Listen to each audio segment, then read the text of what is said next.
Check, check. Mm-hmm. Is the music loud enough? We shall see. Hello, hello, hello, hello. Been a while since I've streamed. I got the coof, and it took me down not too hard, but to the point where I didn't want to really do anything. So, keep going here. Working on my own manga now, which is awesome.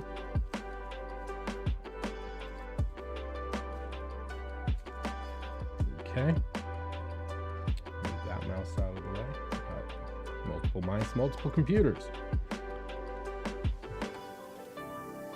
Okay. Let's see here.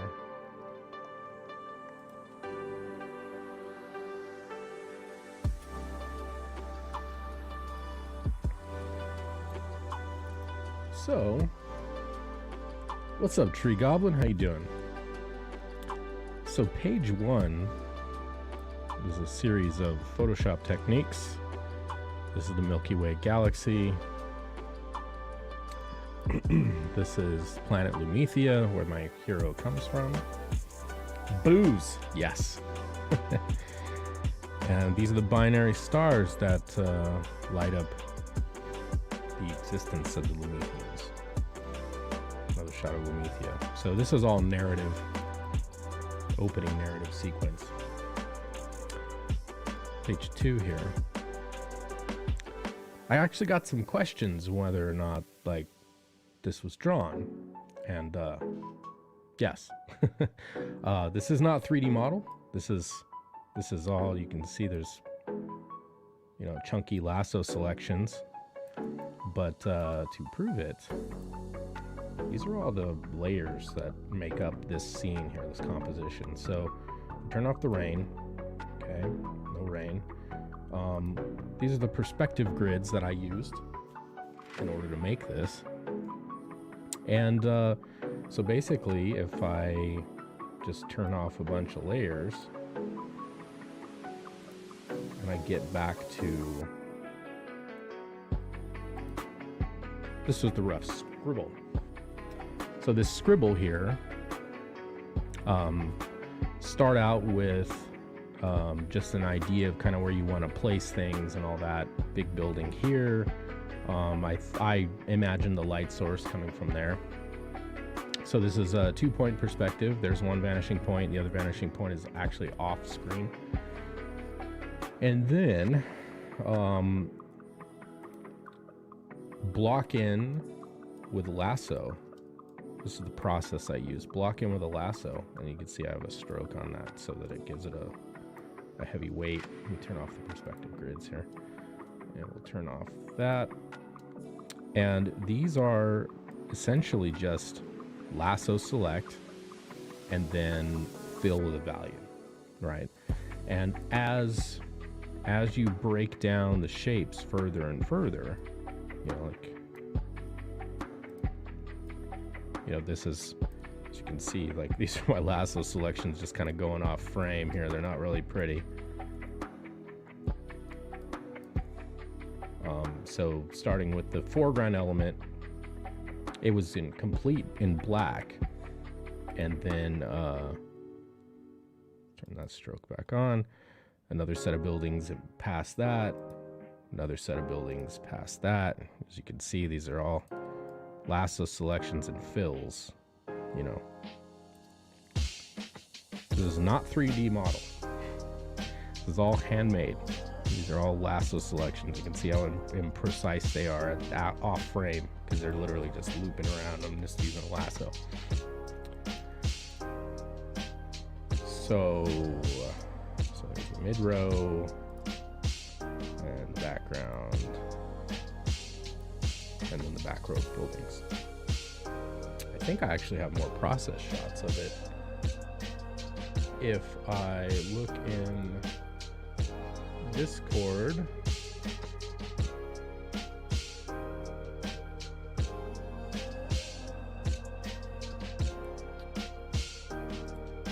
in my development folder for this.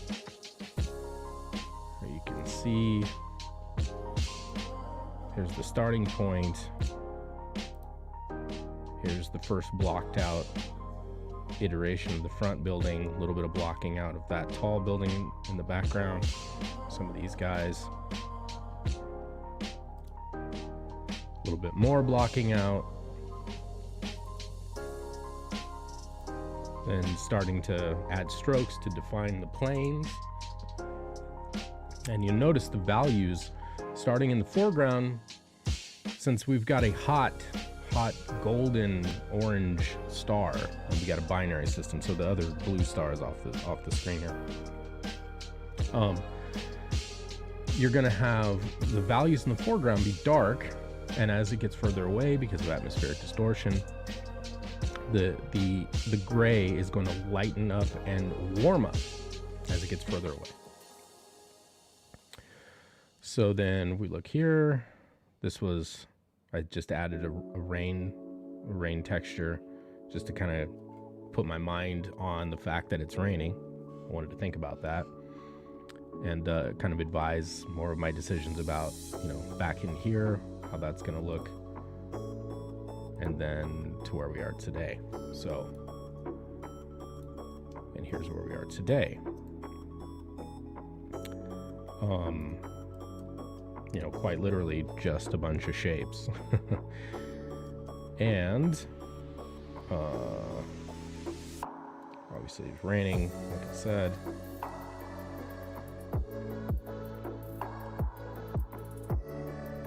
I hate the way the new Photoshop works. See, this rain brush is kind of messy when you really zoom in on it. It's basically just a texture with other opacities and shapes chopped out of it to make it look like it's broken rain. So there you have it. There's that. So let's and we got this solar glow here, and then the windows in this building here. I didn't merge them together yet. They're still just selections. Just turn the rain off. It is a little distracting as you're trying to put this together. And my computer is lagging. A bunch of stuff open. No. Got Illustrator open. And that's the panel frames from page 1. Okay. So as you can see, I've got warmish shadows on the back sides of the buildings away from the light source, and they're still cool because there's a lot of blue in there, so coolish highlights or coolish shadows, warm highlights essentially. I don't know if this building's quite right because we've got this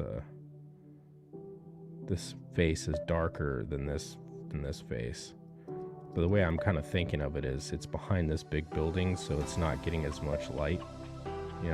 So this would be a little darker on this face. Just my thinking. Not really sure yet. And I'm going to be doing some more stuff to these buildings and putting antennas and whatnot on them. Kind of make them look more substantial, more,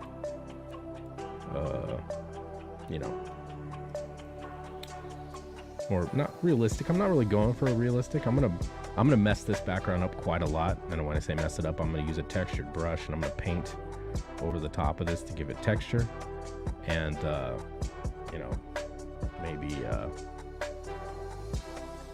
I want it to feel kind of like Studio Ghibli, like a painted background like you would see in a 90s or even 80s anime. That's the look I'm going for here. So I'll twirl that up. This is all panel 1, so this is masked within this box here for panel 1. So we can quite literally turn that off, and there it goes back to our original rough. So let's do that. Kind of want to work on panel 2 a bit. Perspective guides. we'll do this. We'll just leave that like like it is. We'll go down to panel 2. So I need to think about this rough here. So these are.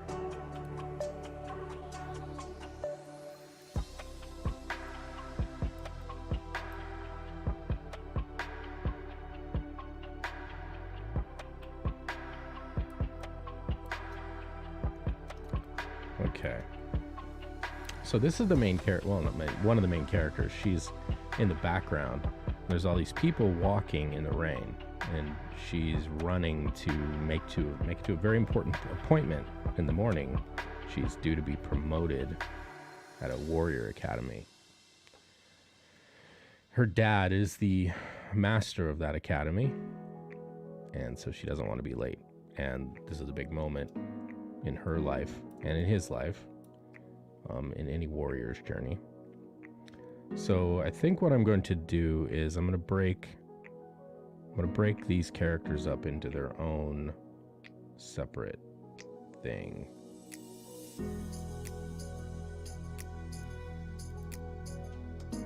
What's that line? Oh, that's that horizontal line. I was looking at the thumbnail of the page and what is that? Okay. So let's do this.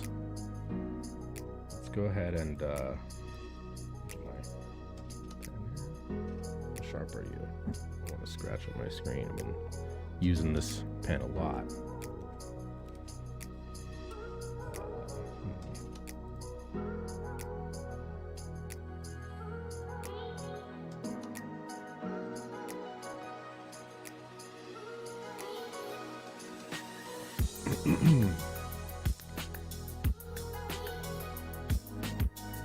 Okay. Let's see. So we got anti-alias, no feather. Okay, good. So I think I want to push these two characters to the right a little bit. Hey, what's up, Jared? Mr. E in the house. Captain Love.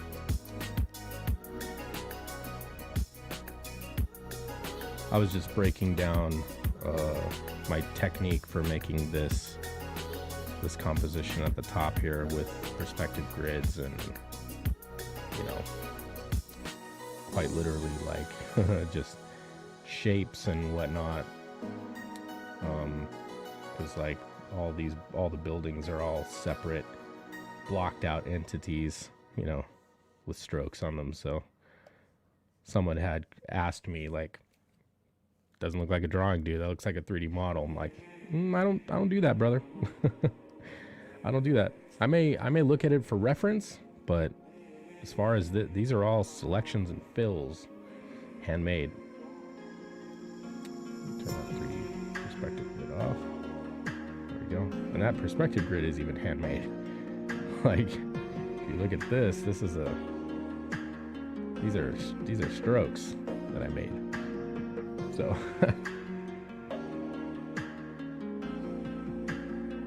we don't use 3D models. I mean, you know, no disrespect to anybody who does that. If you need it, if you want to use it as a tool, rock and roll. Do what you got to do, man. Get her done. Okay. So let's see. So I think I want to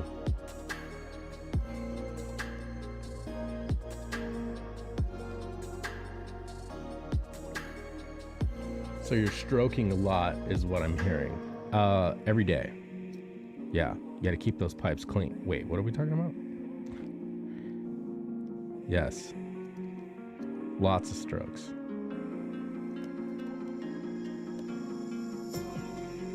And these are hyper rough character drawings. Early layouts. I'm going to be painting all of my backgrounds, and that is going to take a massive amount of time. It's going to take a shit ton of time because I really want you to look at it, and I want you to see late 80s, early 90s anime and go like, I've seen that before. So where did I see that before? I want to evoke that feeling. you know.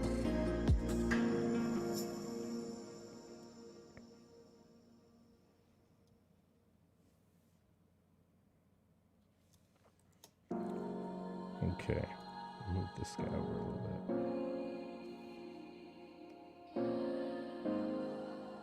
I think I want to save that selection, actually. Let's just do it the down and dirty way. Let's make a mask here on this. Boom. J. Go back here. Boom. Delete. Done. Okay. Push this over. Maybe you can make it a little bigger. Yeah. That's an arm kind of tucked into pocket, similar to this, only this is in shadow.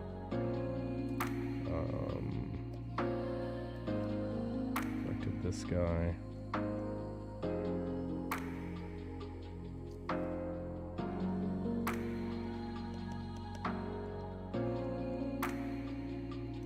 These are, like I said, very, very, very rough layouts just to block in where characters are and like get some gesture down and all that.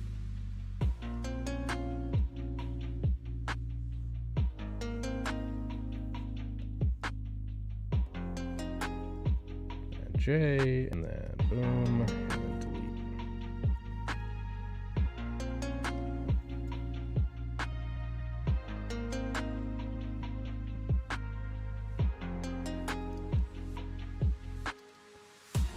His height and position. I just want to open up this space a little bit more so that you can see the main character as she's running, because there's a lot of focus to pull left and right side, framing her as she's running through and splashing in the puddles in the rain. Plus I want to be able to show off the background a little bit more and do some more of this down here.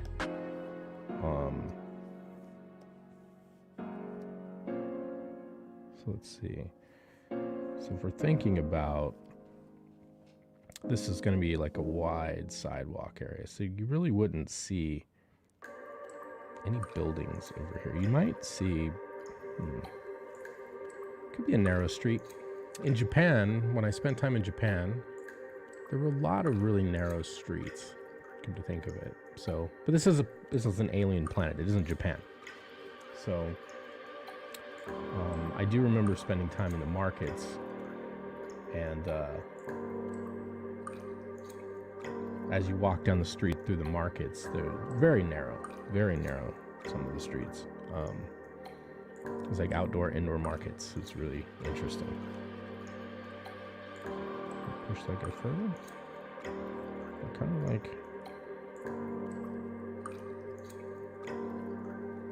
like him there. Okay.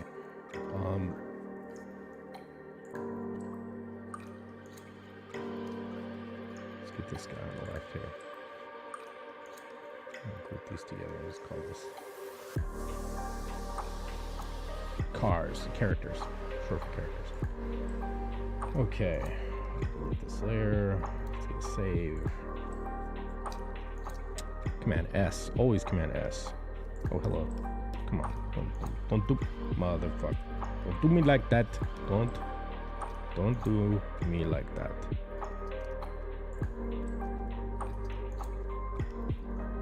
Okay.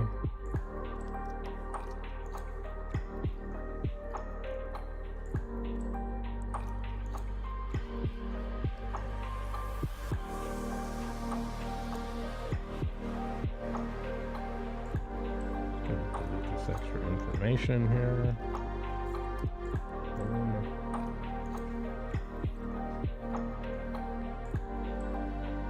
Okay.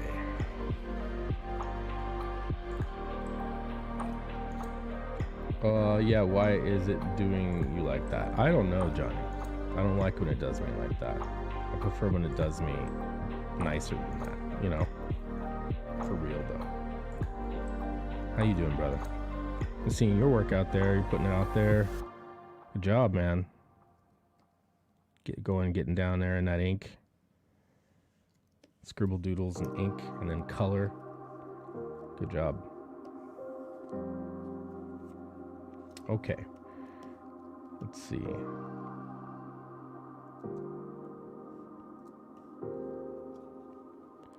I want that to be a canopy. Thinking that could be a canopy. Because she's got an umbrella, right? And he's got a hood on, so... Yeah, brother. Nah, I like when... You know what? I like when people have the bravery to put themselves out there. You know what I mean?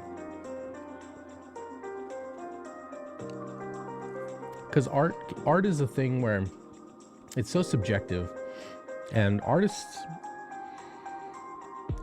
tend to be kind of fragile.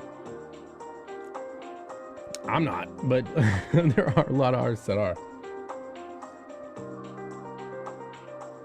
Just got over coof, so I'm trying to drink as much orange juice regularly as I can to build myself back up.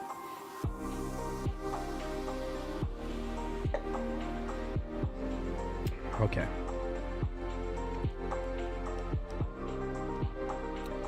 So we're gonna take this guy here.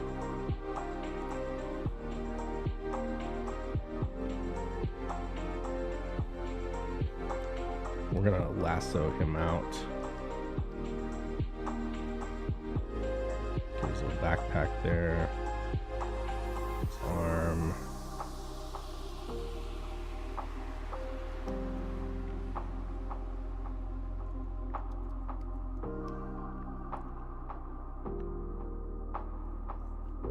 Put him like that. Throw him in that folder.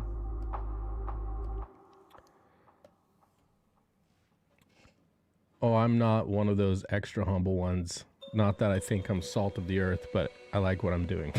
Nice. Nice.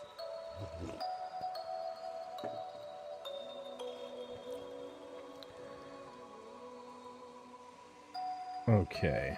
And then we got this mama and boy.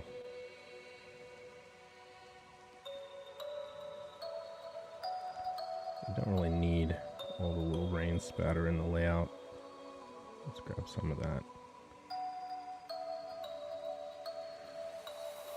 This.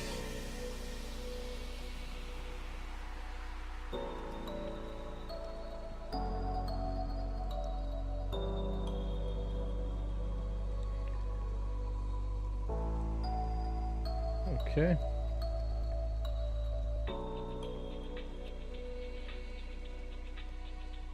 And then we have Akari.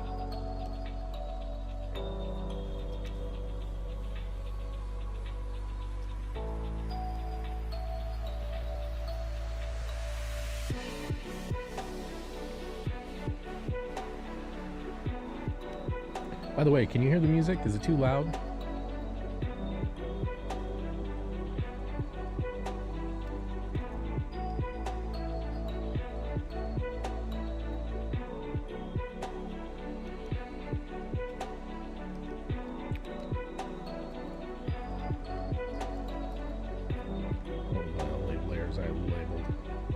Sounds fine? Okay, good.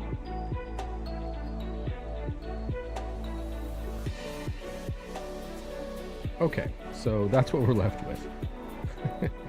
Not much. Not much as far as the rough is concerned. So what we could do is grab these.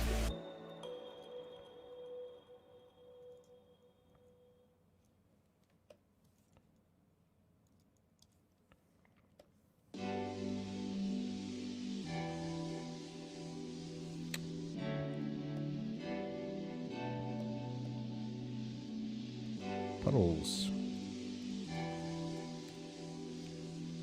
Okay.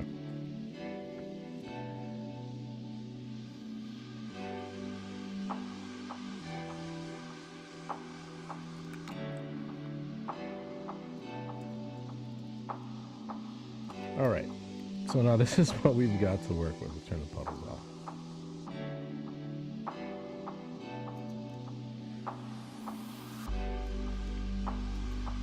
do have perspective grids already set up.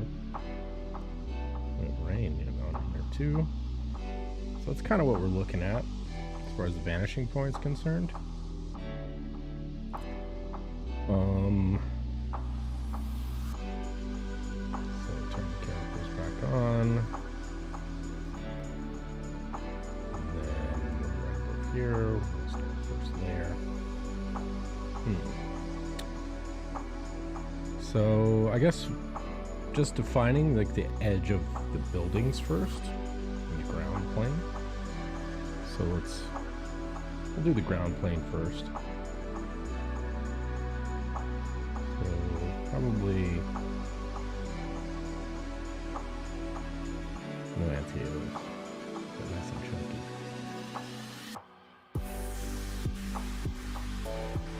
Somewhere here.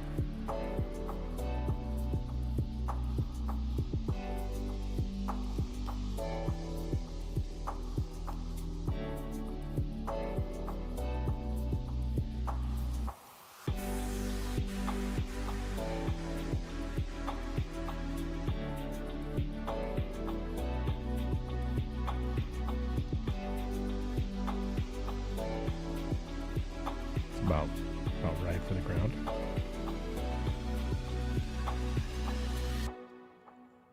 Let's see, what value do we want to use? It's going to be a gradient. It's going to be, everything in the foreground is going to be cool, everything in the background is going to be warm. Because essentially, this point is this point. So she's running this way down the street.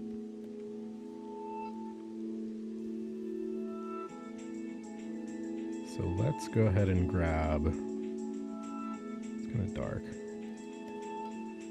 We'll grab this cool gray.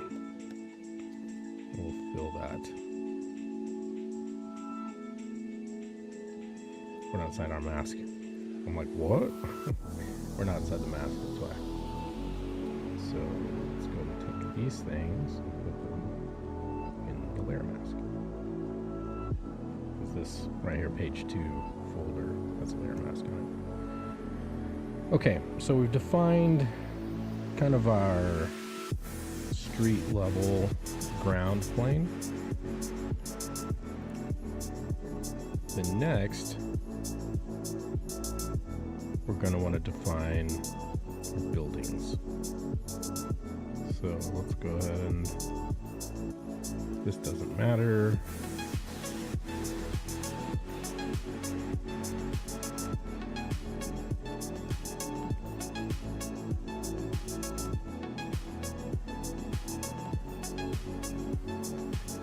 Okay, so it looks like we're going to put a building there. Add to this blocked out shape here.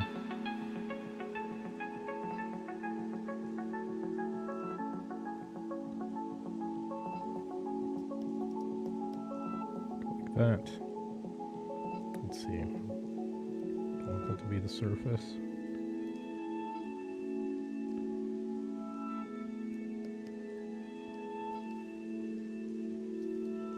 Yeah.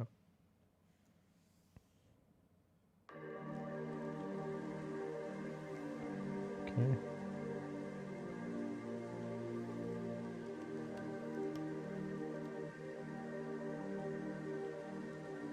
It's kind of the end of the street there.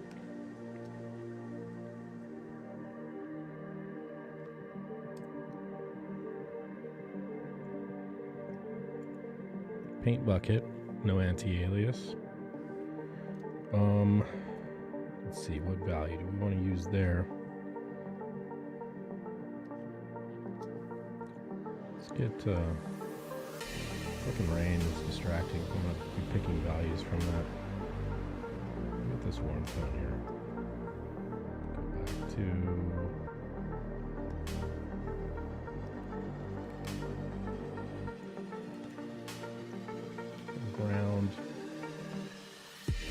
ground control to Major Tom.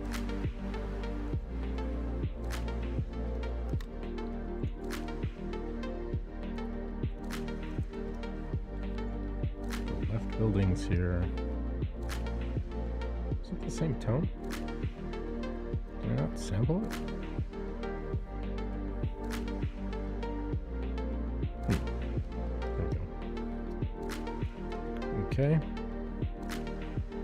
And then, this is going to be more of a warmer foreground. It's like a warm shadow. We're going to build in gradient values on top of that. Then, these buildings in the very, very back, it's going to be like a horizontal line. Let's say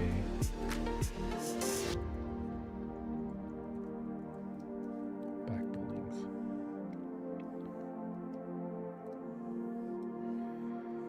Okay. So for the back buildings, I'm thinking I want this tone here.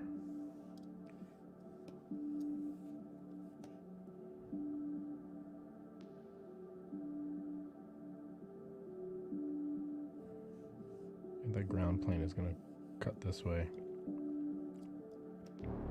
This is going to be a street. So let's go right along the horizon line.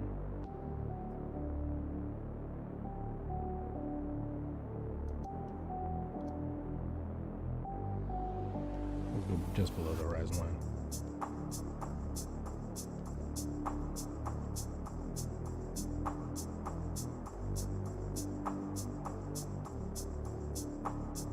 Go vertical. Because this isn't really a side of the building. We're doing a front-facing thing right now.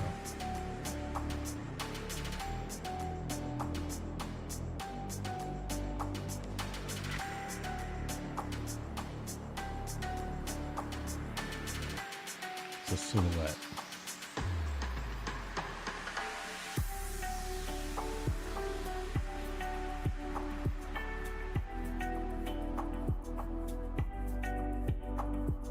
Yo, what's up, Alex?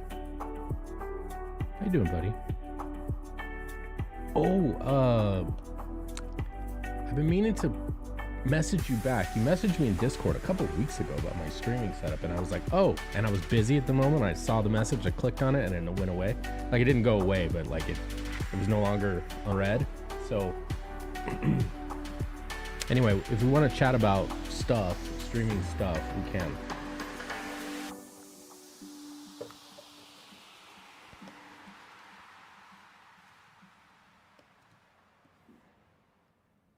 Okay. Right here.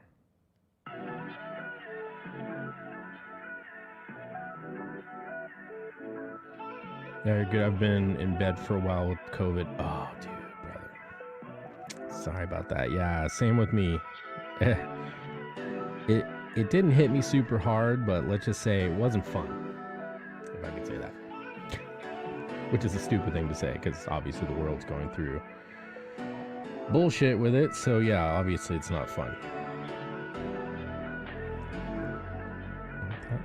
I'm gonna leave the skyline open.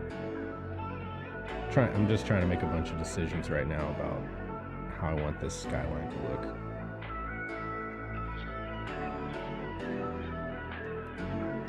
Because this is just a rough. So I'm gonna have an angle right there. Yeah, I had it too. It was fucking ugh. Yeah, not a fun time. Bad news bears, brother. So I don't want to encroach on his shoulder too much. So we'll just do that. And let's deselect this part. Okay.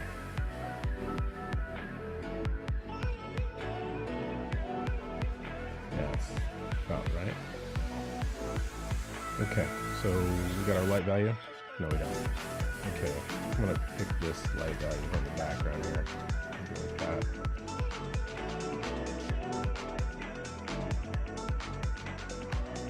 Is it the same? Oh shit, it is the same. Maybe I need to go lighter.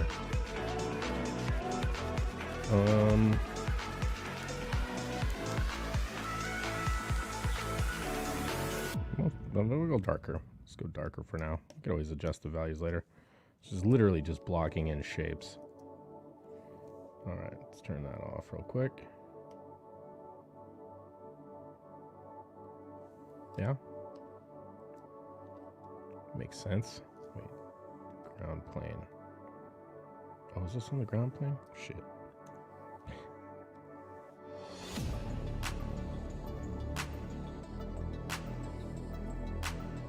Put it on a separate layer.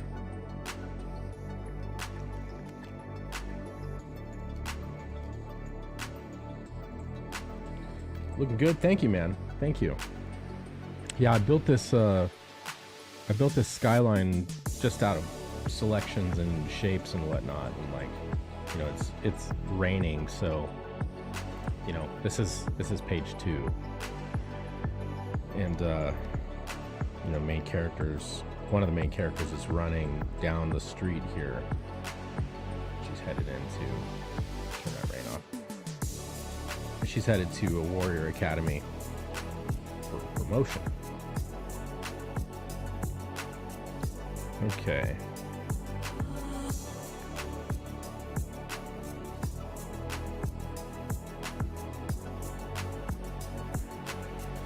Turn the characters off again.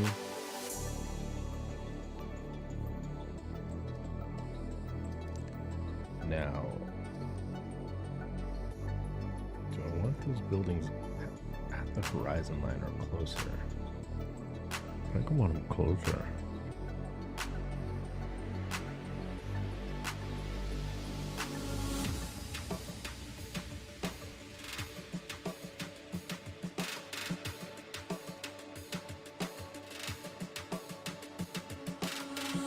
Let's go ahead and go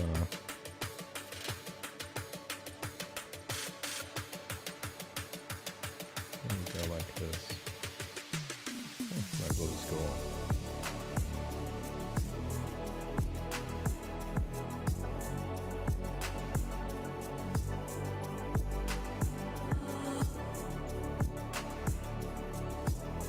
way off screen here.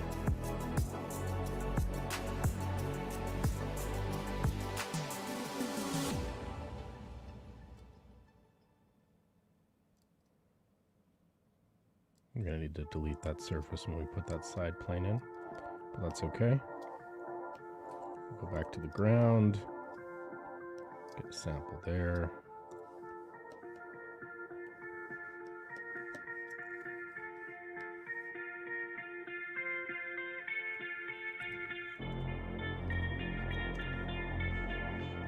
Okay.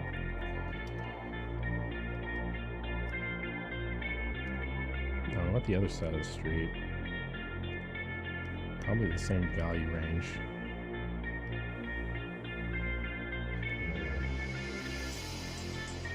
Right. We're not going to see very much of the right side because it's full of character.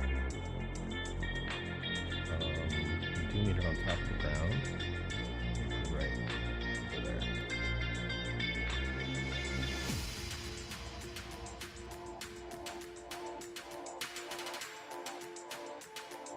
See. Scroll guide right there on the edge of the street. And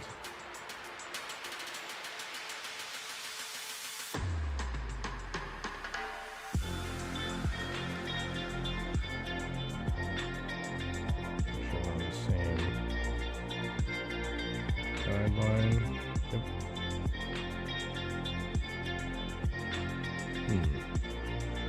I need to go deeper than that. Oh, here. Here's what we'll do. Start here. Boom, straight line.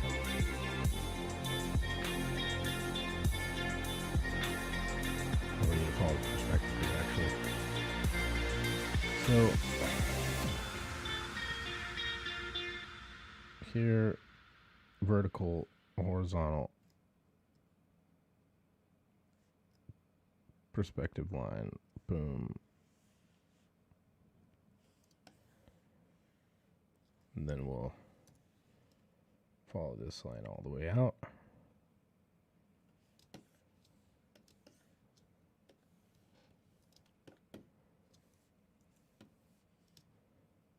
Okay, we'll find the other side of the street. Is the playlist over with?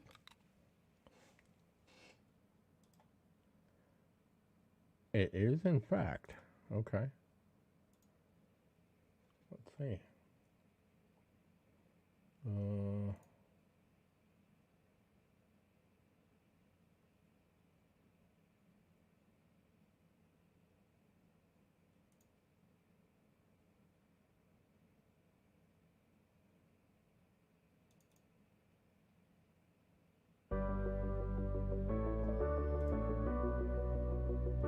Okay.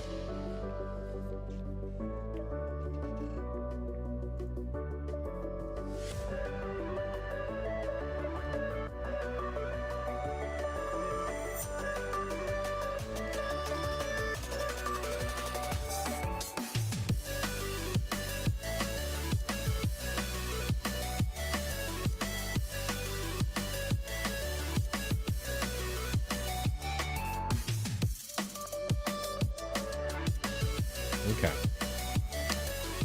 So we got that. Turn the characters back on, kind of see much of that information is going to be covered. On the left side in particular,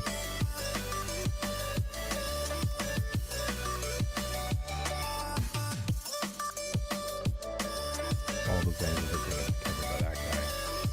So let's figure out how we can push these characters around to give us more narrative of the background. So first, let's go buildings. Put that in folder.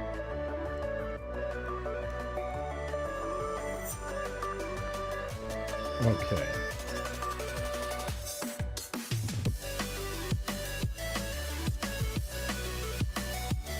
Impose on our character. Okay, is Akari in the right spot? Is she in the right spot? Kind of tangent, a little bit tangent to that. So we're gonna move her over a little bit. Maybe back her up. Touch. No. Well, this dude.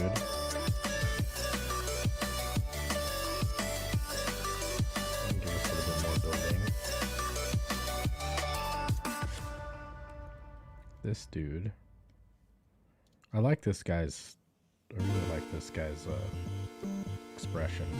He's like literally like taking in the surroundings. Does he need to be that close to the foreground though?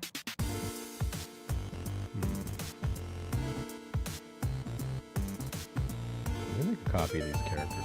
This character folder. Characters. I like to do that in stages. Make sure I keep original copies when I'm thinking about transforming things and adjusting things. Let's go back. So, right front guy.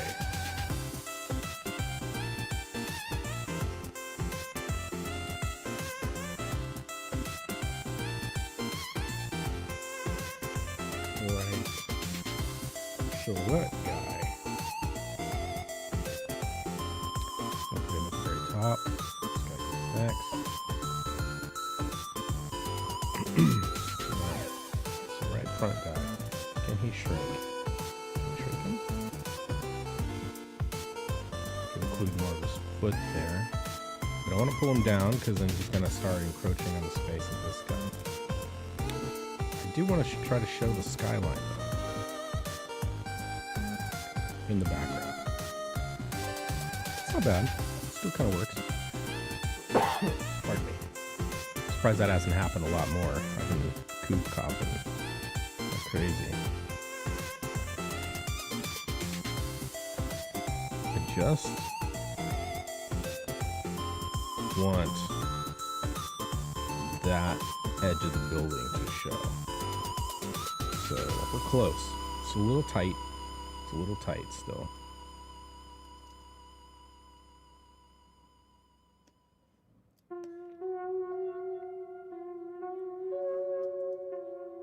We just push them over one, down a couple, be done. I think we could do that. Yeah.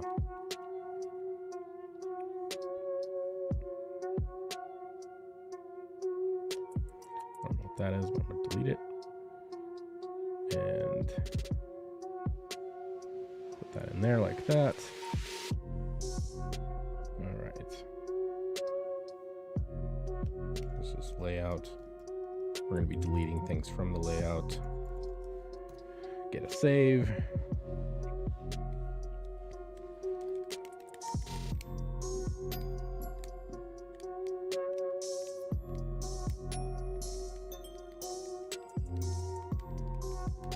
Okay. Let's see. Can he go over to the right more?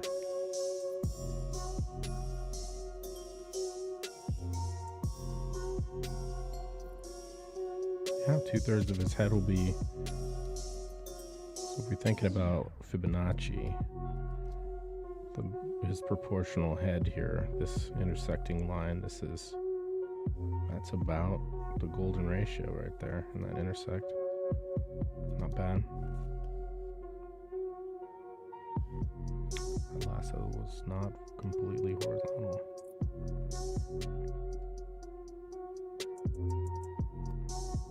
Okay.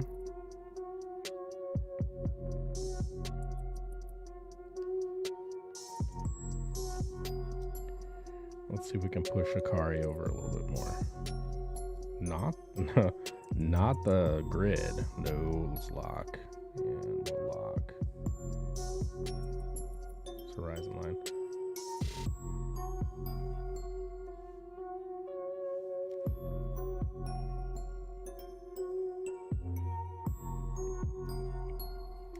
Leaving her elbow poked into the background there.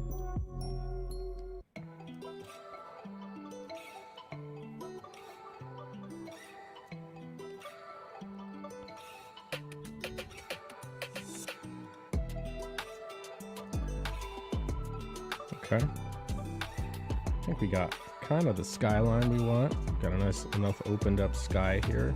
This guy's shoulder is gonna close in that gap just enough. Mom and kid are gonna just obscure the face of that building just a little bit, just a touch.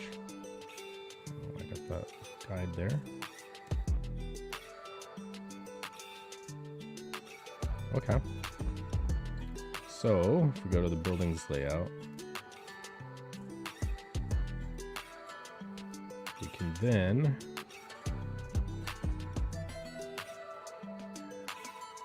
start removing elements here that are in the way.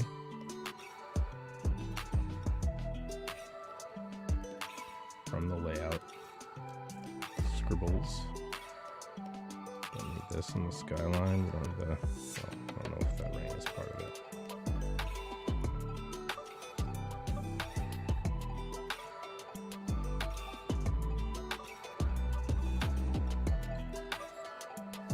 Okay. Makes sense.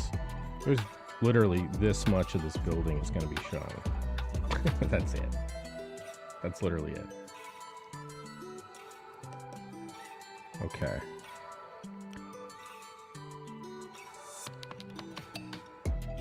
I think that's about what I want. Okay, so let's see. Start deleting things from the layout grid here.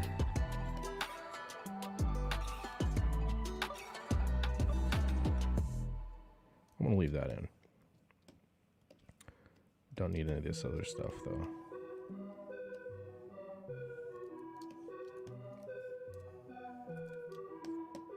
Stick that in there.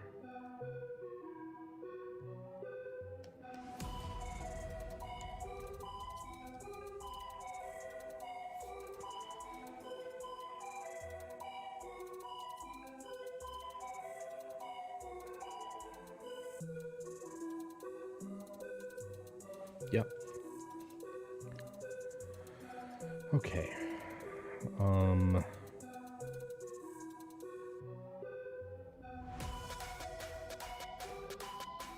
I think what we need to do though is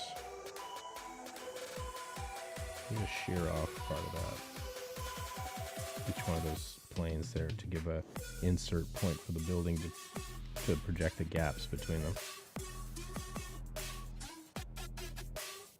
So literally the only thing left is what's on the... Come on. What's up here? We don't need any of that. We already have a copy of that upstairs. Okay. So now the only thing is quite literally that. What is that?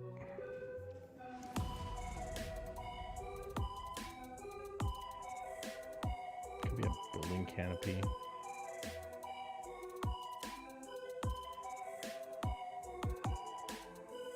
Could be a backpack umbrella. Don't know that I really want a backpack umbrella though.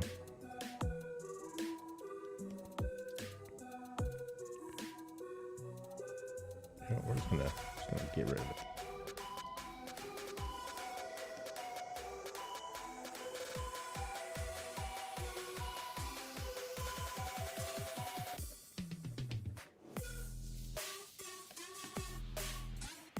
Okay, so let's get the left buildings selected.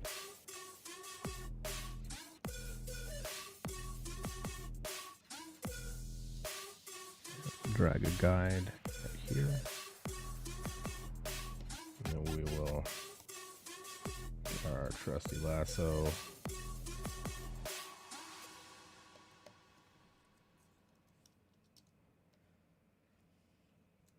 Is that enough? I think it's enough. Need another guide right here though.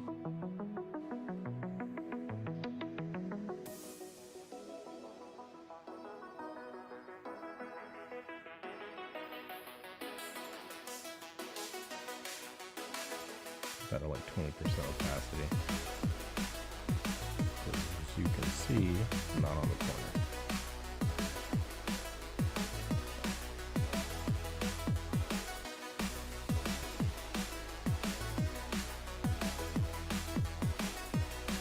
And this up vertically. Intersect point.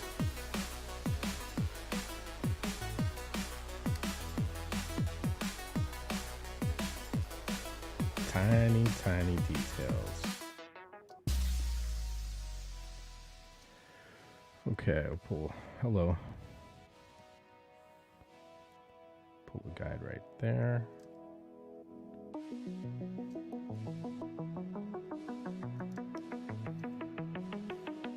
Drop that like that.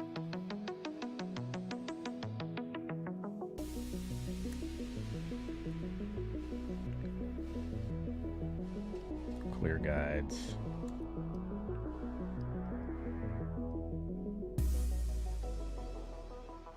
Question is, do I want to risk putting a insertion point for a building right there, or just indicated behind? I think it's probably better to keep that hidden.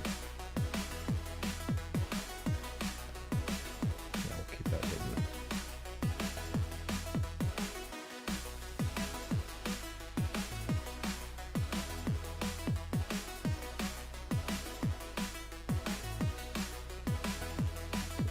Fucking hell.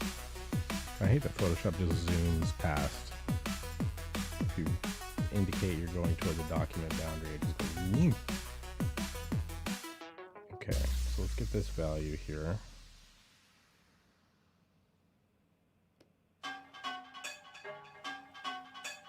Let's lighten it just a touch.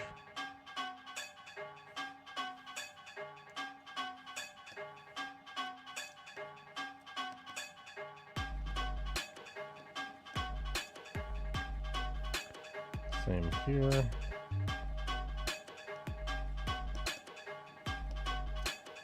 And same guy right there preemptively, because we know we're going to do it anyway.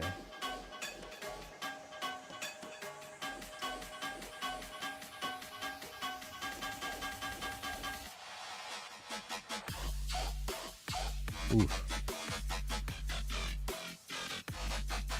Sorry, fam. I hate. Every now and then there's just a shit bag of a song. Coffee.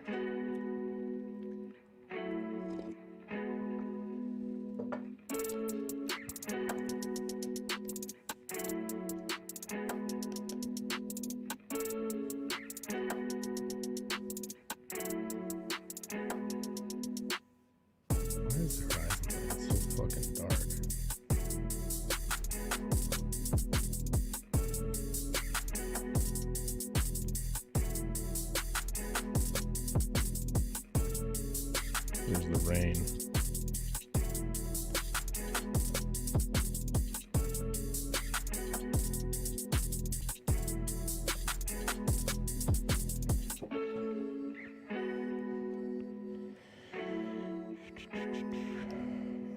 Okay. Oh shit, did I? I did. Wait, what? Damn it. I deleted a guy too early.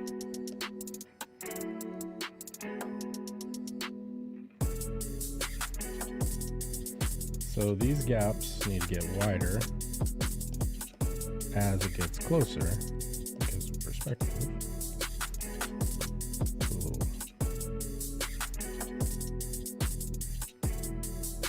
Like so.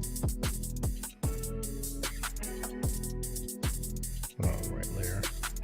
Put it there.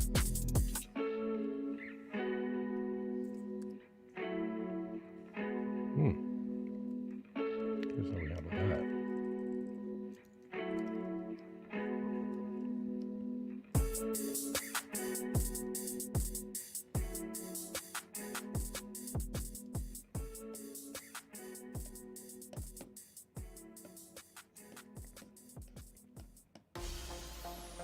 And here's how we handle this.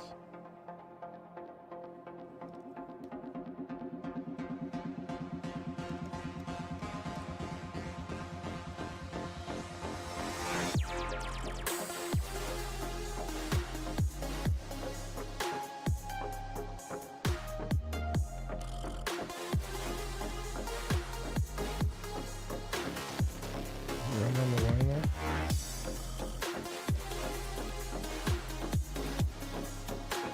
Bro. It's not, okay. That's wrong.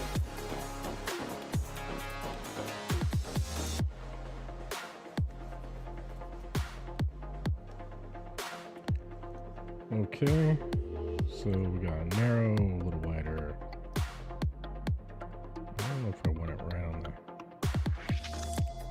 Right on that. On these building faces, they don't need to be so uniform.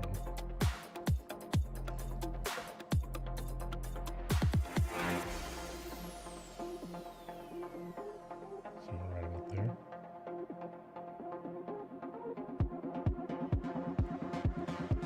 Gap it.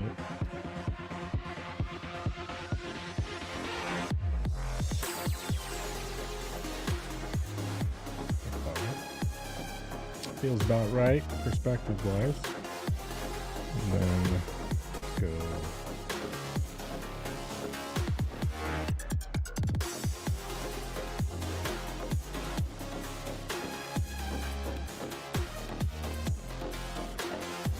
Here.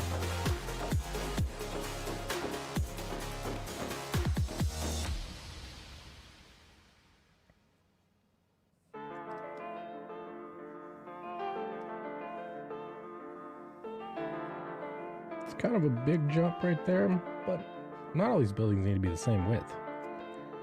There's no rules. There's no rules. I make the rules.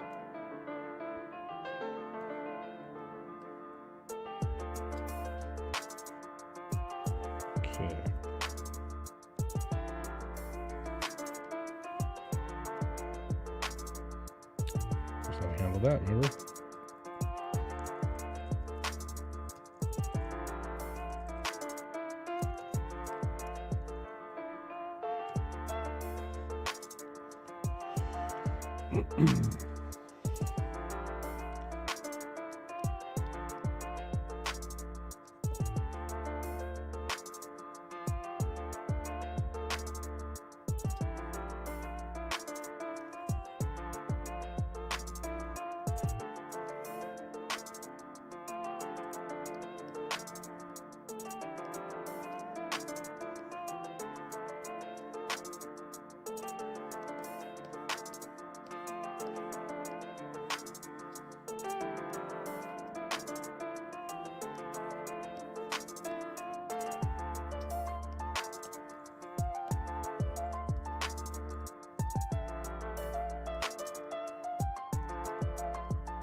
I think the light is going to come through this building right here. Right there. Maybe we'll put the blue. So, yeah, we'll stick with a single color tone. Just thinking ahead. Thinking ahead.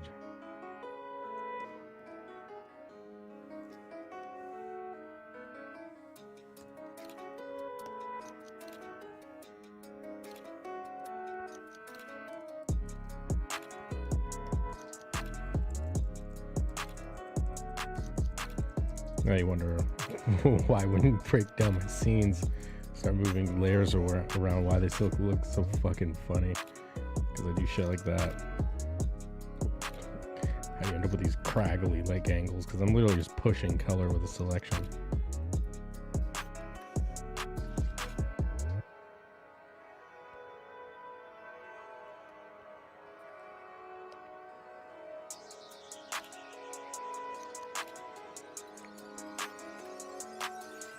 Can I?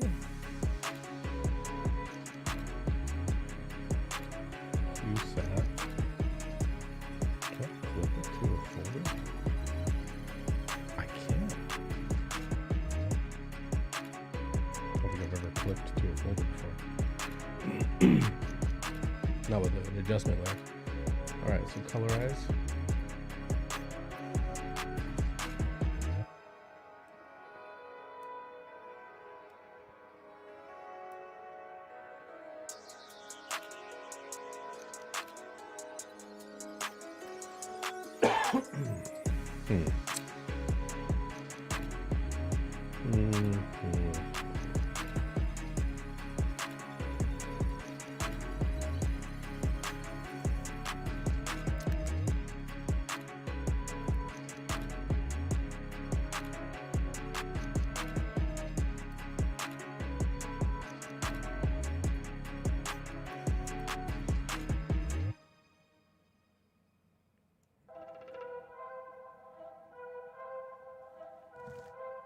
Or we just make a pixel mask.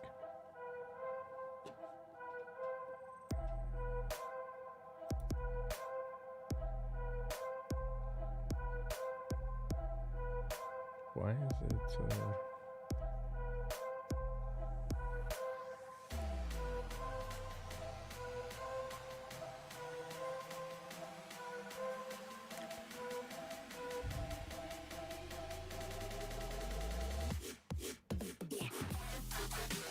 Nope.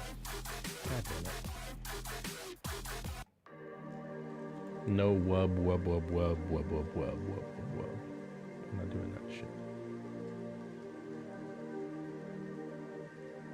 Because it's blending into 100% K, that's why.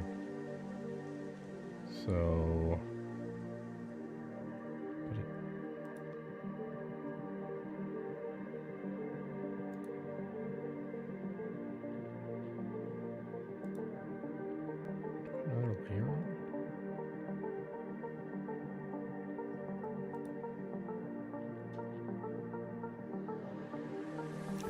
This is where Clip Studio is way better than Photoshop because I can just blue line that instantly. What's up, Brian Cardinal? What's up, brother? Just doing a little bit of perspective, character scene composition stuff, cutting selections, and, you know, general tomfoolery. And building out this, street scene here. So rough guidelines. A lot of this is going to be hidden behind these characters, but as you know, that's how it goes.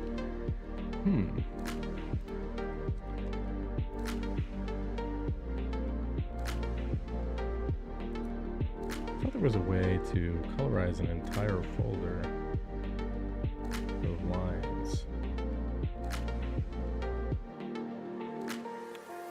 Save for fucking painting.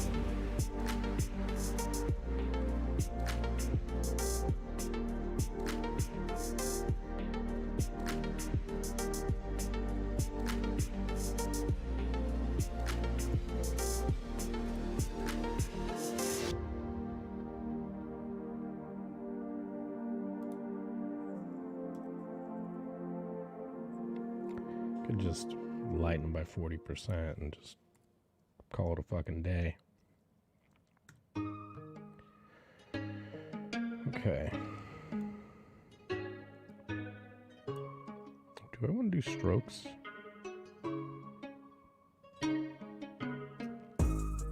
I hadn't even considered strokes for the bottom panel. Probably be a thin, light stroke, like one of these. Copy layer style.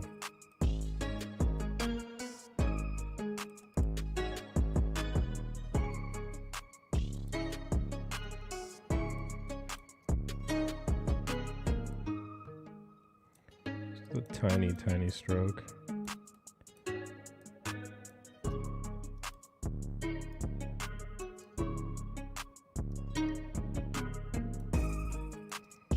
That not being horizontal fucking bugs me a lot.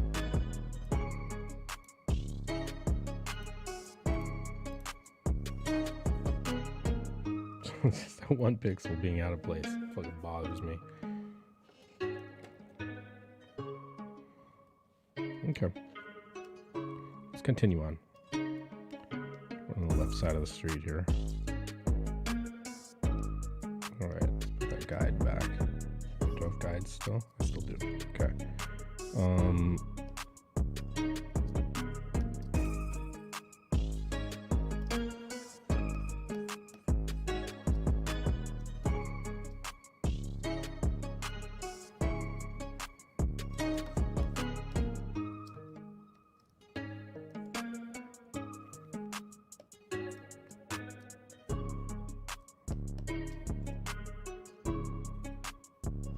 Okay. And I know this is going to be hidden, but I'm going to do it anyway. Let's see.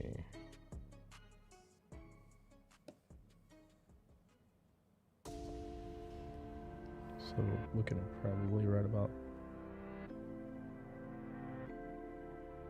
there. And this gap would be like that. All hidden. Every bit of it. Every bit of it. Why does it take so long to do comics? Because you do stupid shit like what I'm doing right now. Work on details that are going to be hidden. Plus there's word balloons too. And just how we solve that. Push that background tone up. By nudging a fill. So when you take that away, it looks like that. But we don't care because it's overlapped.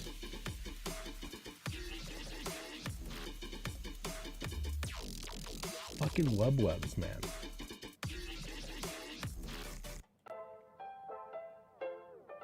Can't do the webs. Don't wanna do the webs. No webs for me.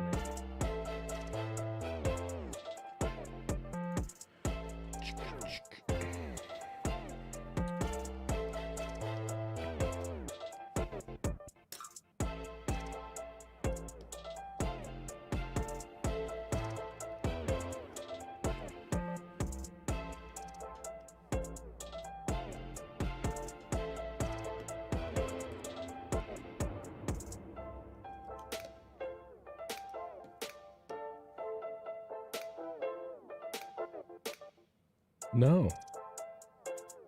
We're not gonna do that. That would be off frame. We'll be way up here. What the fuck you doing? What the fuck you doing, man? Shit. Shit.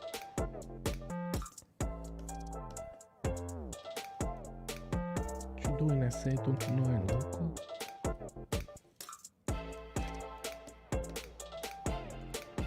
Pablo Francisco had one of the best bits of his essay. What do you call me, a term paper?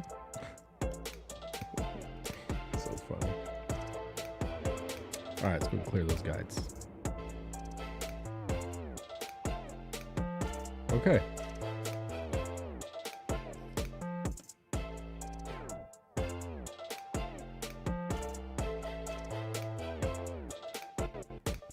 Sure. Gradient overlay. Yikes.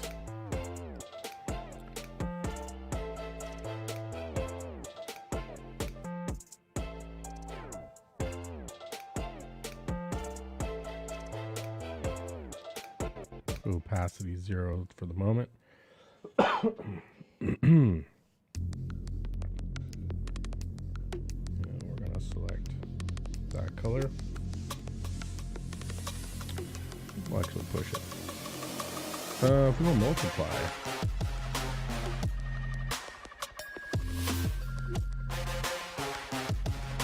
Well, either way, we're going to need a...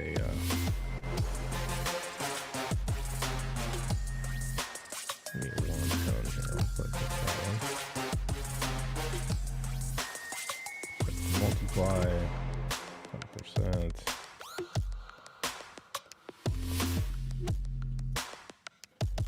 Okay.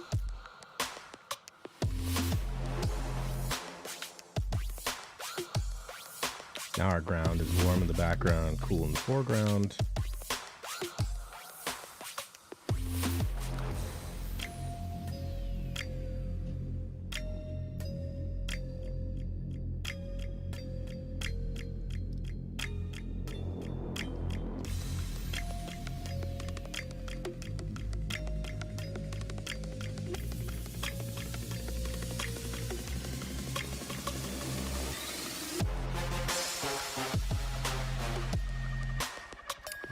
Not good. Probably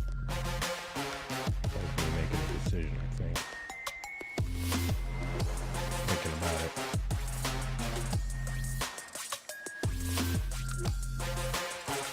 You're not going to see any side planes.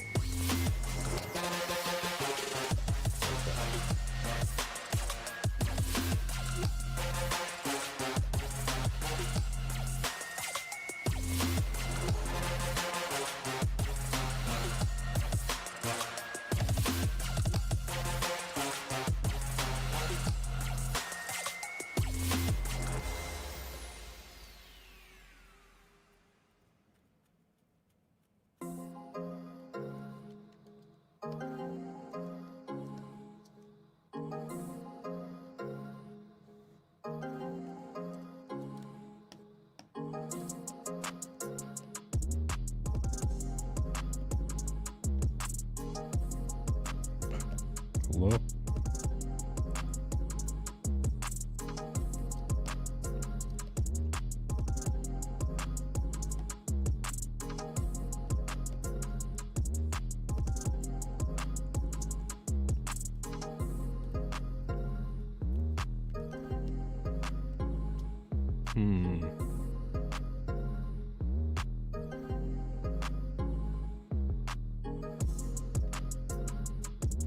Not gonna have any. I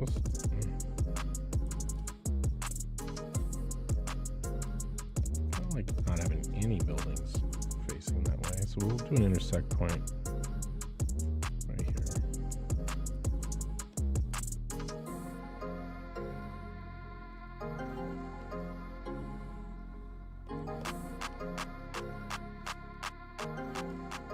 Yeah.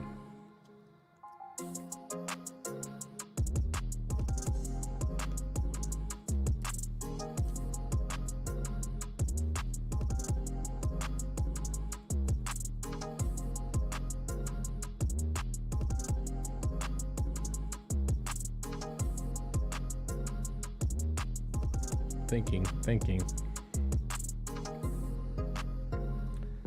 So cool forward face.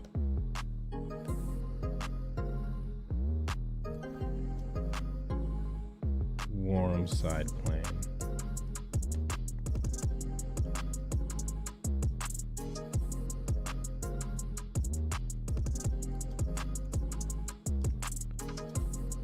Pull guide. Pull guide.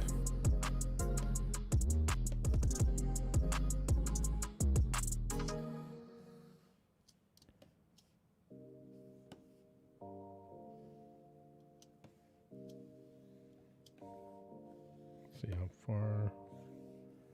About a third of the way in there.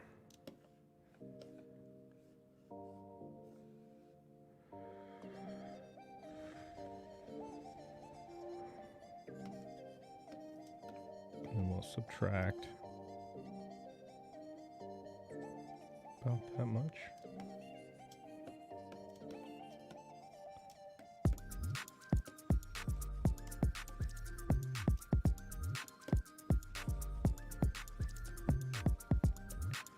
Like this is a long building, so we'll pull guide.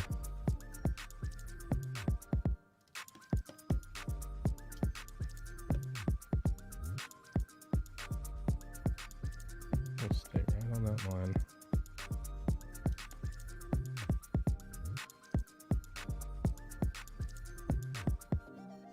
Right there.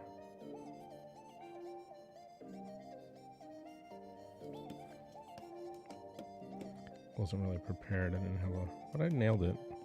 Hit that line perfectly.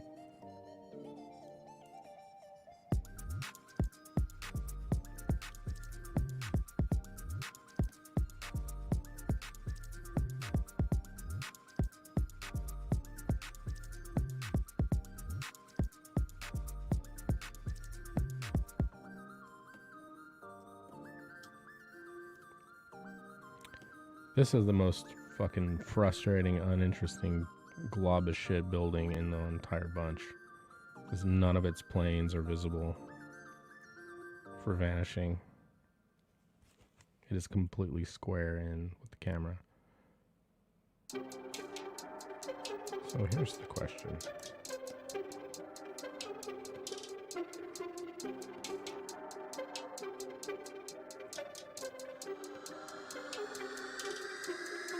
Why do we need it?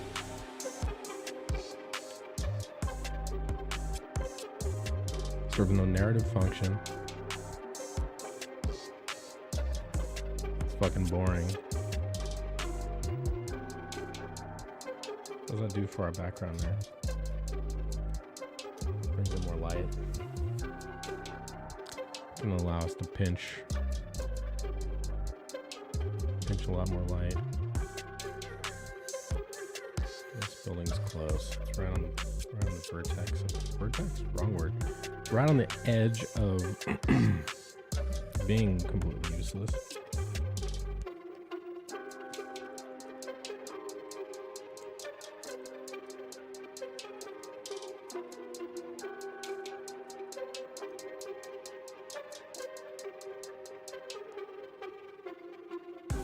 Yeah, I think. Where was I saying the light should come from?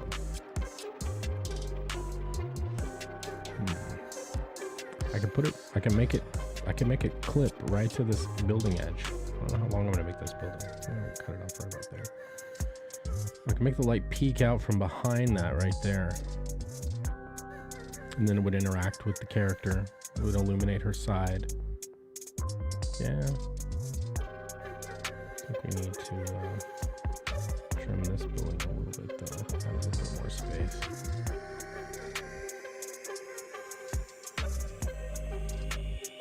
Yeah, because it's ambiguous how wide that is. We don't know how wide it is.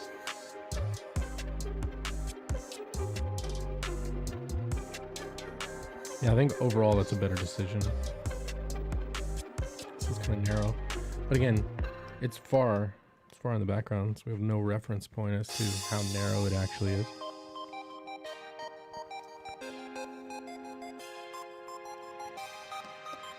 Okay, let's see. So this does not indicate the width here. It doesn't have to. Can, but it doesn't have to.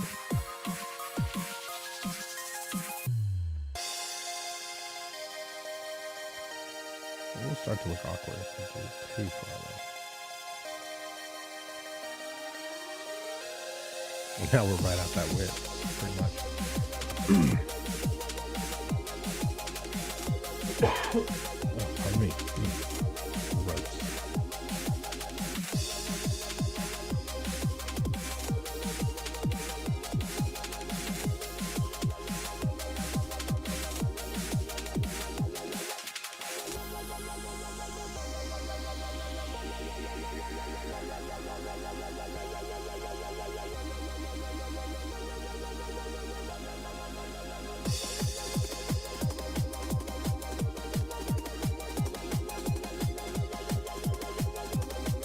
Yeah. Hide those guides. I mean, it's an awkwardly shaped building. That's okay.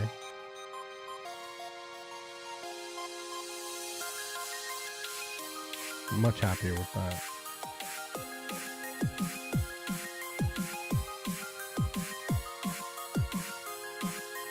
Than a useless building that has no sides to show.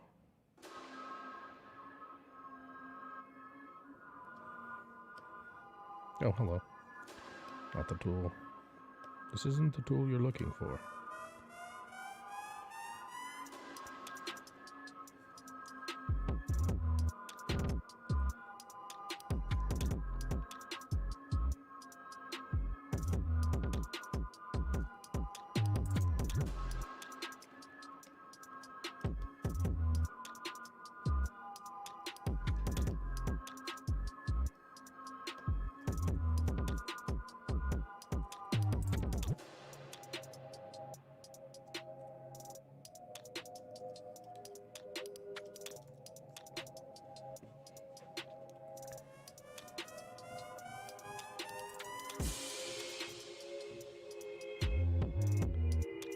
Well, the question is, should I recreate the sky or just copy it? I mean, this is one of the one of the perks of working digitally.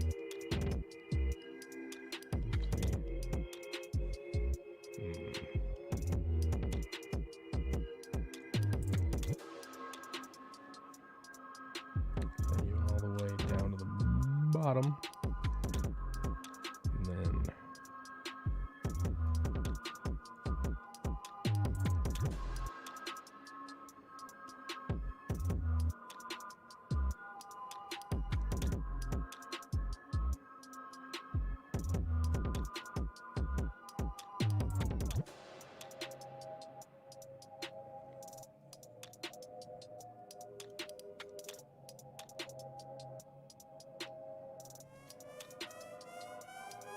I mean, why not?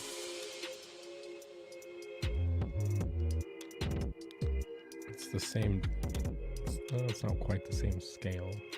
I can fix that though.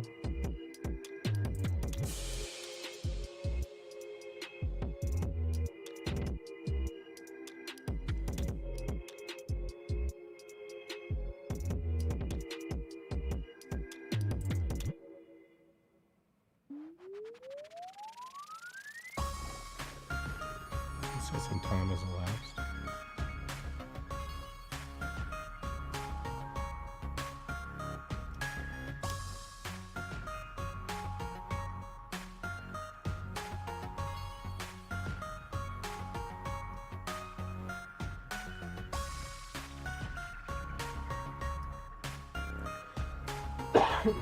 It's the same color temperature. It's the same value range. It might as well. Because this doesn't necessarily need to be a time elapse. This could be this virtually the same moment in time, within a few seconds of each other. So, and then I also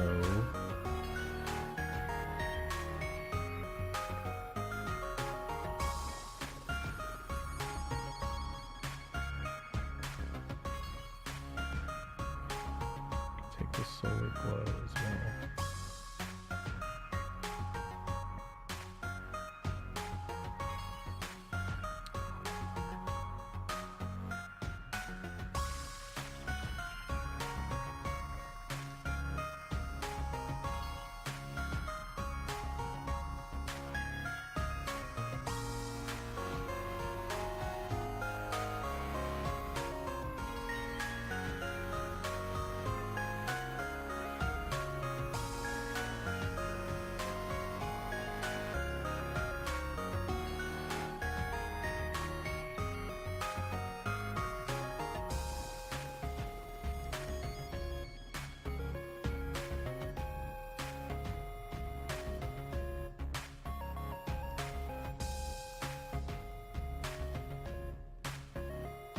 It's not scrimmed off by that, you would have.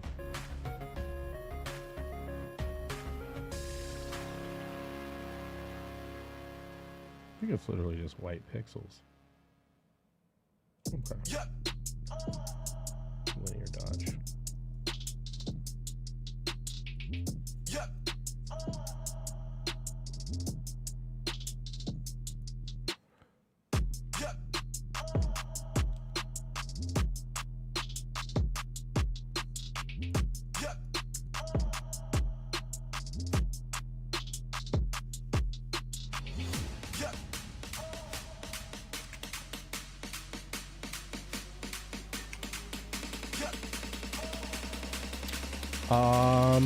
I don't know what that means, Sherman. Welcome to the stream, though.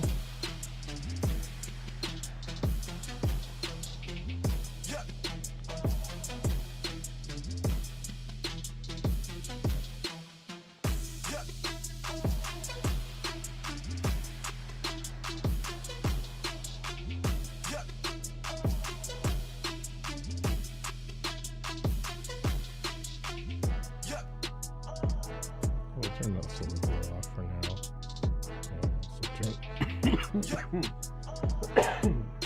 Pardon me.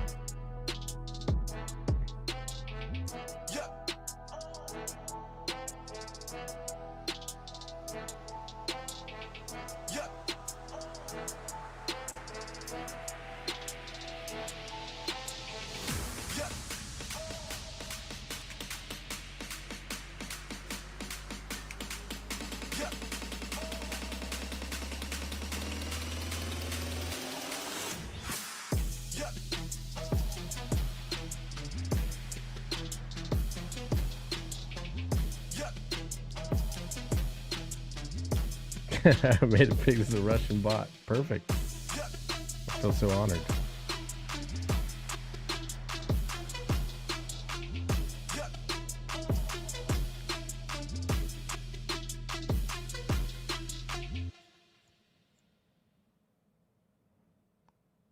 Yeah, I think that's right. I think that's about right.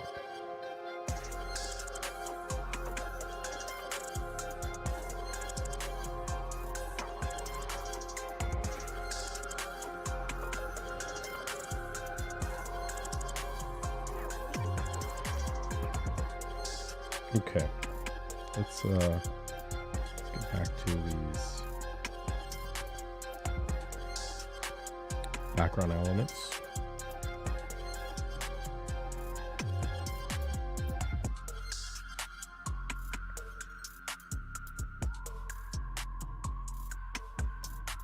Can I call them bildogs? Nice.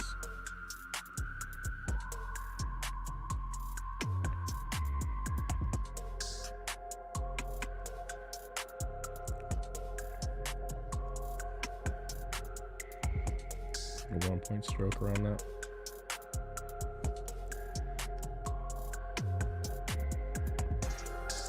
Is one too small? That might be too small.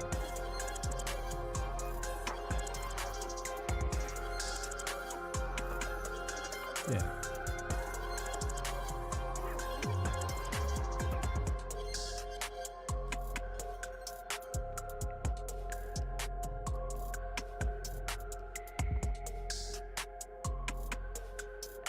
Probably gonna need to put more buildings down this pseudo street.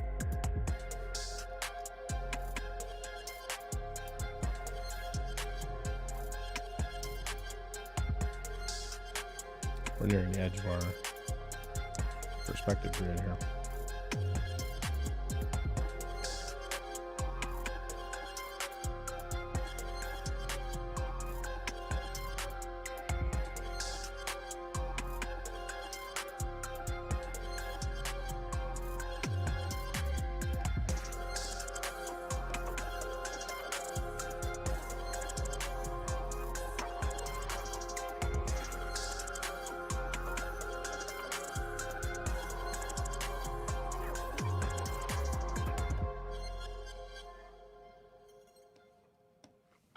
Can make it further.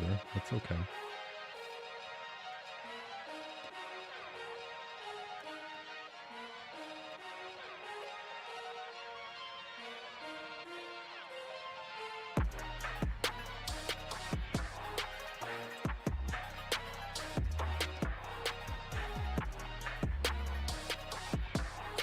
Yep.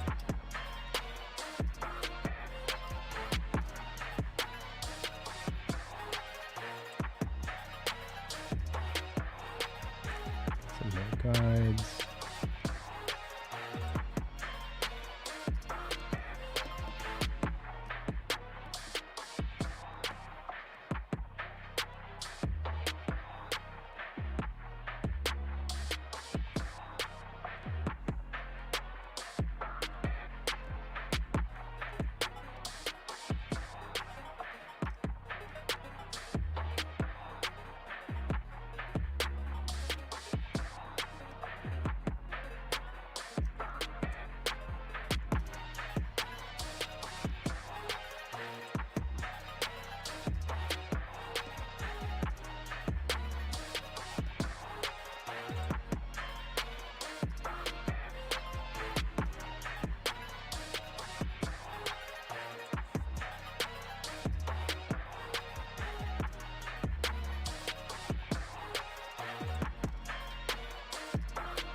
Does it compete for too much vertical space?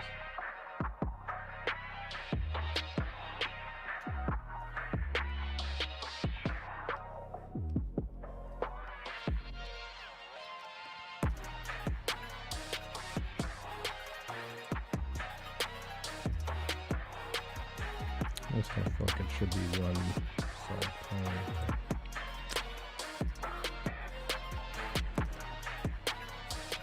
Verticality is kind of compromising. This is kind of tight right here. A lot of information in a really small space.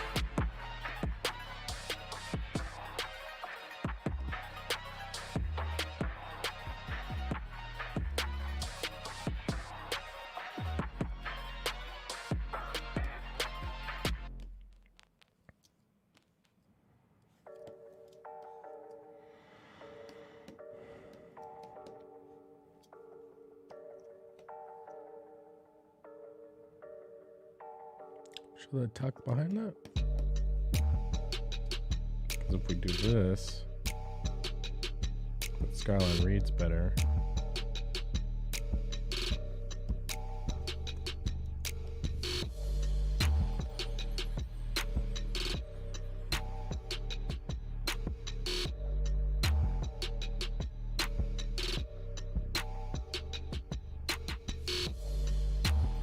We're gonna take out that notch. Notch is creating problems. Because visually it's bothering me.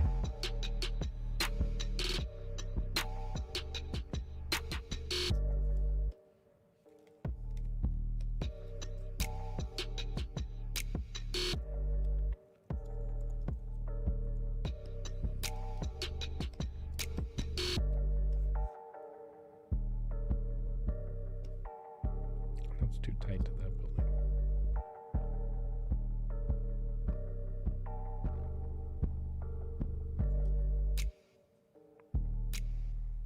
Hey, what's up, Chris? How you doing, brother?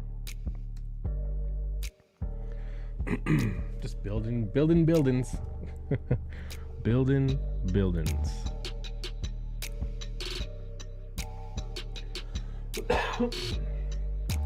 All from scratch. Scratch-a-rooney.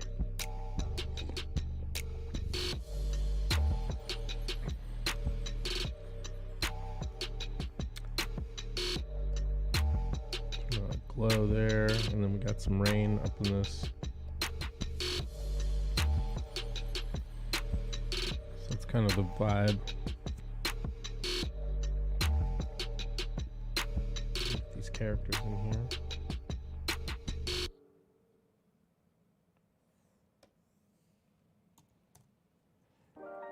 How am I feeling? Better. I could just say better. A lot better. A lot better than I was. Still got a wicked cough, but you know, it is what it is, bro. It is what it is. Got some rain down here too.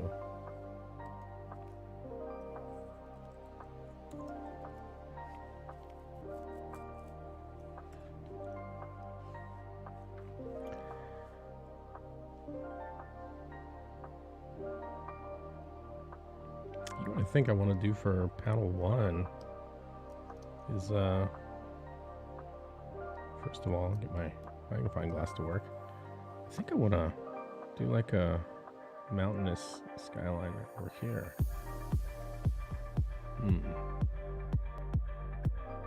What color would that be? It'd be a cool shadow. It would probably be somewhere in this value range. Glad you kicked that thing's ass. Ain't no CCP bioweapon strong enough to take down the Scotsman. That's right, brother. That's right. I like to think so, at least. Still coughing, though. Still coughing.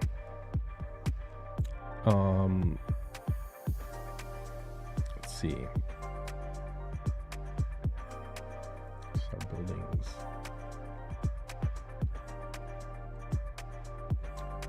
Let's go and it needs to be under everything.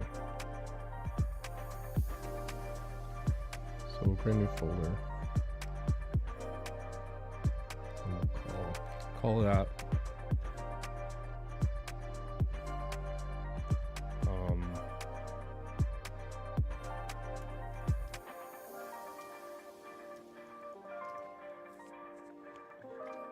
we'll do some mountains. All right, so question is, let's see, what tone do we have? I'm thinking I want to do somewhere value range.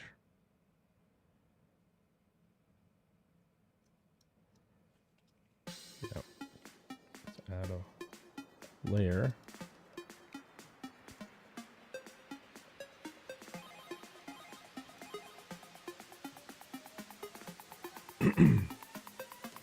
Oh, you want to see page 1? Check this out.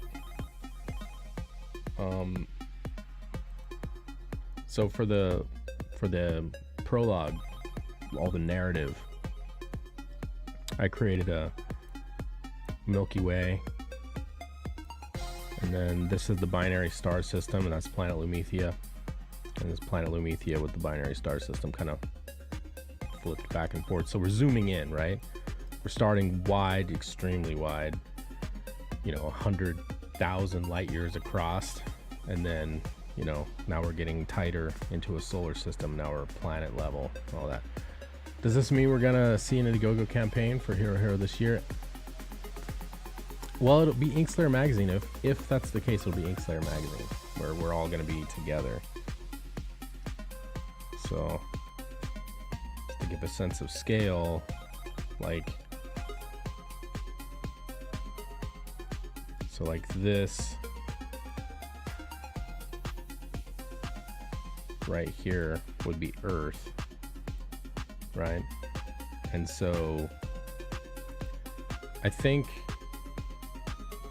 the Milky Way is 100,000 light years across, something like that. So Earth and Lumethia are only roughly right around 3 light years apart. So we'd be looking at, like, here would be Lumethia, here would be Earth.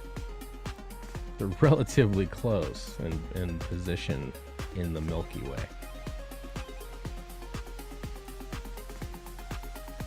So But that's page 1. That's gonna be covered with fucking narrative. Be boxes of just text, all overlapping a lot of this visual. So, and this is page 2. Page 2, we start. It's a warm, rainy day. You know, as you know, I've read you the script. Both planet systems reside in the Orion Spur. Yeah, it's in the same spiral tendril coming out of because the Milky Way is a spinning spiral galaxy, and you know that tendril that Earth is in, Lumethia is in the same tendril. I thought we were into Pegasus. I don't know. I looked at it once and I was like, oh, cool. Okay. So now, what was I doing? Oh, mountains. All right. What brush do I want to use? I think I want to just use a pencil. Pencil.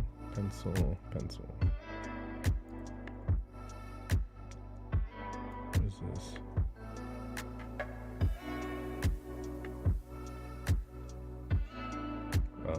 What?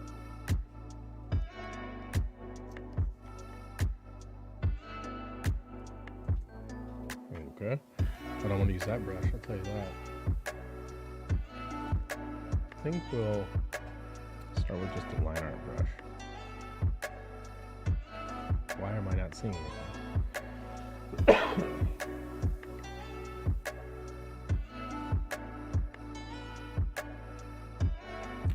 Yeah.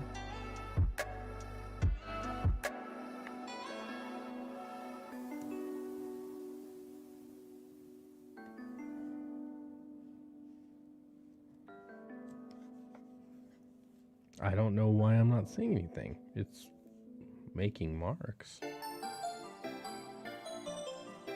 Is it outside the guide or something? What? This is visible. What is going on? Okay, we're inside that. Yeah. Oh, we're behind the sky. That's why. It's behind the sky. Like, what the fuck is going on here? So we need to be on top of the sky. So we're going to be water or clouds right there.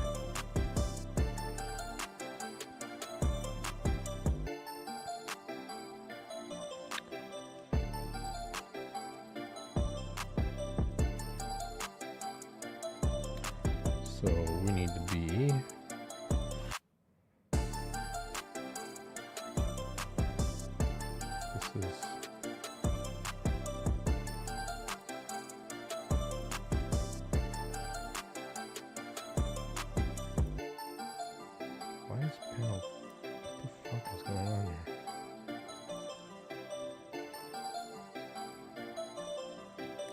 my family's heraldic motto. It's Latin for those who excel, thus reach the stars. Ooh, that's fucking sick. I like that. I like that. I like it a lot.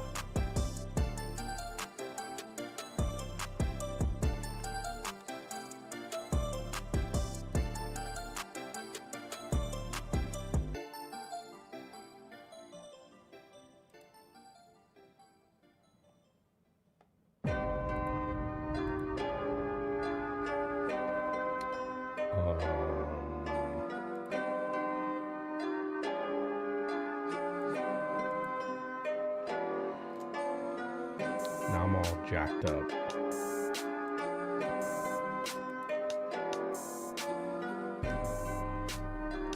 Okay. That does it. We Fisks are aliens. Right. I always just turn that off. I don't really care about G. Okay.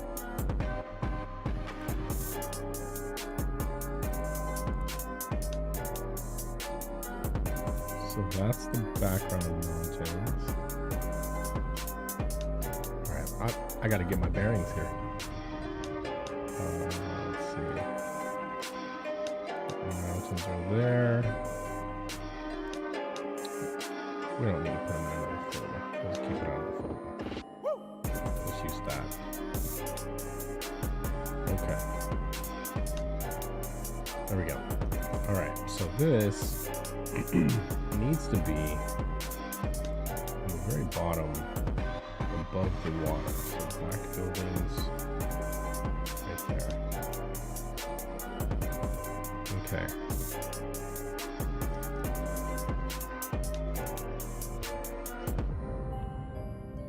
Fucking hell.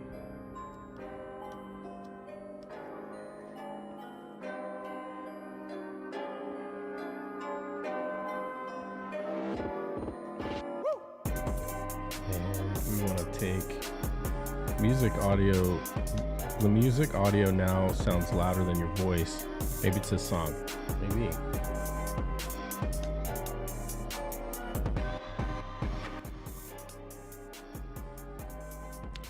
That better? I could have been not talking into the mic directly. Condenser mic right here. This band right here is the only place where my voice will be picked up efficiently.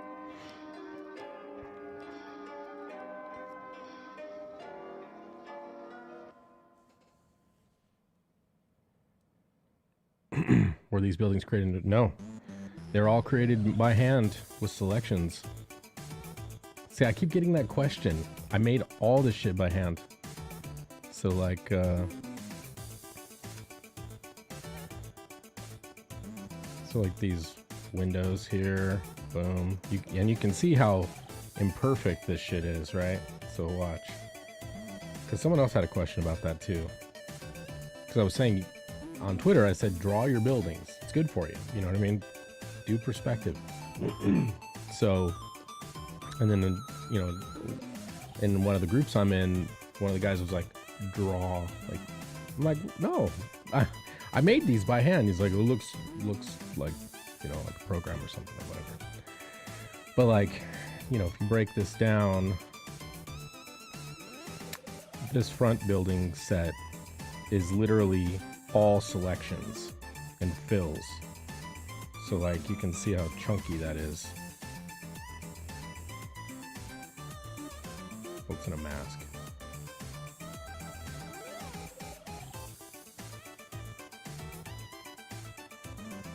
That's weird. Shouldn't be masked like that. But like, you know, that's all. Those are all, you know, sloppy lasso selections using the perspective grid. And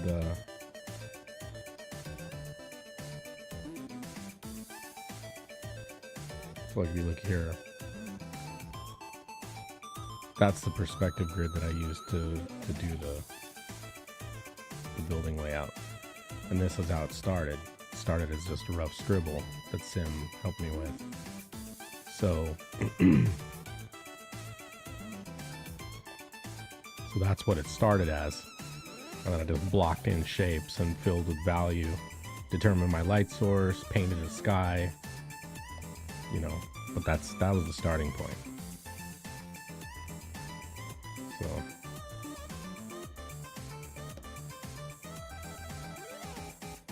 kind of how it started.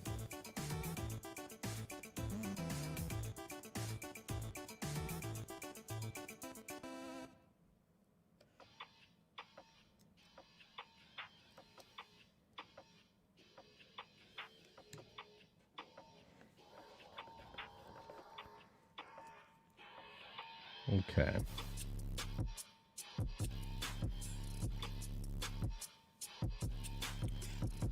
Well, thank you, sir.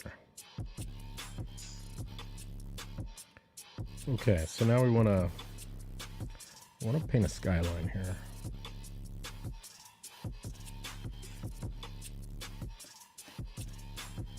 So I want this to be water.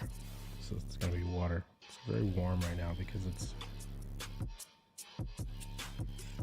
picking up on the sunrise. Let's see. I need a dark blue value. I think I want something like that. Or maybe this. We'll see if that's too dark.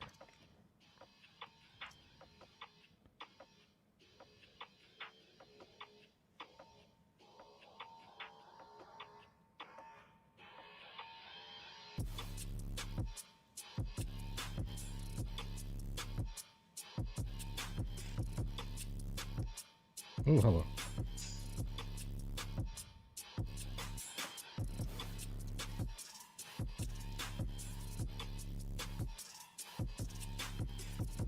Contiguous, that's the problem.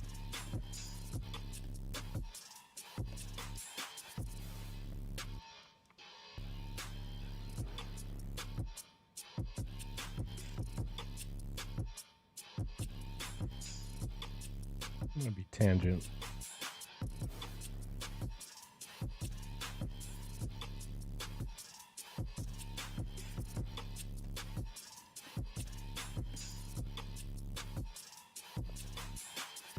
Okay.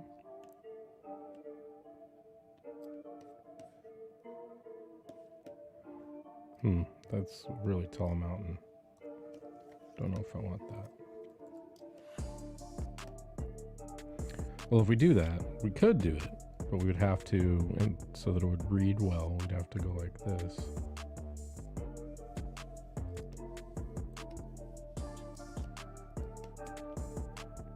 Which is okay.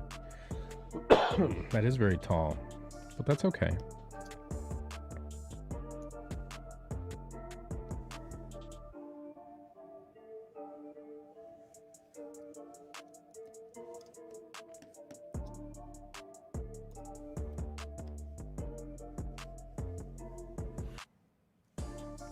That's all gotta go.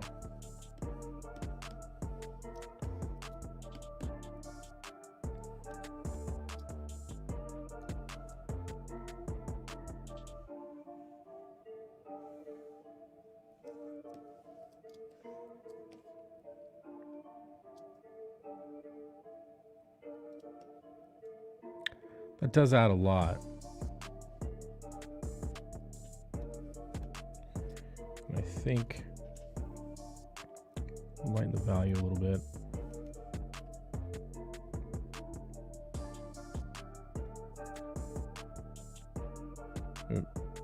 Probably gonna be cool.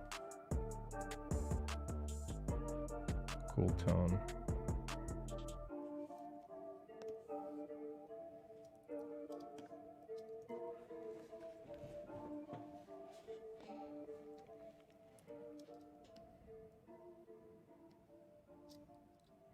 Yeah, it's funny, like this is like look at all those chunky fucked up selections.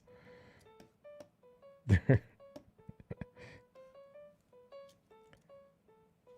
all just hidden, stacked up.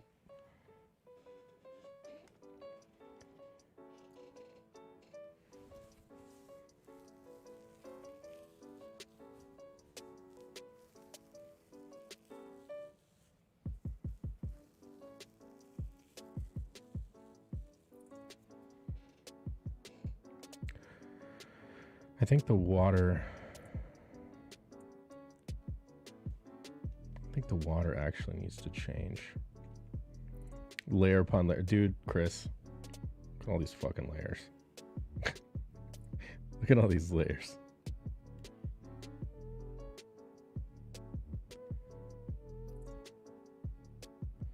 Like, there's so many layers. Hey, did you want to come in for a bit and hang out? I don't know if you're doing anything. Chat live so you don't have to type. Been a minute since we've spoked. Since we've had a minute to communicate.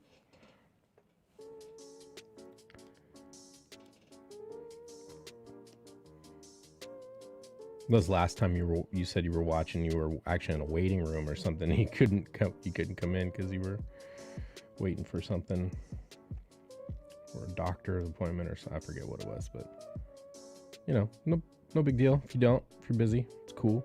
Either way, let's figure that offer. We haven't had a chance to shoot the shit in a while.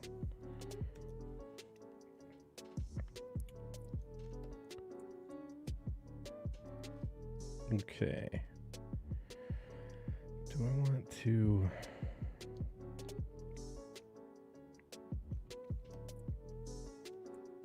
add some...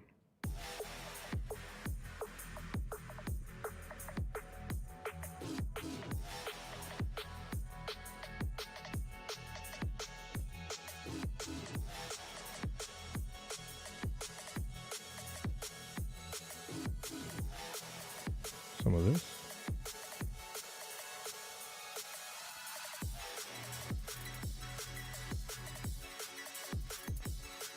To that.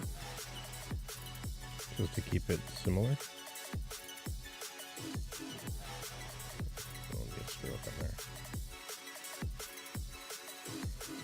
Gotta check back. Went for a walk around the neighborhood. Gotta get some exercise before the snow hits on Monday. Word. Yeah, man, gotta keep that health up, dude. We need a healthy Mr. Fisk. We'll tell you that for sure. I'll tell you that for free. I should be home about 10-15 minutes. Sure, man. No rush.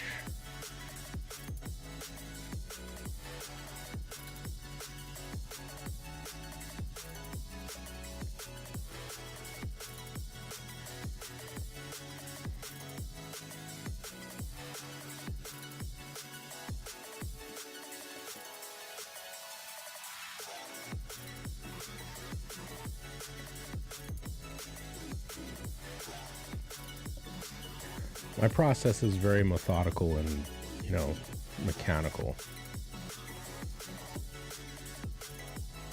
Like I don't like to spend time drawing stuff that I don't need to.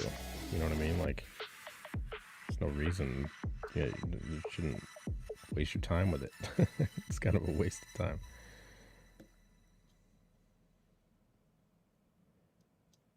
All right. I think we can ditch this whole thing here.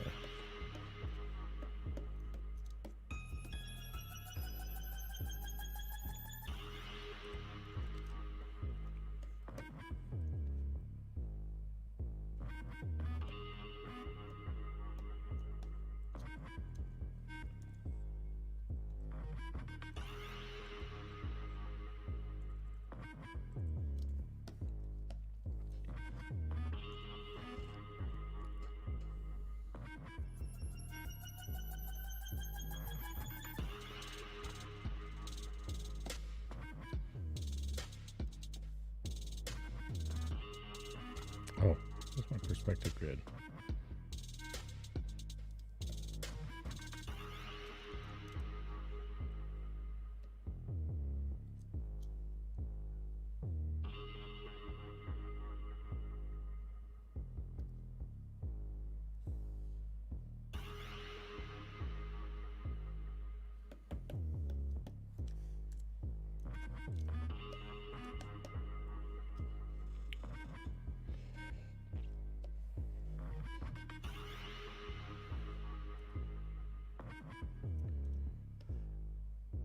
Sure.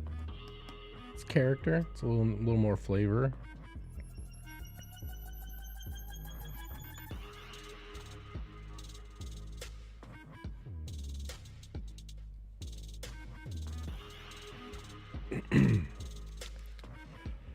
Let's see. Let me pull up a reference here.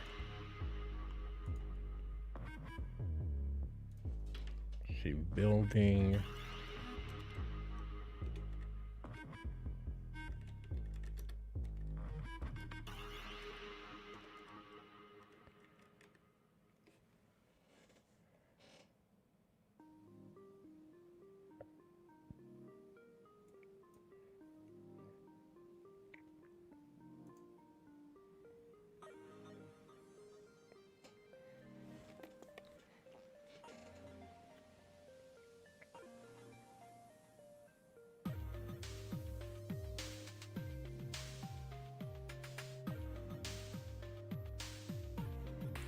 Okay.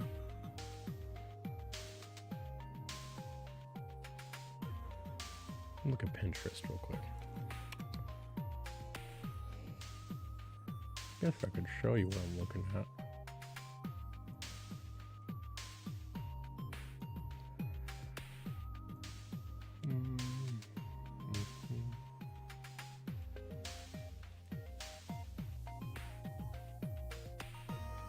Turn off Elgato. Let's go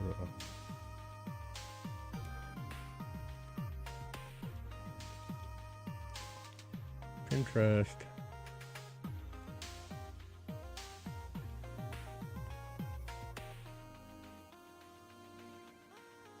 You can see what I frequently look at on Pinterest.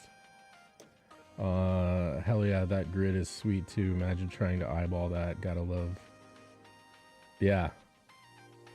Filippo Buscinelli, the original creator of perspective understanding. That's fucking sick. What is that? What's my keyboard? What is that? That's fucking dope. It's almost like a Western style knight armor, but with a samurai flair to it. Darth Maul. Pretty sick. Cool. Oh, you know, I've seen that image a million times. That's dope.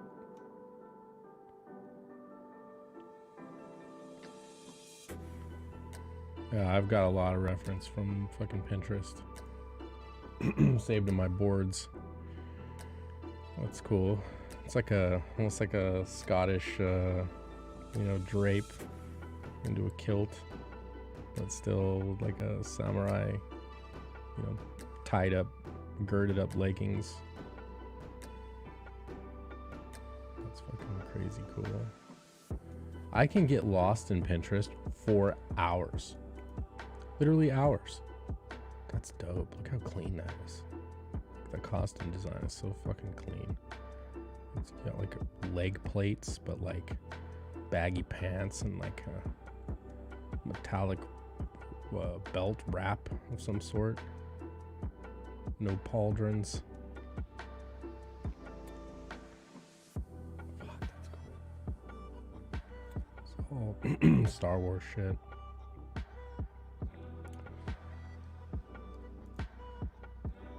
I don't want to put too many tabs open. I gotta fucking close them as I go, otherwise. So this image right here was a big influencer on the final armor design for my characters. Oh, I got another Russian bot. Welcome, Russian bot. A little bit of Genji in there. Genji's such a sick character. I mained Genji for a while in Overwatch. Just love the idea of a cybernetic ninja. But like, he's a cyborg. Obviously, his brother is Hanzo. But like, that's fucking dope. Oh, shit. Yeah, that sword. That's kind of some of the Lumithian sword designs that I was playing with are heavily influenced by Genji and his sword.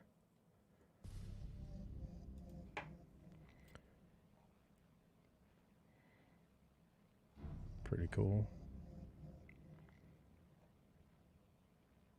Getting into like Snake Eyes designs and shit. But that is not why I came here. I'll go Manga City. Okay, hello. I can't see my keyboard, or fuck. My hands are all stretched out underneath my desk because I've got two keyboards.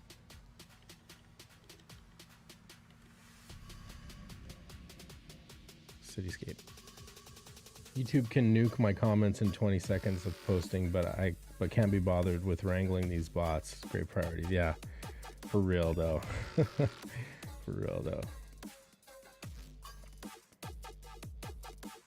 Take a look at that.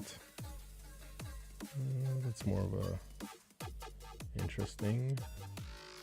That's interesting. It's more residential. That's interesting. I believe Arnold used Gray Fox from Metal Gear Solid as an inspiration for Genji's design. Oh yeah? Or at least the designs he made for Firefall before taking them to Blizzard. Interesting. I like to know nuggets like that. That's kind of some kitsch. What I'm looking for, quite specifically, is ways to richen up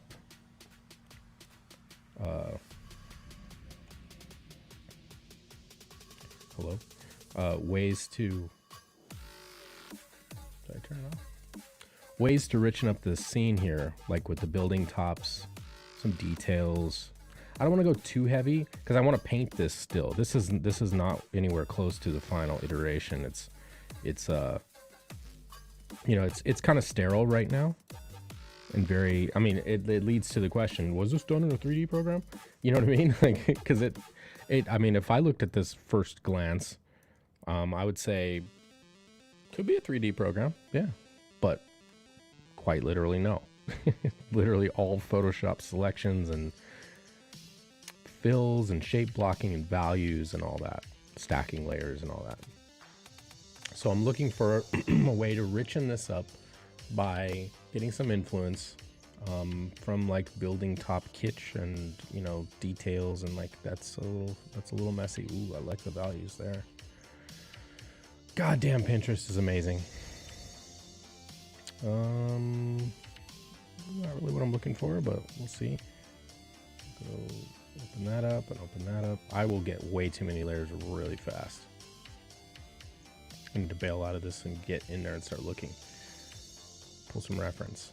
Ooh, that's kind of cool. The details are a little light, but let's see. I think it's probably enough for now. A couple more scrolls. That's kind of futuristic. Interesting. It's rainy, but there's not really much detail for me to look at there. Ooh, I love the values in there. I like dark foreground, cool backgrounds. Oh, wow. Okay. That has a lot of detail. That's going to be a good image to look at and get some fucking inspiration from. A little too traditional Japanese. Looking for something a little more modern, but yet possible sci-fi. Don't know what that is. It's a beautiful drawing. Take a look at that closer. Buh, sorry.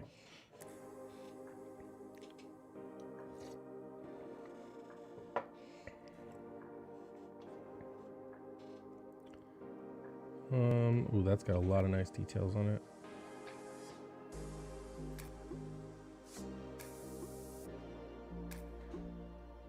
I think my son might be home. Ooh, what is that? Oh, someone took another drawing someone did and did something over it. I like the hair. Welcome back. Everything go okay? Nice. Okay. Need anything from me? Okay. Did you eat anything? Okay. Good, man. Hey, if you wanted to go pick up food, I'd give you money. Or if you just want to eat something here, that's fine too. But you gotta get me food too if you go.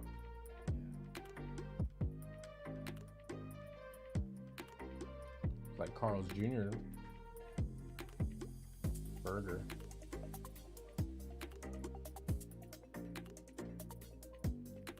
It's up to you. Having a son that can drive is awesome.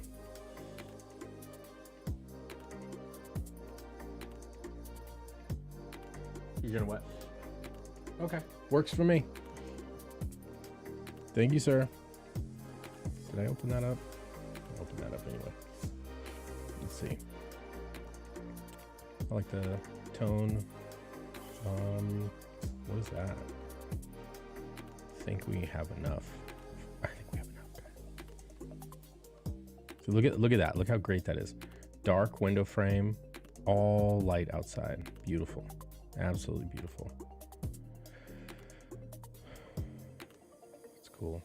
It's very stylized. It's got a lot of details in it. Okay, what tab is that?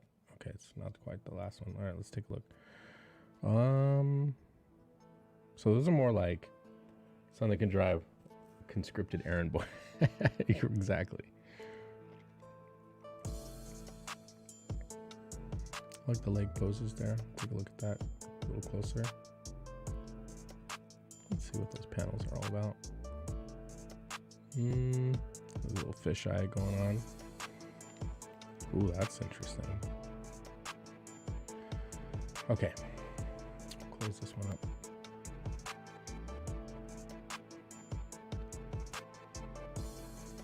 Like the way that leg is positioned. You get to see that leg bone curving inward. Cool costume designs with outer wraps with a big belt. Like that one the most. I like thigh socks, dude. I like thigh socks. God, that's fucking amazing. Like looking at female legs, the way that they curve inward. Was it the tibia? The leg bone? Like that. That is fucking awesome. I'm not even talking about all this, but I'm just saying like that, like inward tilted thigh with the knee passing over the other knee. That I love that. That's really, really nice. Like you could say shape language and postural, counter posture, upward back shoulder on the right side, lower right hip. These are opposite of each other. So descriptive. Let's see. I don't know why this. What did I click on? Oh, that's that. We were looking at other shit. Oh, there you go. Yeah. Get lost in all my reference. So let's see what's happening. Talking, looking at the console. It's basic storytelling shit. Okay. This is panels. Now what the fuck is that? Space Colony by One Juntae. Yeah, I like that. I like the radiuses. Those radiuses are nice. Very, very nice. So that's like a... This is like a... I can imagine you being weightless in here. And that's an airlock. It's like a space station of some sort. But that's like a tower structure. Looks like it would be on a planet side, like it would be on a surface, but this indicates this is all in space and it's like a moon. These heavenly bodies, I got a big problem when people put heavenly bodies too close to one another. That would never work, because their gravity would eventually cause them to collide.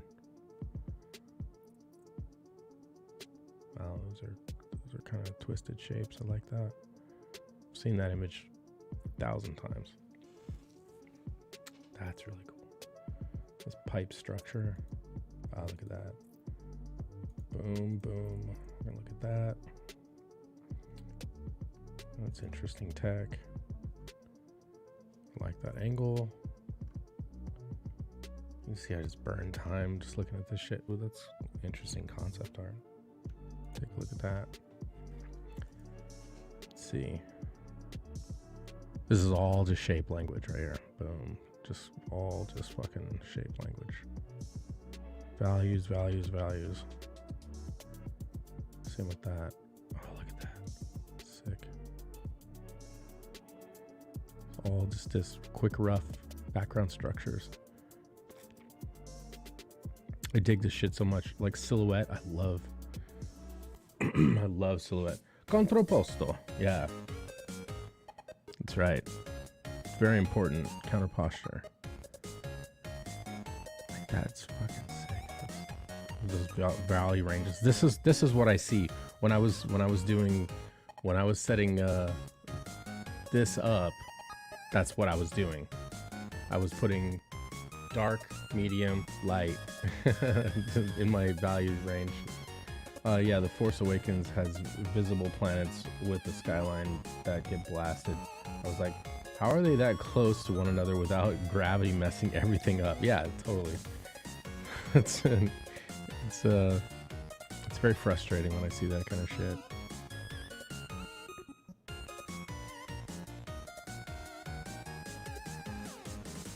Yeah, some more values. Silhouette. Oh, look at that. That's cool. I gotta start closing some tabs here. We're gonna run out of RAM. She's sitting on a sign. Upward angle, extreme upward angle. I love that. I love like extreme fisheye, or not fisheye, bird's eye and worm's eye views of things are really, they tickle my brain. I love it. Just speak to me. That's cool too.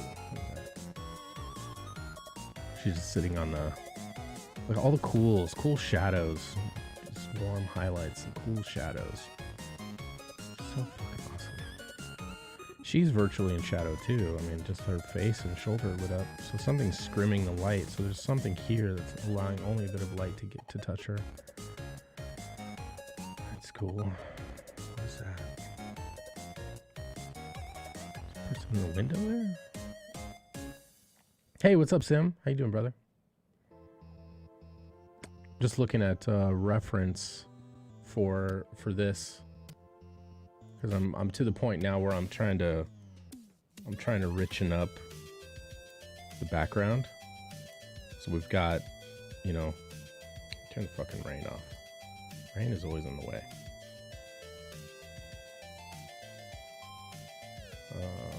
The link is in the Discord, by the way. So, got some basic city, building structure here, and then I want to richen up some of this stuff when I go to actually paint. I want to be painting on some intricate details, not too intricate, but so I'm looking at Pinterest as for some influences. I'm getting sidetracked like crazy. That is so awesome. Very narrow value range, but like all these cool like structures, just interconnected, loosely connected, but like forming larger structure. See, that's cool. So the lighting is way up here. Foreground and shadow. Oh, that's interesting. Well, we're gonna have to look at that. We're gonna have to look at that. In no way. Oh, I like that angle. That's really cool. Tilted ground is awesome. Ooh, what's that on her back? Let's take a look.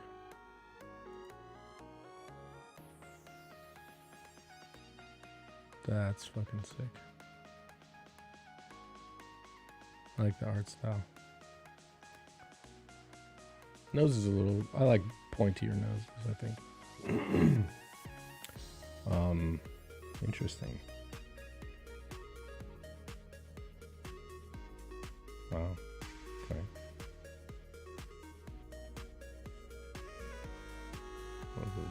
Serves a purpose. Backplating. Yeah, I need to think about helmets. That's another thing I need to really think about. That's interesting. I'm clicking links again.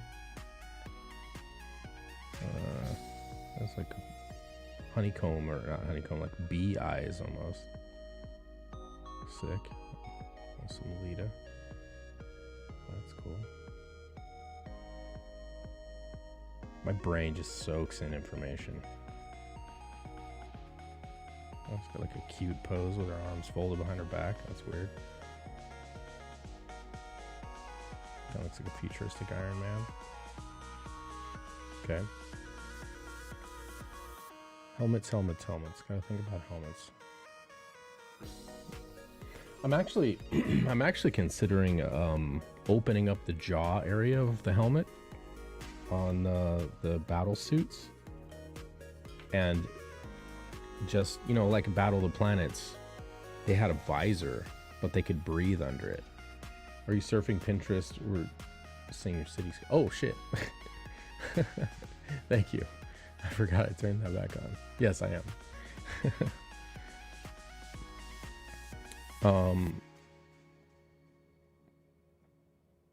That doesn't really help much. But I'm considering like how Battle of the Planets be.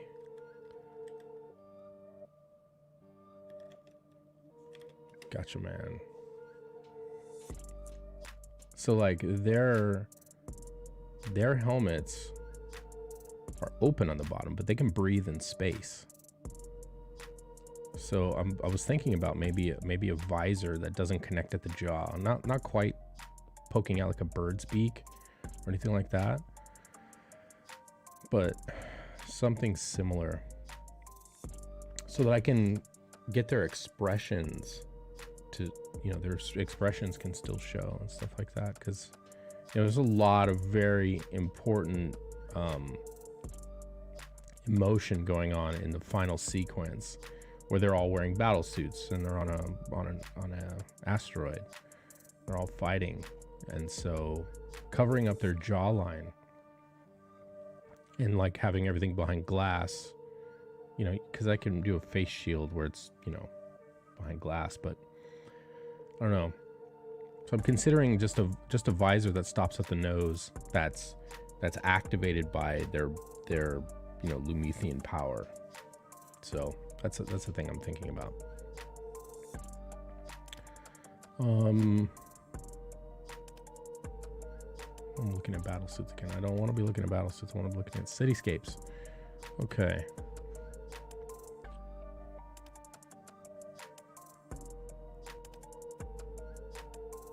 See, there's more apartment buildings.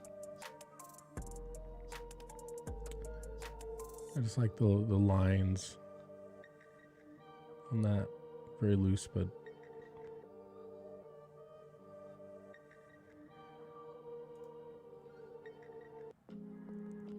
it's almost like a battlement. Radius edges. I don't have any radiuses in any of the buildings. Well, there's one. It's kind of like a central point, like a focal point.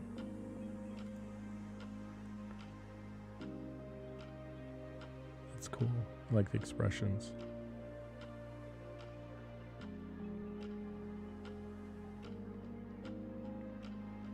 Mm-hmm.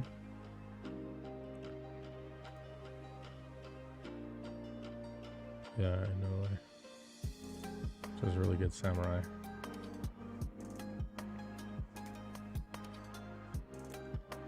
And this is that draw a shape and then fill it with a pose, which is cool.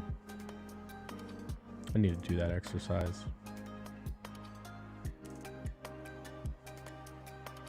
I like the dynamism. It's really nice. Okay. See, this is what I'm getting. Grids. Oh, that's nice. Are there more of these things? Those are just explosions. I like this grid. That.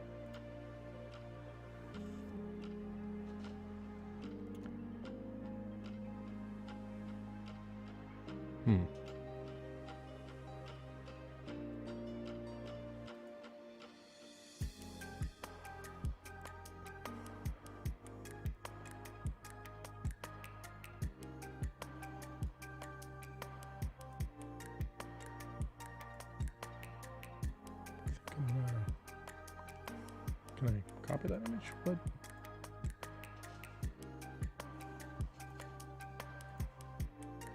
Should be able to just drag it out like that. Yep. So that one little detail right there, that grid, that's one of the things I'm looking for. These grids, that's cool.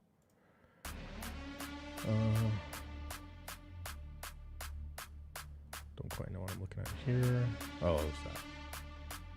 Oh yeah, that's right. There was all these little scaffoldings and things like that, piping and whatnot. I don't know if I want to go that intricate. I kind of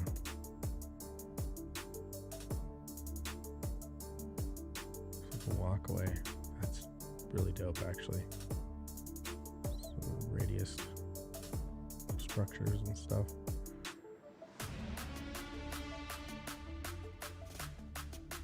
That's cool.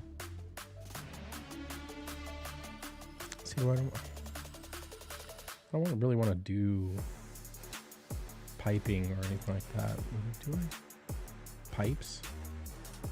They don't seem very futuristic to use pipes. Because it's not really futuristic, but it's an advanced society, so I mean, pipes would still be something that might be around. Fucking Twitter's blowing up for some reason.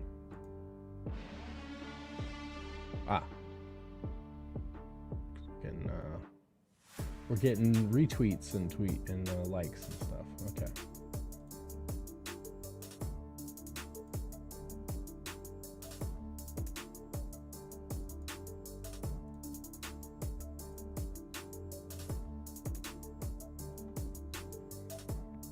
Okay.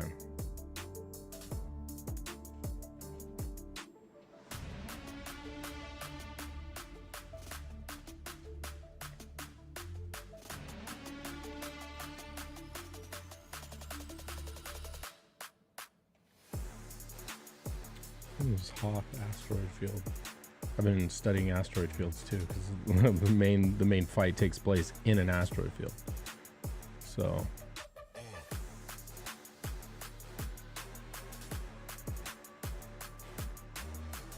some rendering, some bobs there.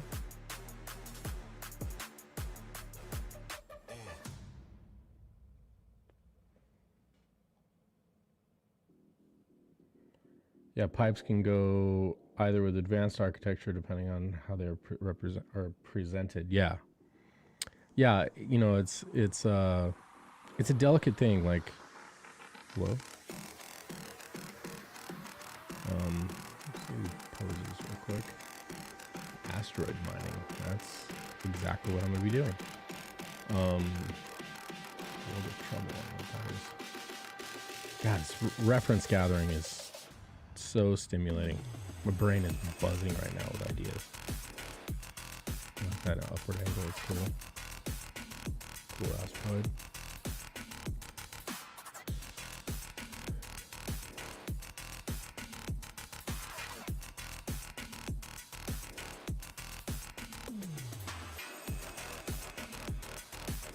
Let's take a look at that. Been sidetracked with like cool structure drawings. Trouble. Okay, atmospheric distortion there. I like this image a lot, actually. I'm gonna take that image down.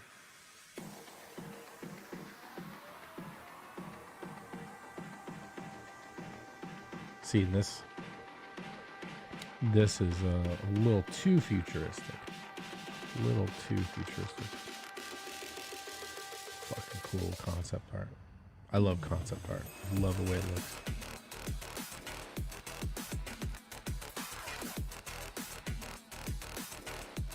Interesting. Mirror world. I don't know what that means.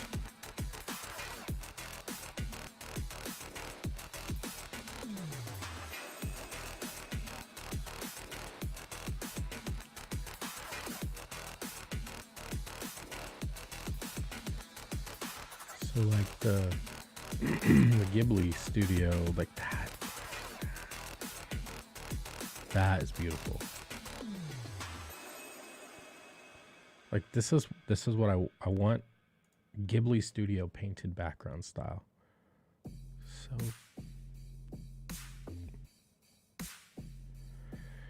amazing. Ghibli Studio aesthetic.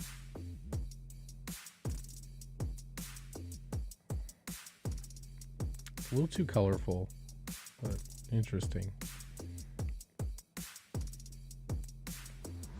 Let's take a look.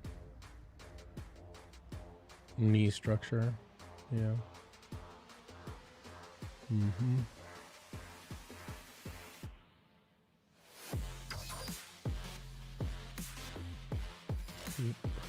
So beautiful.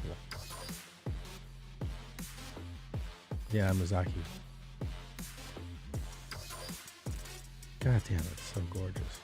Like the colorful color range, green and red, contrast, complementary colors, but like the painting, the painterly strokes is just fucking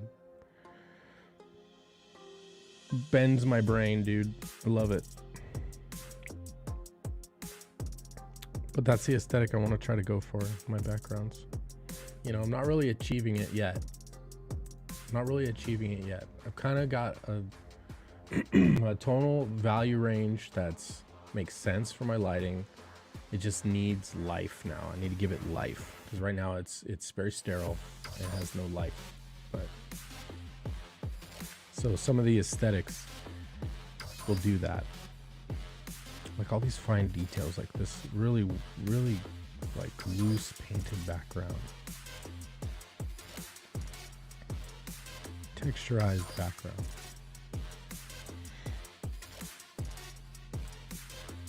Like that.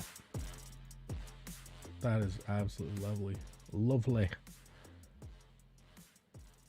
The light peeking through the trees. But like the way that's painted is just...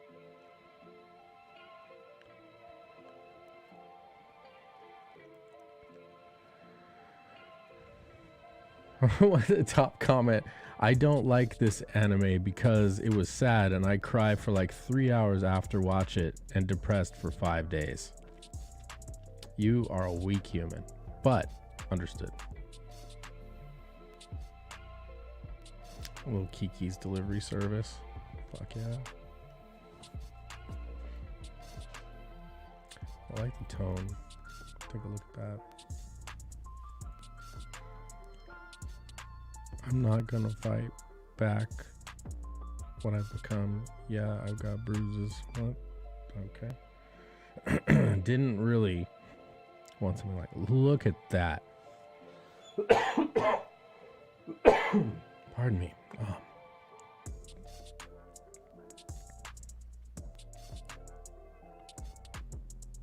Those values are very rich.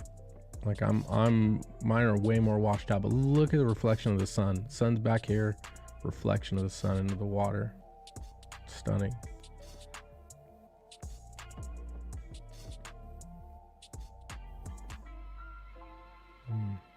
Okay. Just trying to internalize these. I might actually take this image too.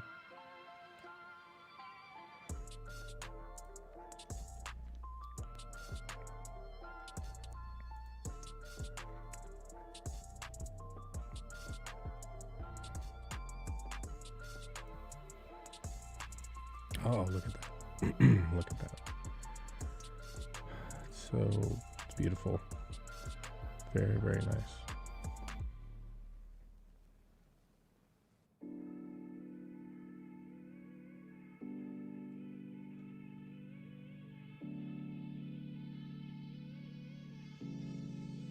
Yeah, see, that's the thing to capture.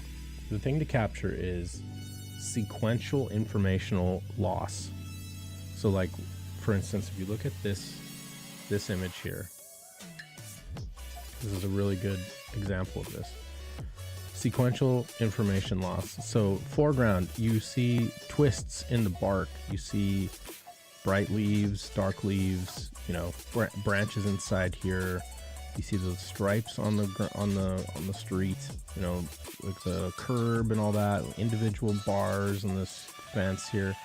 But as you get further away, you're losing resolution, you're losing detail. There's literally no individual leaves here. This is all just dotted clusters of where light is hitting on the leaves.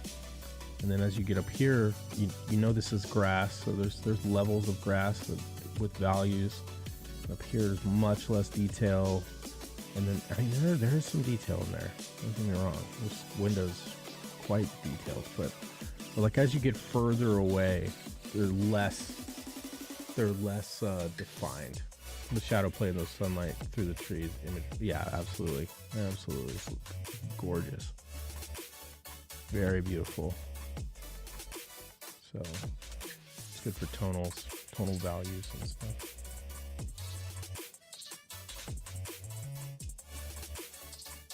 Like that's gorgeous too. The sky reflecting in the water. Like that. Mizaki. Might as well take a look. Yeah, shit. Oh my god. Fucking Totoro, big old fat boy. He's a hefty boy.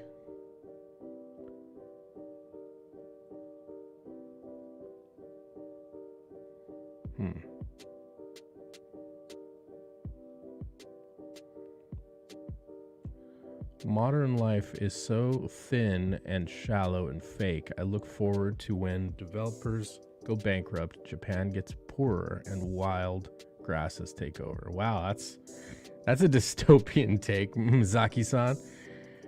Jeez.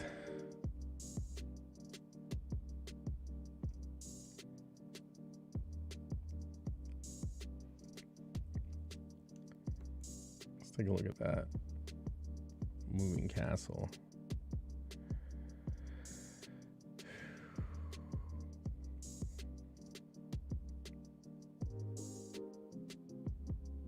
Oh, look at him fucking painting right there. That's beautiful.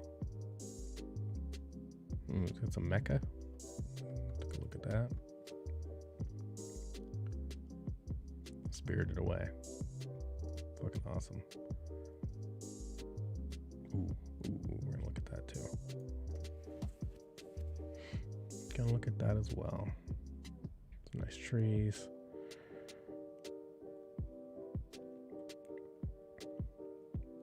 Well, I'm not looking forward to us being poorer. Let's right.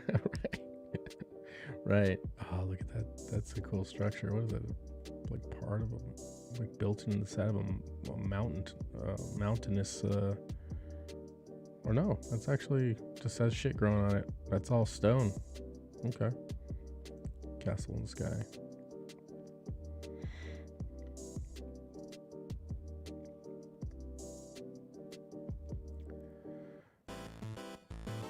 Oh, let's get that as well.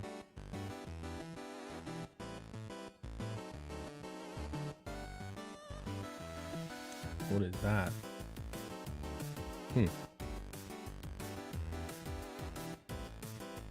Okay.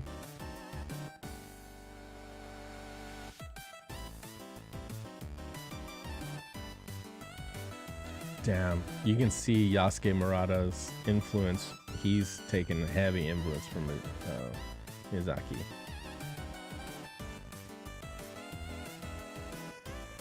You can see that right there in those eyes and nose.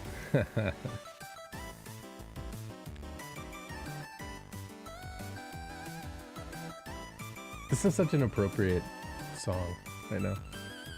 Feels very 90s anime. Look at that. That's beautiful.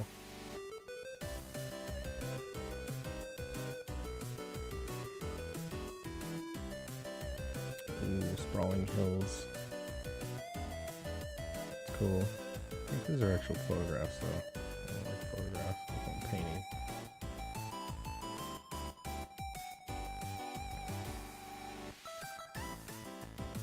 I'm gonna start cutting through this. I'm getting back to the buildings because I need buildings.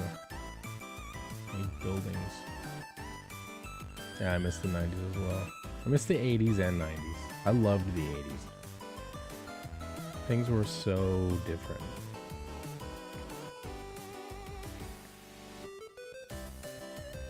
I like the range there.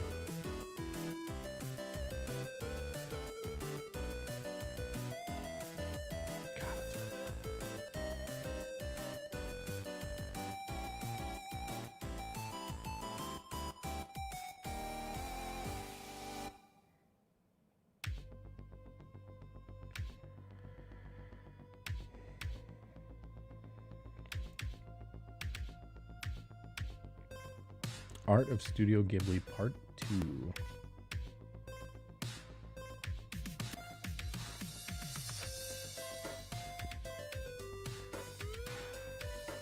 That's awesome. That's cool. Yeah, I swear, looking at other people's art just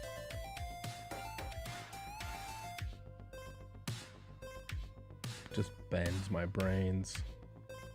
Futuristic city, we'll take that up there. I like this. What is that? Let's get a look at that. Yeah, the 80s and 90s felt like good times before 9/11. The corrupt governments took over everything. Yeah, it's hard to say. I mean, when the corruption happened, but at least they hid it from us better. Maybe we were just young and innocent back then. Like maybe that was it.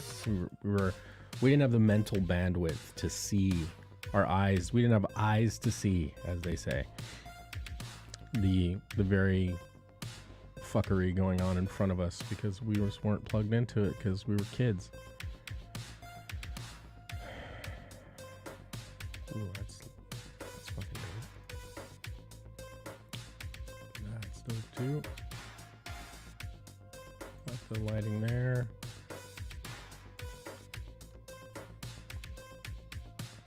Did I open that? What happened?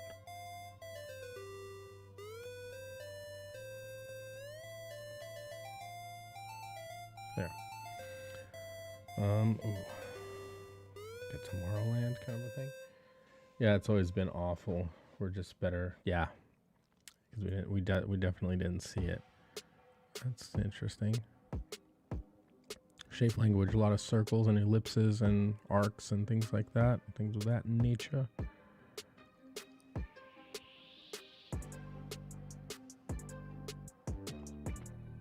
Ooh, it's cool.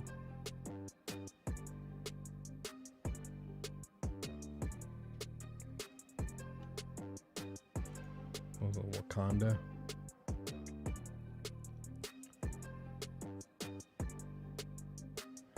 This is kind of the aesthetic that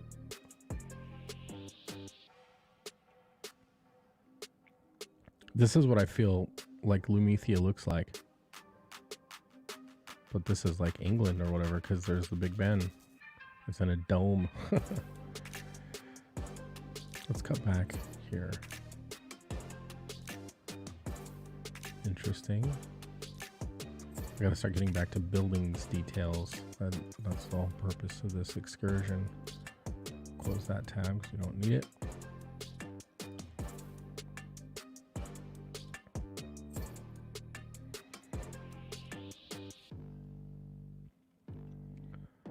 Leg and thigh structures. Oh yeah, there's that the iliac crest. Getting distracted. There's that triangular shape right there in the small of the back. The glutes. Rectus abdominis.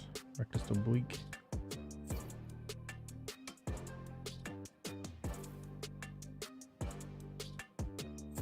I could look at the female form for fucking hours. Just like the structure of the thighs and like the hip bone and the lower abs. That's just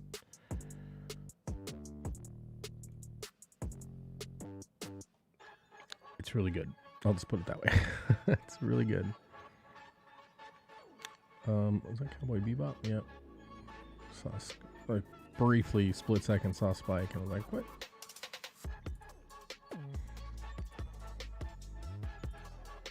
I-11 is when they separated the West. U.S. Canada was strength. Yeah, it definitely wasn't good, that's for sure. Well, that's got some good details.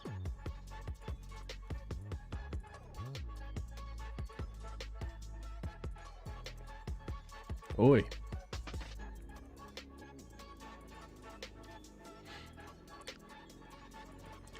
Sam, the link's in the Discord if you wanted to come in. Or not. You know, if you're busy. All good, either way. Kind of like that. I'm just looking for some kitschy details to... I don't really want to put signs anywhere or cabling or anything like that. I just feel like that society's past that point. But I do want... Oh, double vanishing point. That's interesting. Oh, multiple vanishing points. I like that.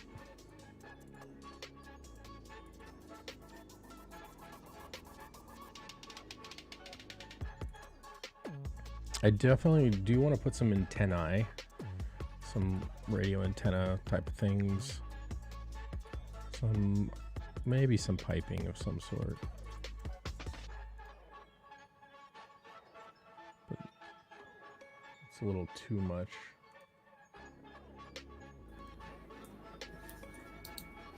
Yo. There you go. As you come to the peer pressure, here I am. Did you just rock say you like a hurricane? Did you just say you suck cum? No, succumbed. Oh. To the peer pressure. But you know, that's also pressurized. Right.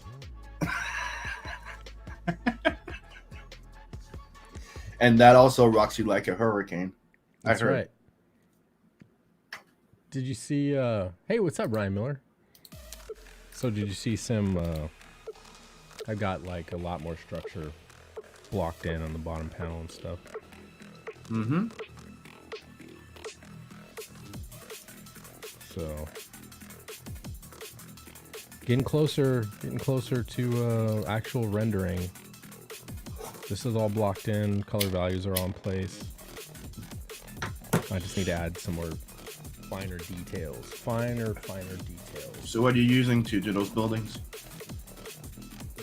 Just lasso selections and, you know, like it looks like SketchUps. That's what I was asking.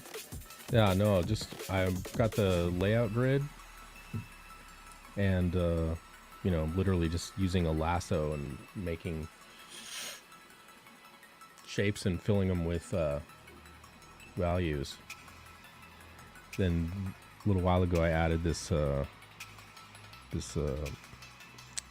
mountainous city or mountainous landscape to kind of trace the water here. So coming along. Most of it's lassos though. Right now I'm just looking at details on Pinterest for the building tops and things like that. Just kind of influences. Like I'm getting sidetracked like crazy because Pinterest is the devil. So I never go there. What's that? I never go there. You never go to Pinterest? I had one a long time ago that I opened during university, but never went back. I don't really go back.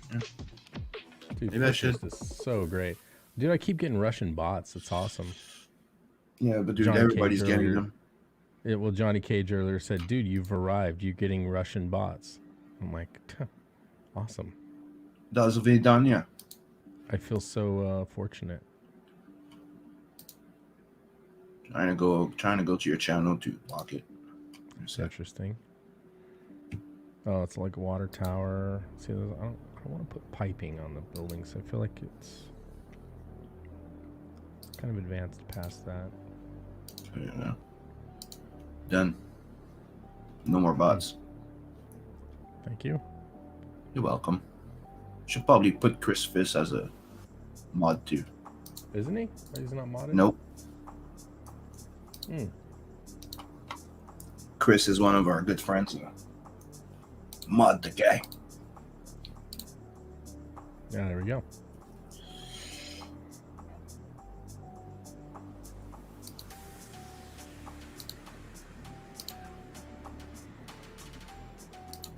Join our quest against the Russian bots.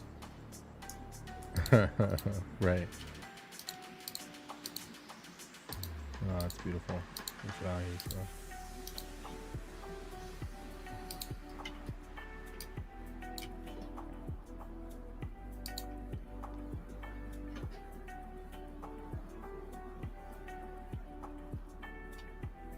Okay. I think I'm almost. I've got almost enough detail.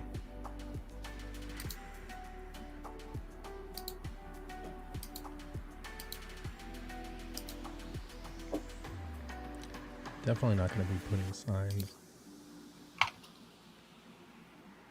Signs or cabling. Pipes, maybe. Still thinking about that.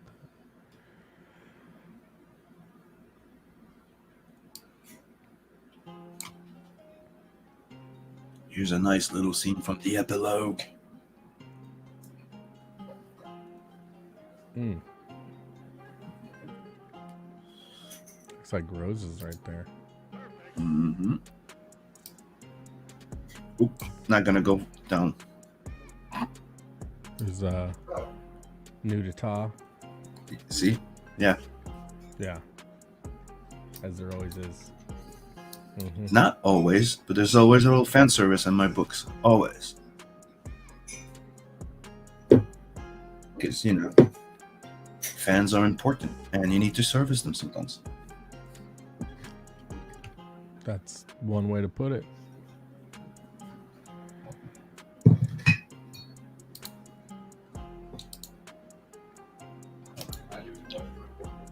Interesting.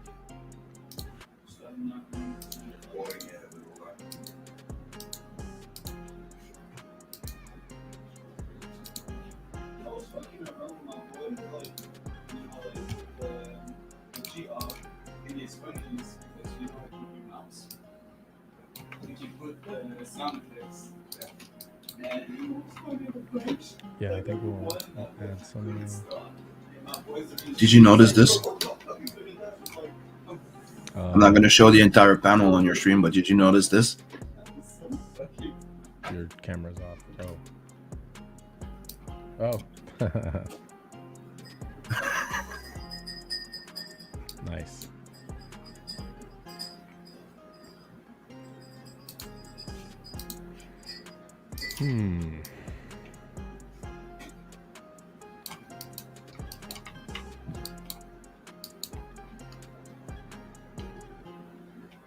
Did you know that remember the old movie called Rollerball that came out a while back? That was the end of a big producer, McTiernan or something. Was the end of his career? He went at war with the studio because they ruined his movie. Do you know what's the story behind it? Mm-mm. Rollerball was actually supposed to be Alita. Oh, really? It was supposed to be Rollerball in the Alita. And yeah, they turned it into something else. And he was not happy. Crazy.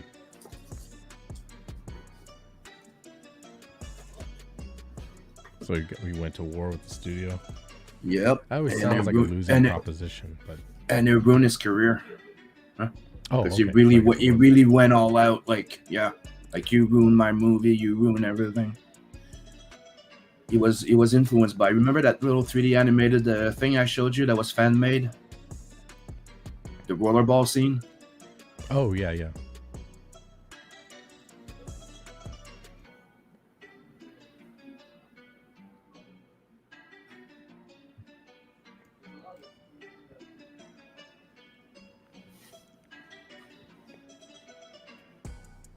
It's like RoboCop. We ended up with RoboCop, but it started as Judge Dredd.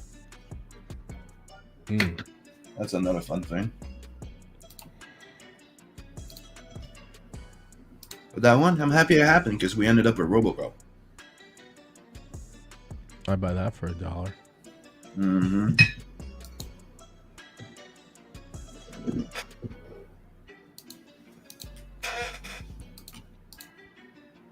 Okay.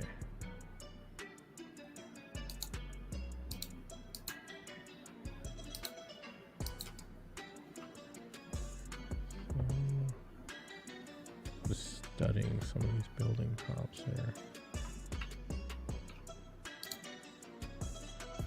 So like air conditioning units and whatnot.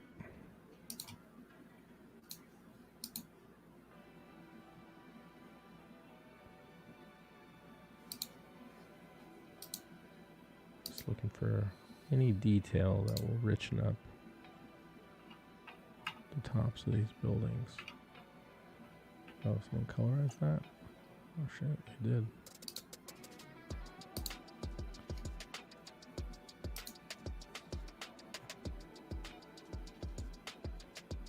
It's a little more sci-fi.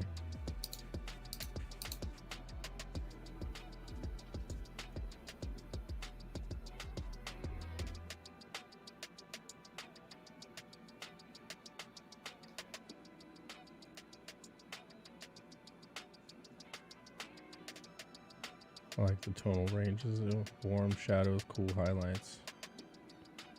It's fucking sick. Oh, it seems that Inkspot's gonna go see the new Spider-Man movie now. Yeah, that's what I saw there. In the Discord. Oh, I saw it on Twitter.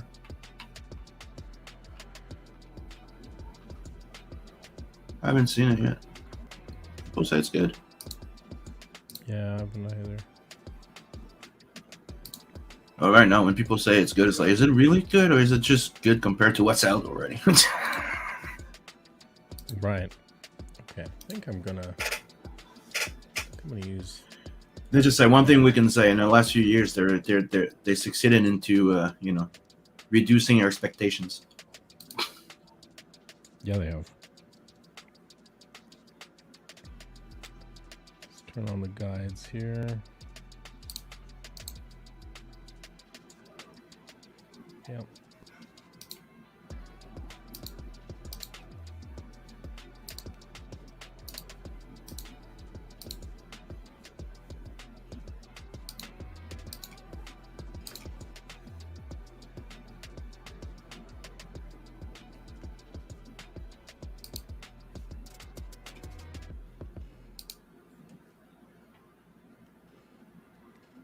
Okay.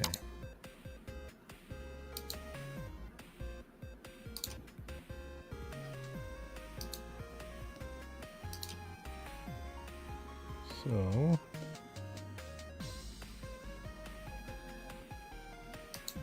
let's add the thickness of about that.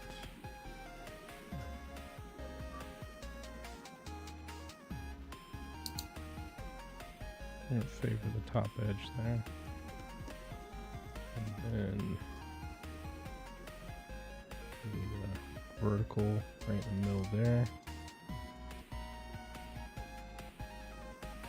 It's gonna vanish to about like that.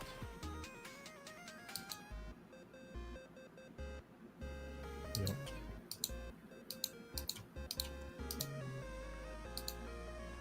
Okay, this value right there.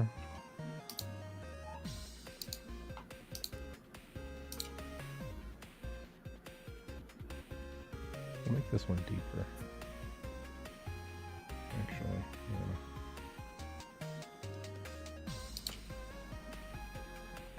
Let's see, where does that need to be trimmed?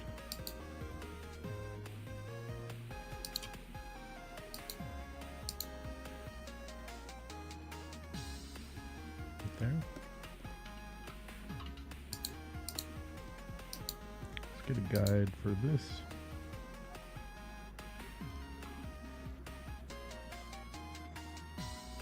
And we're looking at probably Do that much.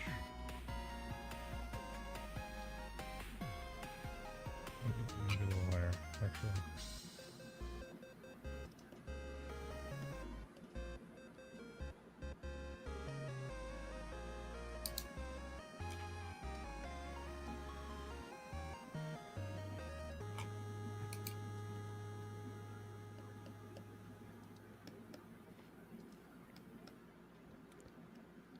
Okay. Doesn't follow actually exactly right. That's alright. We need a vertical for that. I want it quite on the cross there. And this is going to be vanishing out upward. So we need it to be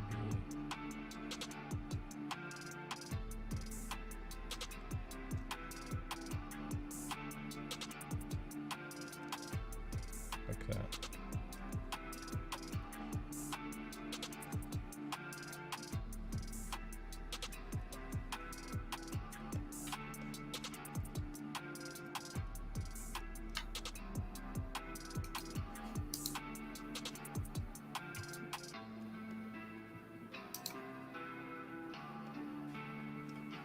I'm not really following the respective grid exactly.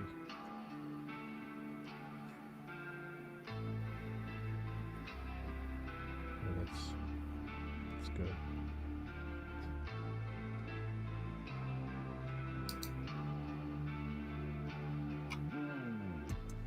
All right.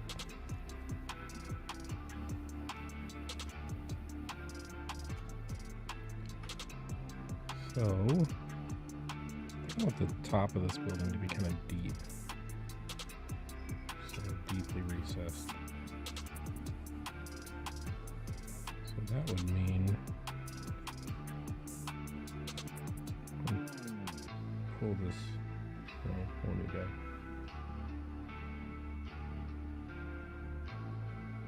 Like that.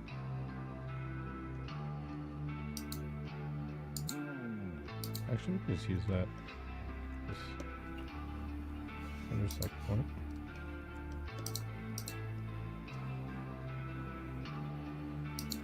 And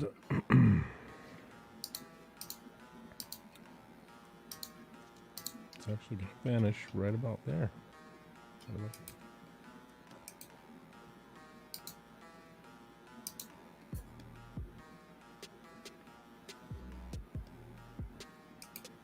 And then vertical for this intersect.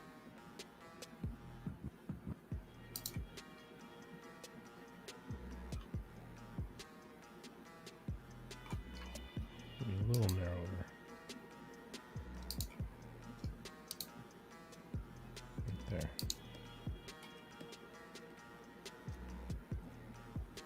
Okay.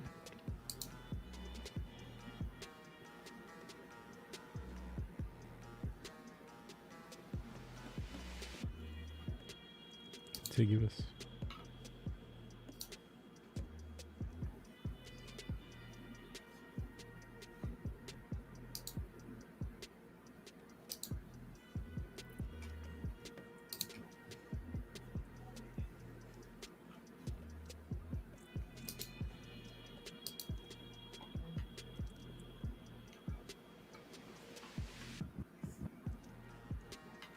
Feels about right.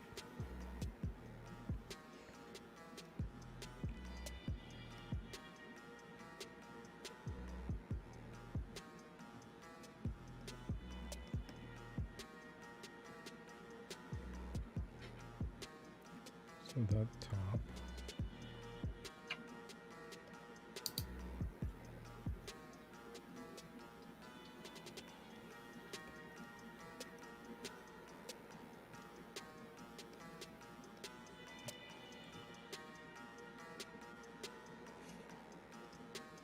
It should be that.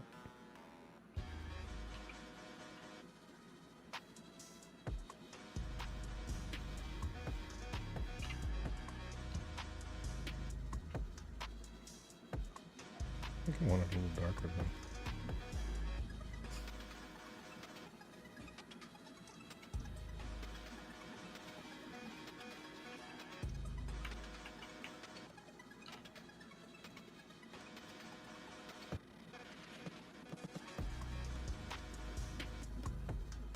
What is that?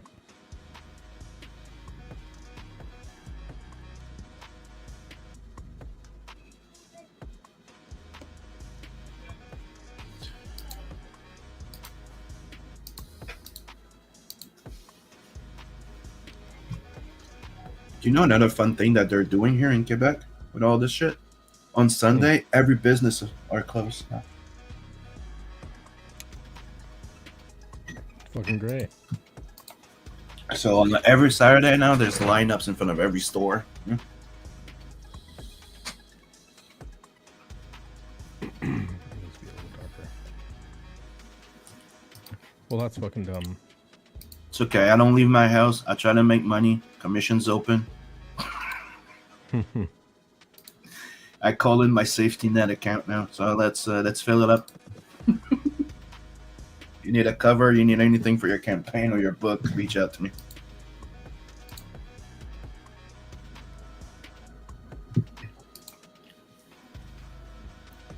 Pretty much get any piece done in 3 days. Give me a sec, I'll be right back. All right.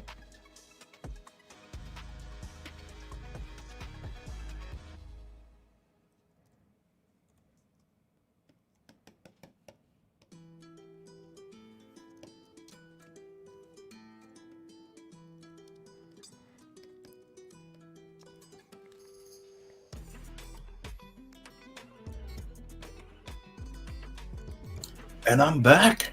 So is that bot. And that bot is going bye-bye.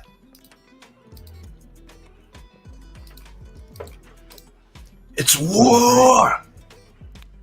You step on my ground, boy, and you get the slashing.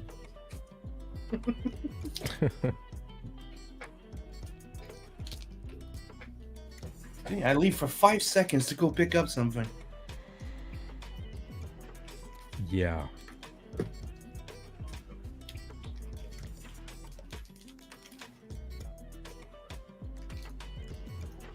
So tell us about HeroHiro.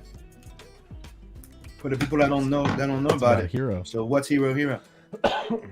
Is it the hero with the E or the I that goes first?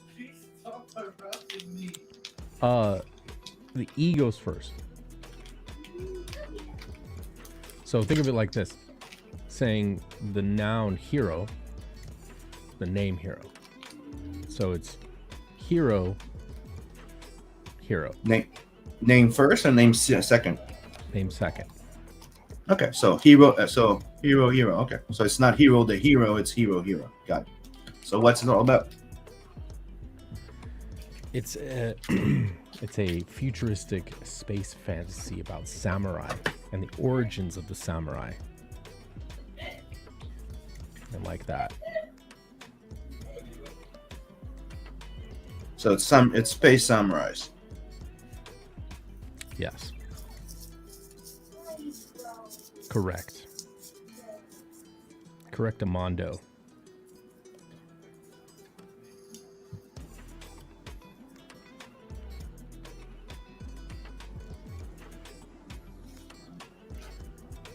You know, one of the titles that I had for Nat was Space Rebel and Space Ronin back in the days. Oh yeah. So it's like you go up with a whole bunch of things, and then the producer just goes, "Dude, you should just call it Nat the Merc." It just like stop trying. That was the director was like, "You need a title, a name doesn't work." Well, the producer thought otherwise.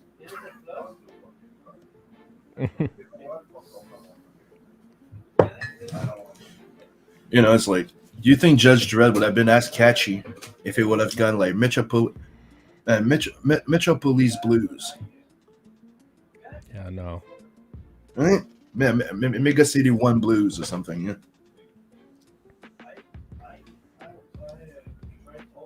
Yeah, that Mega City 1 Nights. Yeah. Definitely wouldn't have been as catchy. It was the same thing with Wolf Dragon back in the days. Like I was calling it like the Everheart Chronicles because it was based on knights and stuff, and going around and going, okay, what's the name of the main character? Wolf Dragon, and having everybody, including Michael Turner, going, that should be your title, dude.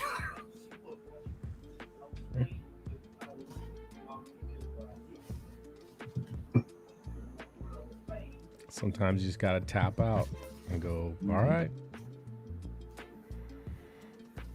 You have to pay attention to the reaction of the people, because sometimes you have an intention, but then the reaction is different. So adjust to it.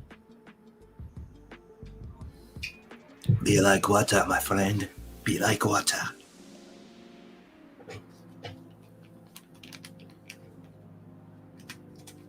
Be strong, take room, but be adaptable.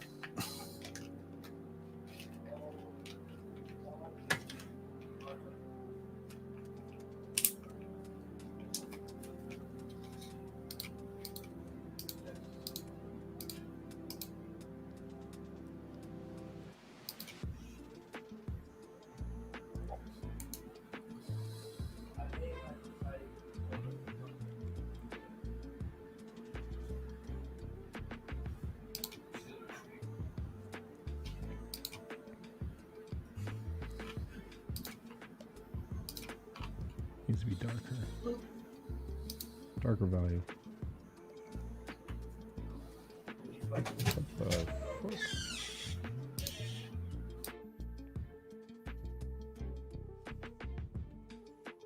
Oh, because it's not right there.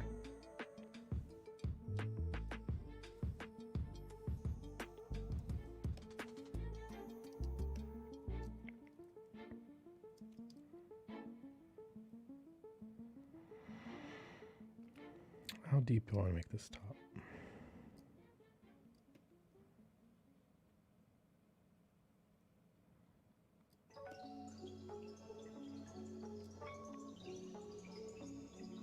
I think I answered it with that.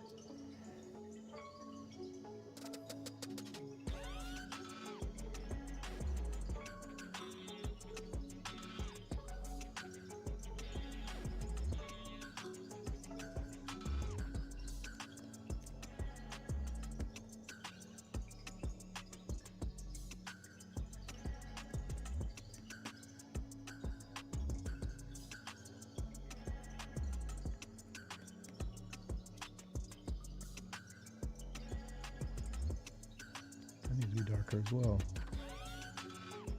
It's actually in shadow now.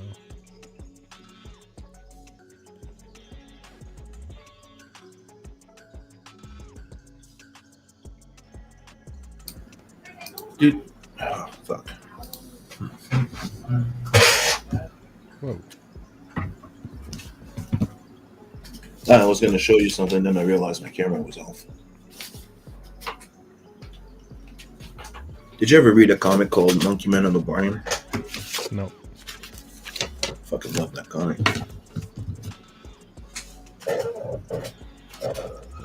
Let's try to hook that camera. You know who Adam? You know what Art Adams is, right? Arthur Adams. Yes. Huge fan of his.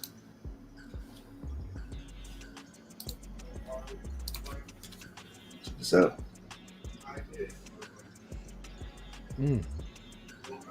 That was the series that was coming out at the same time as Sin City. Okay. It was like the extra story, and it's pretty goddamn awesome. Yeah.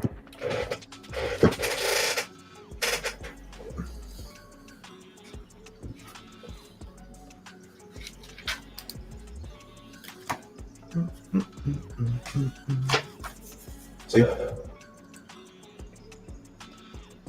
And I've always hoped that he would bring it back. Oh, yeah. Oh, dude, come on. Fighting evil space toads and shit. Yeah, I've been going through some of my old stuff lately. Like yesterday, I watched the animated movie of Gen 13. Oh, yeah. I hadn't seen that in a long time. Did you ever see that one? No.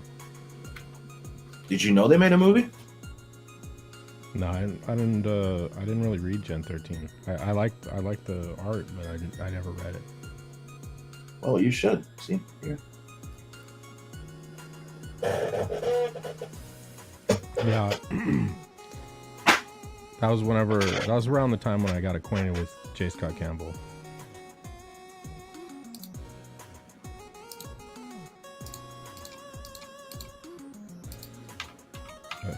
Sorry if I look a little bit ruggish. I just woke up not too long ago. Was up till like 10 in the morning. Oh yeah. Hmm. Yeah, I did something the other day. I kind of like didn't feel too good. Remember I told you, and I spent the entire day almost sleeping. Ever since, it's been hard to get back on schedule. Mm.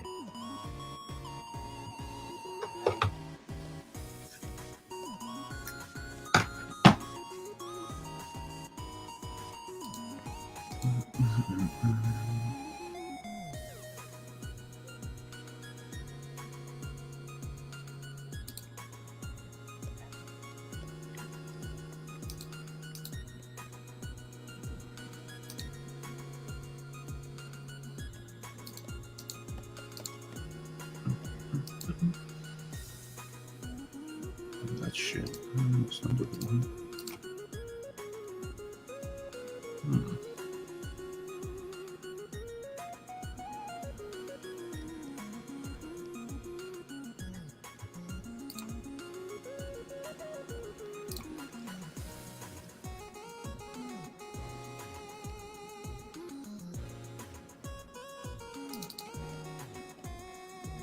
Why does that song sound so familiar?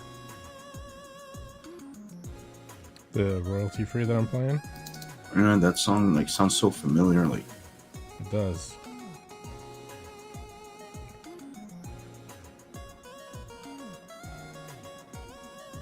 it's one of those like I know this song, but I can't put my finger on it.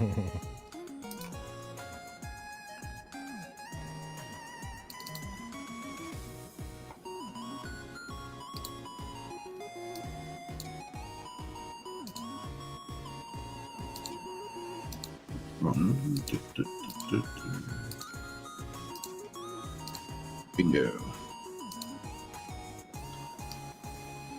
Did some tweaks on that little animation here, the explosion, and added some more colors. Oh yeah? Yeah, the green and the wheels that appear Mm-hmm. when she goes anti-grav. See? And then it goes away. Hmm.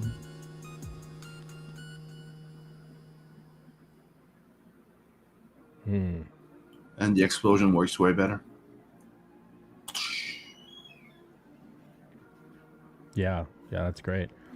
You almost need a couple more in-betweens on the roll around for the wheels, because they go like kink, kink, kink, kink. You know what I mean? So like, Here? no, when she lands, because the wheels become sentry guns, right? So Yep. she lands, boom, and then they do a little roll around, and then they make a hard like 90-degree turn.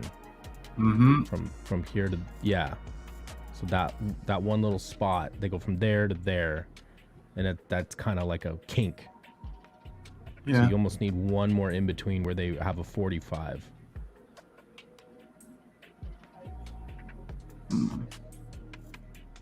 Just saying, it seemed like yeah, you're right. Like you see I what could I'm also saying, I could have just moved their frames a little bit to the left there, and it would work. Like yeah. here, yeah. Yeah, I think that's what happened. I think it went down a bit too much that layer. Thanks for pointing it out. Also play with that one here, but mainly just the tweaking it the up. music in that one. You could say that, yeah. Except I haven't done the drop yet. I just did the landing.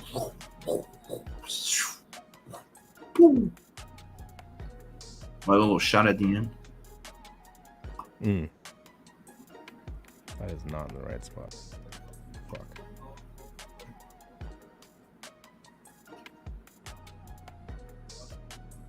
Let's just say it takes time to animate and draw a book at the same time and do jobs and do this. Sometimes I'm like, dude, I'd like to have it like more fluid and stuff, but I wouldn't be done for a few months. Yeah, I fucking hear you, man.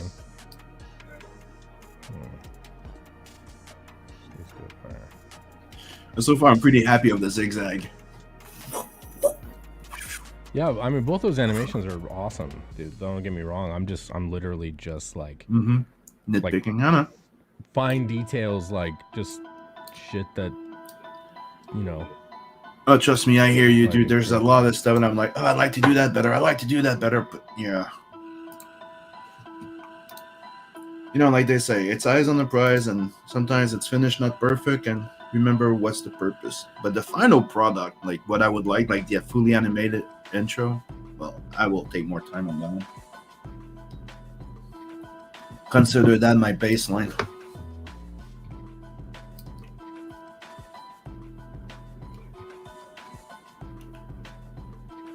I like how it switched to the actual image now. Mm.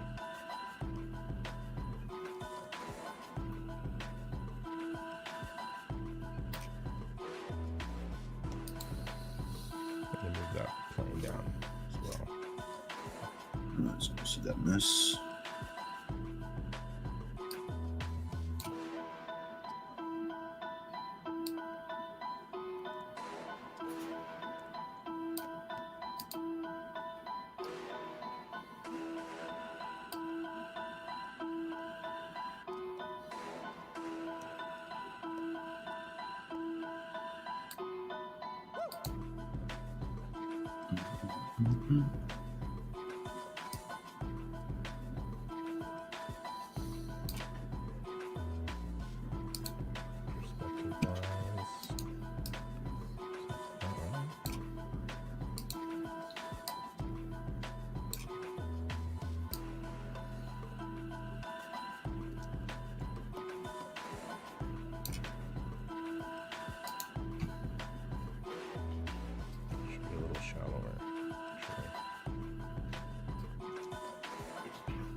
It's about the same distance from the eyeball.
Yeah, I think I know what it is. They're all like little remake or inspired by old game theme song or something like that, show songs. Something like that. But they sound really familiar. Like I know that song. That sounds like an old sitcom.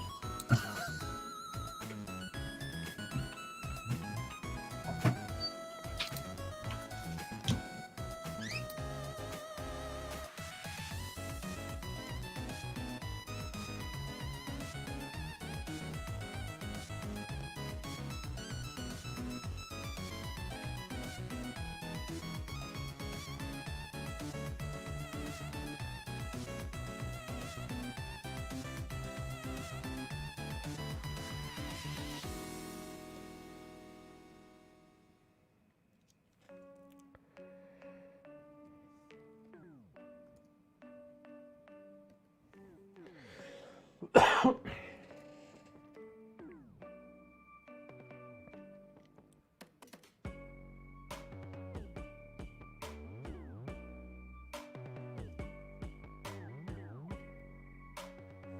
doesn't this fucking thing have a name?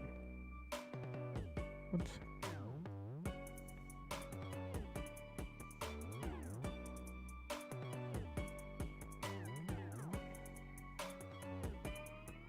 Just rename later.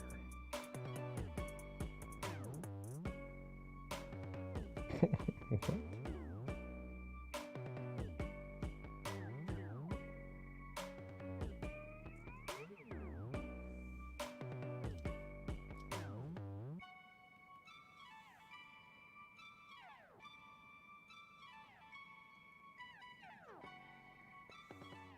Kind of tripping out actually.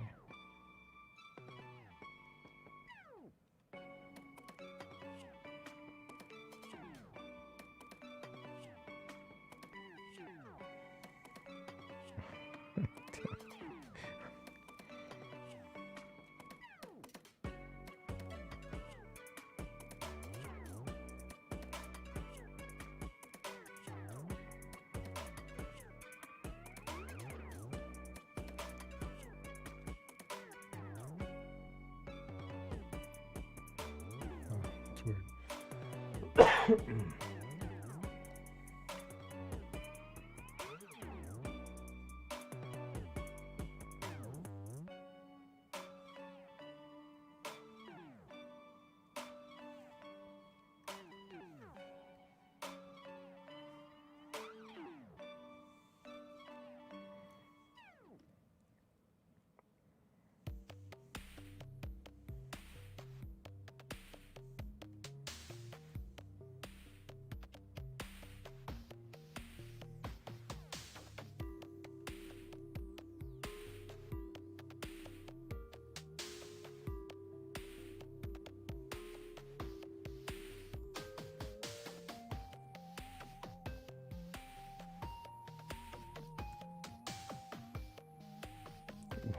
Why did Russian bots turn up? I don't know. What's up, Bianca? How you doing?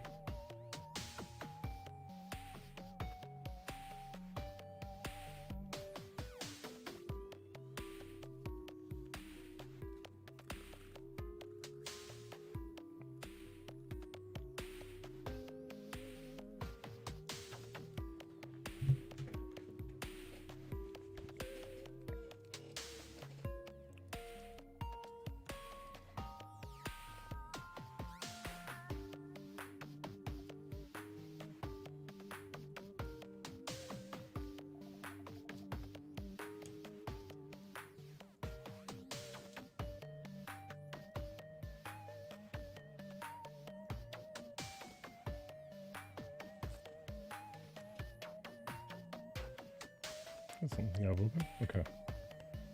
Let's turn the rain back on and kind of take a look at where we're at here.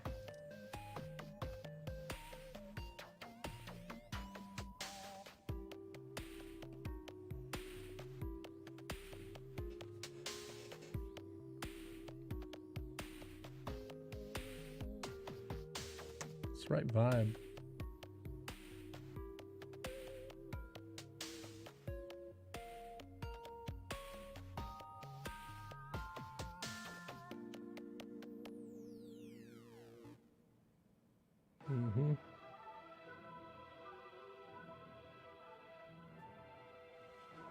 Okay, I think we need some at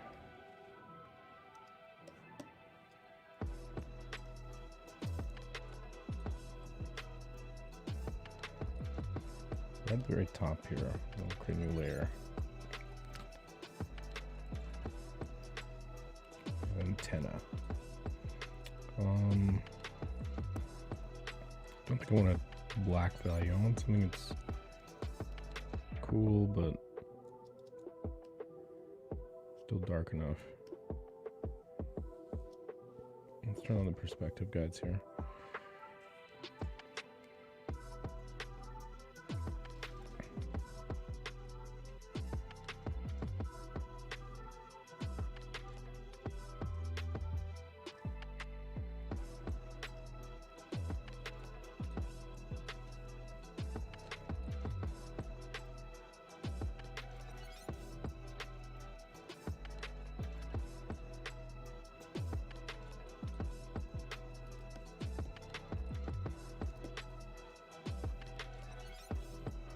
I don't think I need perspective guides. These are just vertical lines.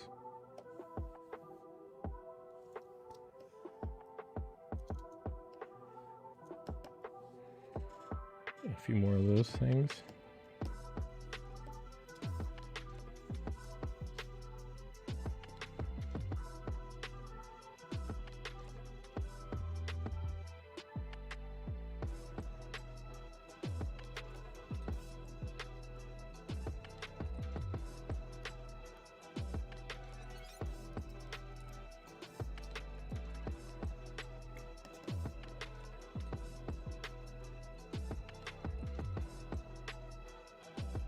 I don't want to put anything on the top there. I'll put some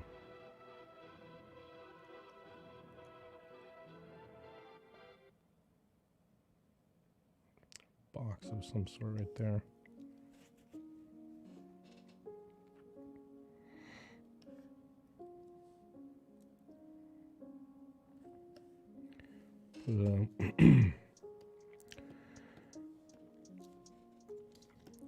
Couple groupings of antenna on here. Oh, I'm muted. Check this out. I was moving, like I was fixing the animation after, but then after that, I just decided to go fix that part, and it works.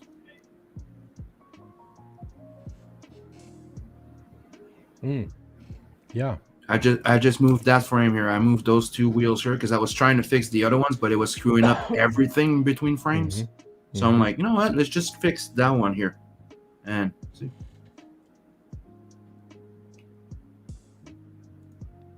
Yeah. That's literally enough.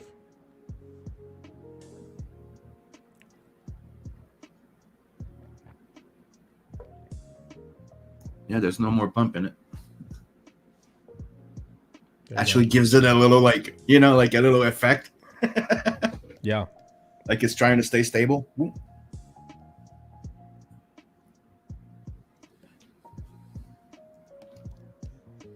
This is the importance of those little pit work, you know. You work, and somebody goes, "Yeah, maybe you should check that there," and then, you know, that's how you evolve. That's why having studio pals is so important. Yeah.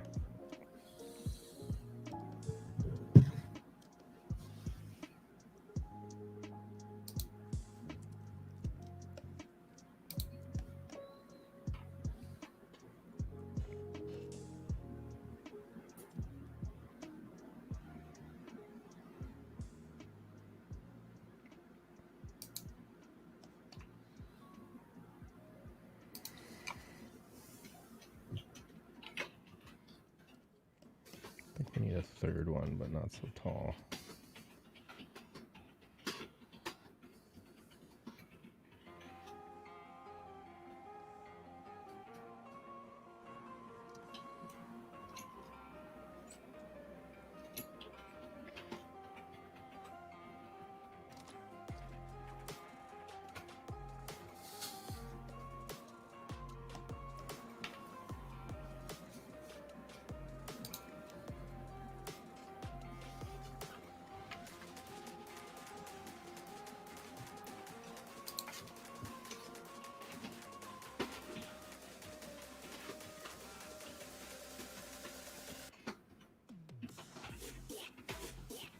Oof.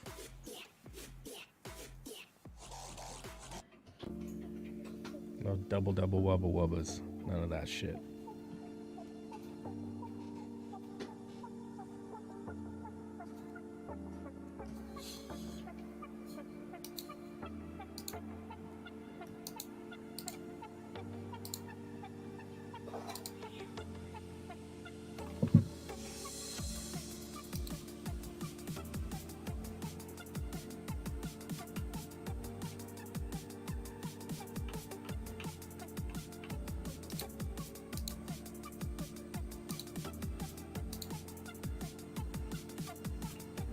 Ooh, should I put the first actual radius thing in here? Well, it's got a radius. That we're gonna do that there and there as well.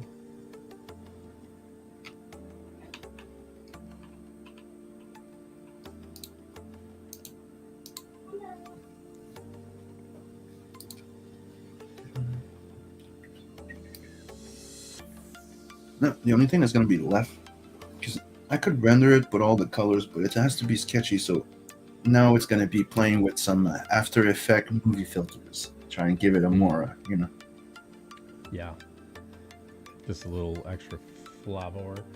Yeah, trying to put some more depth into it, some of that grainy little, lens flares and stuff. Like, try and play with it a little bit. Mm-hmm. I was trying to get everything done for the 20th, but like I said a while back, I was aware that it was not going to happen. So I'm looking to launch like max February 20th, hopefully before. But before I launch, I want to at least have this trailer done. To be very nice and have some color pages in. There's the Planet 69 cover that needs to be finished. So when we have a few color samples to put on the campaign and launch, and the trailer's gonna be done. Because I'm not doing the same thing as I did the first time. Launching the campaign with only black and whites. You need some colors. But I did consider launching the campaign black and white only, with unlockable colors.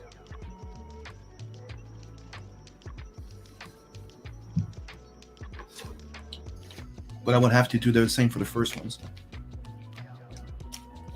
Right now, so my final decision is like, maybe when I'm done with the first 3 issues, when I'm done with the first 3 titles of Telson and Adverse, maybe I'll do a collected edition of all of them in a hardcover, and you could also have the black and white if you want.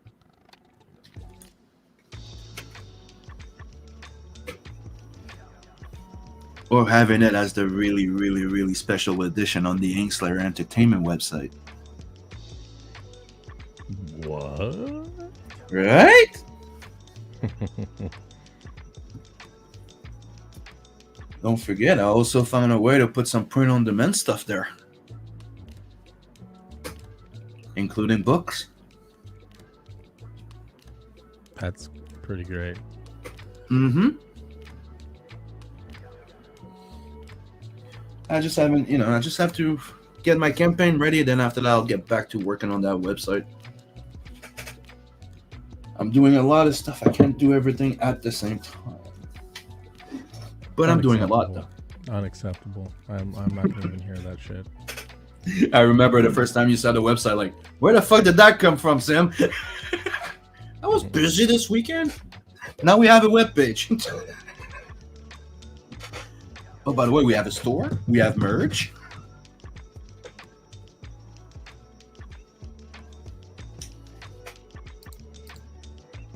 We have amazing merch, which I really enjoy, quite honest. Yeah. The quality is good.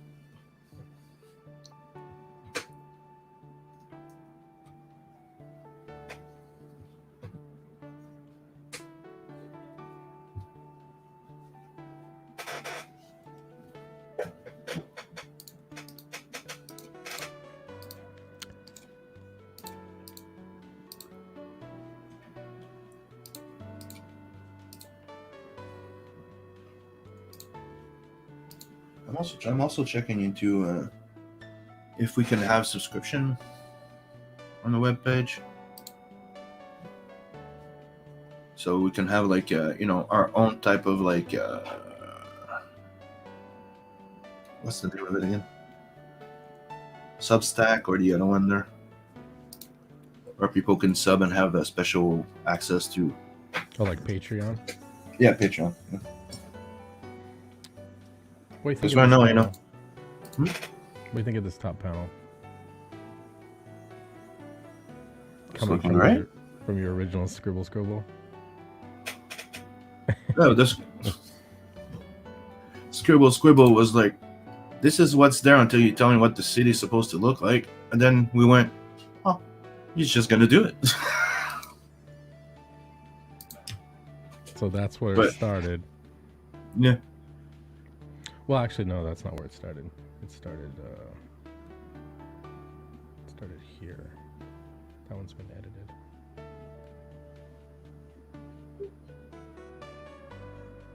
That's where it started.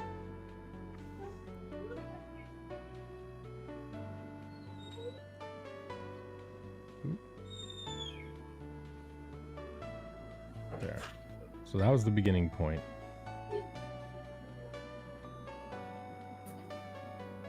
So where we're at now.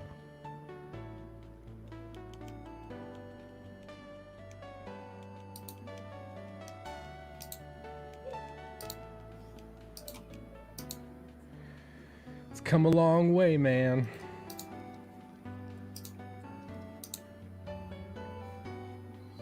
We're gonna get there. It's funny. Chris said the same thing. He's like, were those buildings done in a 3D program? Yeah, it does look like the base is done in the 3D program, then you redraw, right? So I'm so good at perspective that I'm like a 3D fucking program, apparently.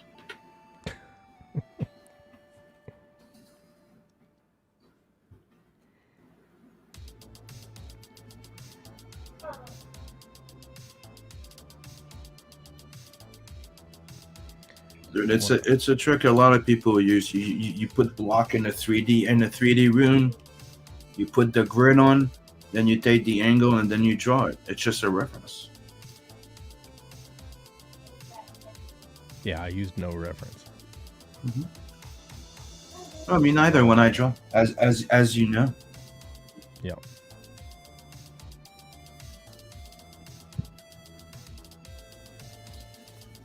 I'm one of those artists. I don't need to look at nothing to draw.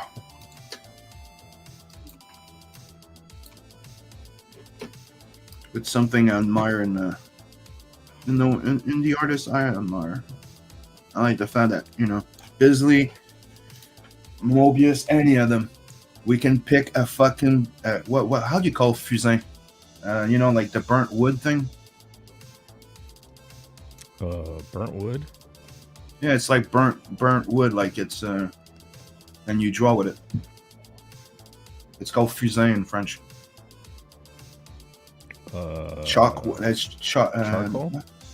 Charcoal. Yeah, it's like charcoal, but you draw with it. Isn't that? Do you guys have a name for it? Not really. Not that I can think of. Anyways, we could draw with anything. I could take my finger and do a drawing in the fucking snow.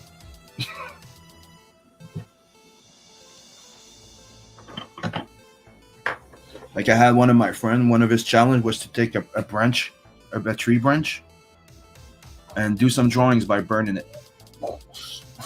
He burns it and then draws with it. That's fucking insanity, bro. But you need to learn to draw with anything.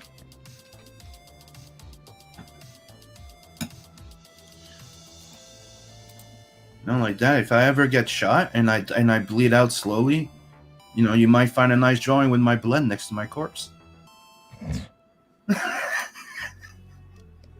Who killed him? Very, The guy drew the guy on the fucking blood with his blood there. The shading's pretty good too. strange. Yeah. It's a very strange logic line. Strange but funny. You have to give it to me. Unoriginal. No. Help the detective solve your murder. Draw your murderer with your own blood.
Yesterday I was watching Fire and Ice followed by Heavy Metal. And Logan finally watched it with me. Oh yeah. Yeah, you never watched a full Heavy Metal movie.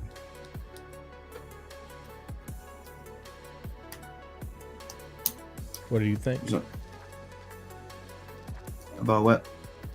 What did you think about heavy metal? Oh, you really liked it. Yeah. I heard. What do you think? Like, I was looking at your drawing. Like, yeah, you really liked it. Like, it was like, it's all short stories. I didn't know.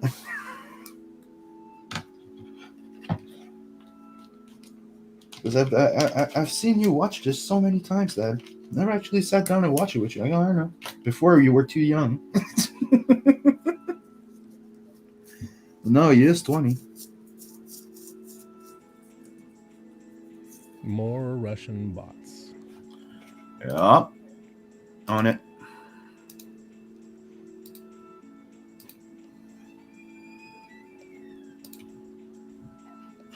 Taken care of. Oh, that's weird. That brush looks like a fucking shark. Yeah. You see it? Mm-hmm. Somebody cut his fins off. Tail fin and the top fin. Dorsal fin.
Yeah. And did you see we're about to run out of stock like you guys know because of fucking Trudeau? Fuck. So far our fucking stores, we're not missing that much stuff, right? You need toilet paper, you need something, you go, you find it, right? Maybe not as abundant, but you always find it, right? But now truckers that don't have their COVID test or refuse to pass the pass or something, well, they don't have access. They can't pass the border anymore. That's going to you and coming to us.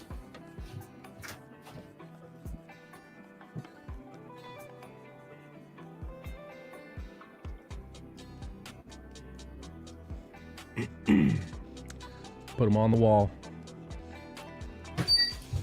Well, don't get me started with that one. Put them on the wall. I don't say put them on the wall, but yeah.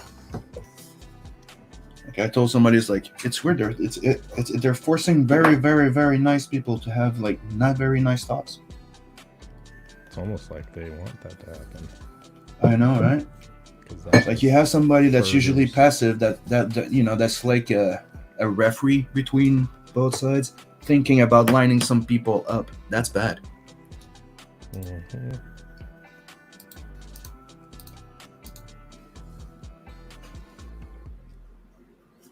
But the moment it happens, you have to be smart about it.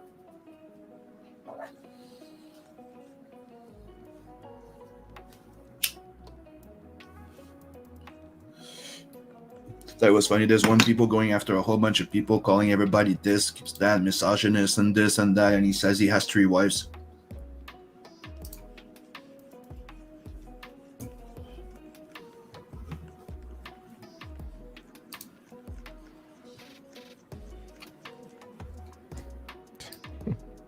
Right?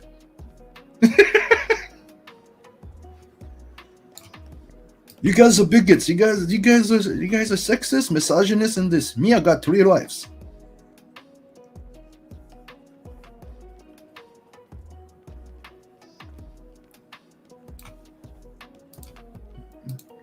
Export the movie now. Sorry if you're not seeing me doing a lot of work because I'm exporting.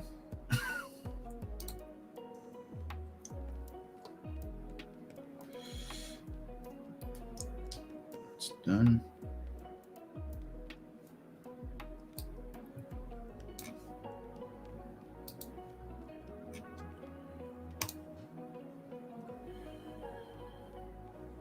Oops. Sorry. Sorry for what?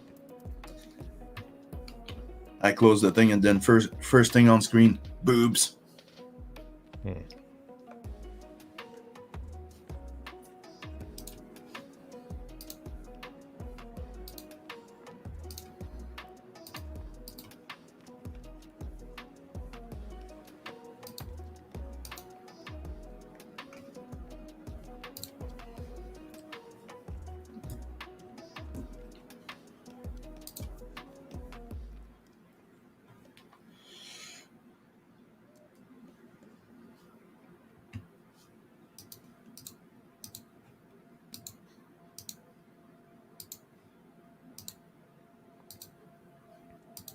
You know, maybe I should write to the Trudeau team and go. Aren't you supposed to have like a team on the internet to protect us from Russian bots?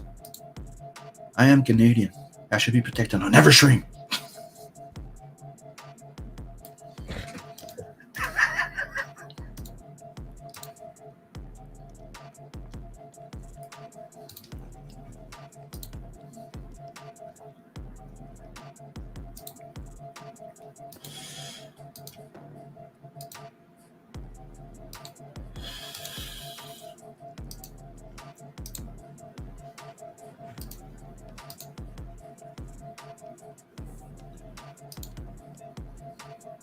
Oh, people still watching? Don't forget to sub, like, and share this channel.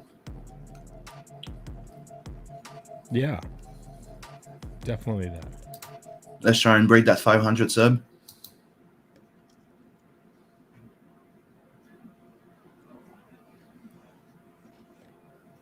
I'm sure we can come up with a nice little giveaway when that happens.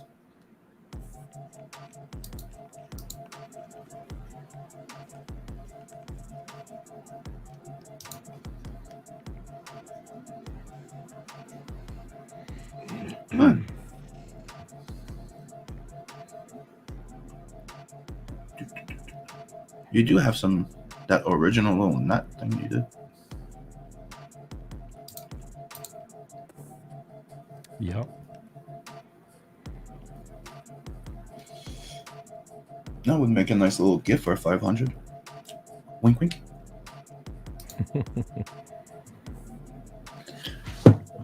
I'm just gonna go get some refill for my coffee. I'll be right back. All right.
Oh, sweet. I passed the 2,800 subs on Twitter. Nice. Woohoo! Congrats.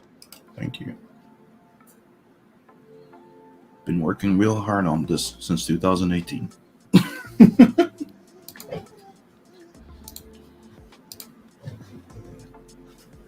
I think I reacted, like, not reactivated, but reclaimed my Twitter like 2017. I think it was. Dude, the last time before 2017, I think I used my Twitter. There was no DMs. That's funny. All right. I think the last time I used it was 2009 or 2010 before. Something like that.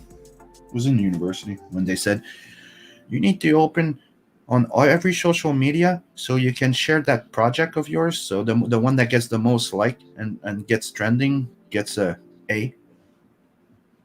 So we got an A. A. Mm. AA. Yeah. Remember that Captain Flam, Captain Future thing I did a while back? I showed you the video with my bro in it. Mm-hmm. That was it. Dude, I had like 50,000 views on it.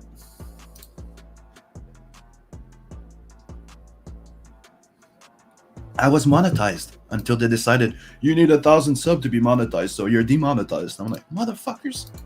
Yeah, I was monetized as well.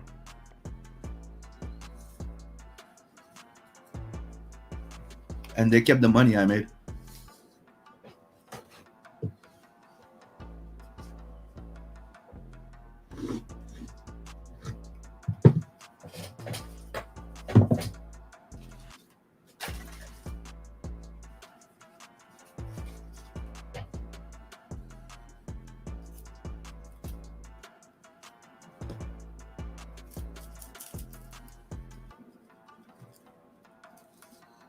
But it was a pain in the ass because I'm starting to stream. I'm starting to do it again. Uploading this, uploading that. Let's build my channel. Yeah, I'm monetized. Yay. Not anymore. Motherfuckers. Then they go, write to us if you do not agree, and you do, and then they go, sorry, still.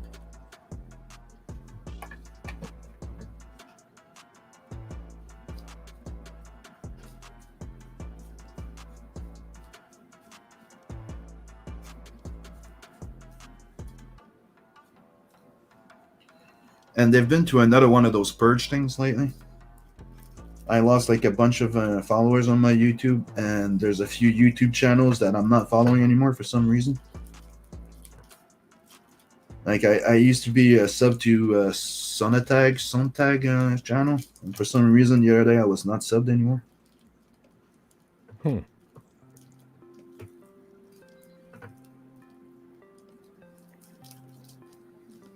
That's just one example. And it's usually those smaller growing channels that it happens to.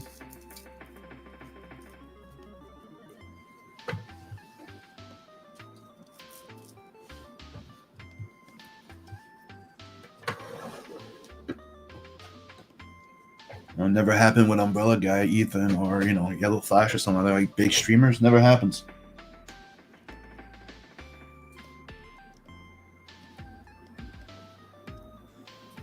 Oh, and by the way, in case people don't know, I'm doing a little giveaway. When I reach 1,000 subs on my channel, I'm giving away a Jim Lee X-Men Omnibus. Oh, shut up. And that's when we reach 1,000 subs and I'm monetized. 500 subs, I'm giving away a heavy metal sketch cover.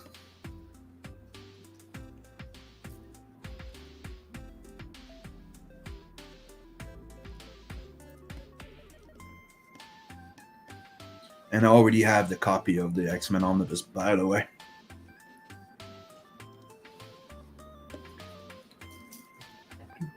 And don't worry, I'm not giving away a copy that I'm not gonna have. I have 2 of them. Fucking baller.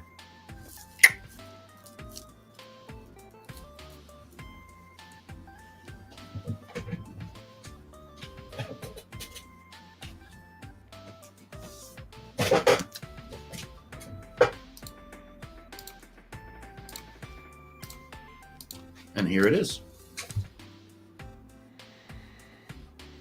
number 1 Gnarly. by Chris Claremont, Jim Lee, and Mark Silvestri. I'm gonna refill my copy. I'll be right back. 1,000 sub and monetization gets you a chance to win this.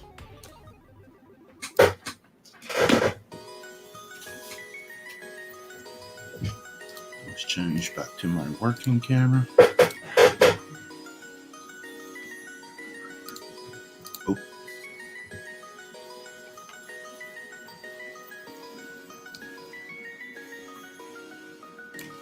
And I'll show it again, but like that you don't see boobies. See the butt shot, the side boob. Oop.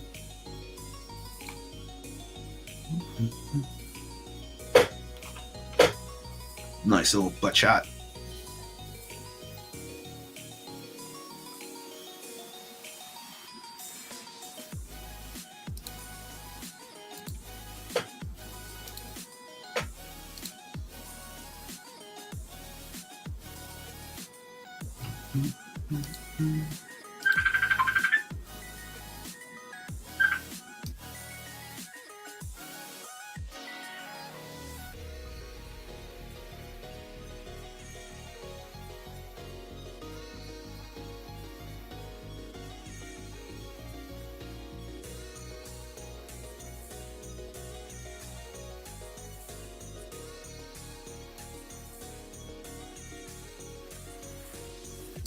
Sorry, that was my phone.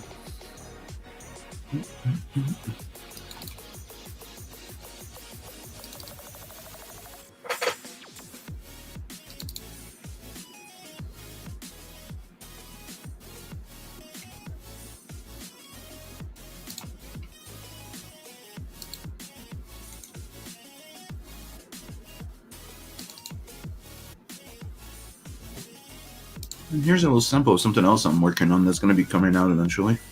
Probably this year. It's a one-shot, and it's called Hellzone.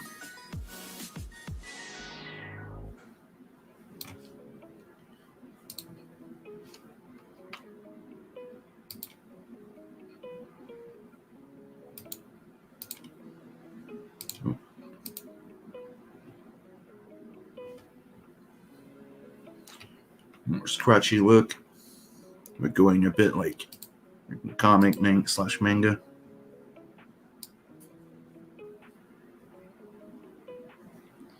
A bit more black and white on black in there.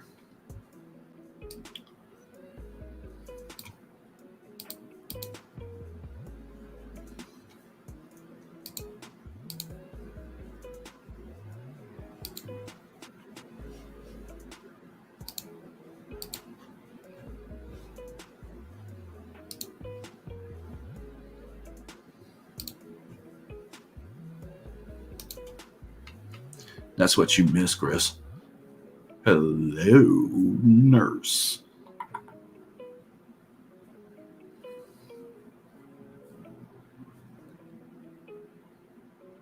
I don't know. Is it less racist if it's black on white?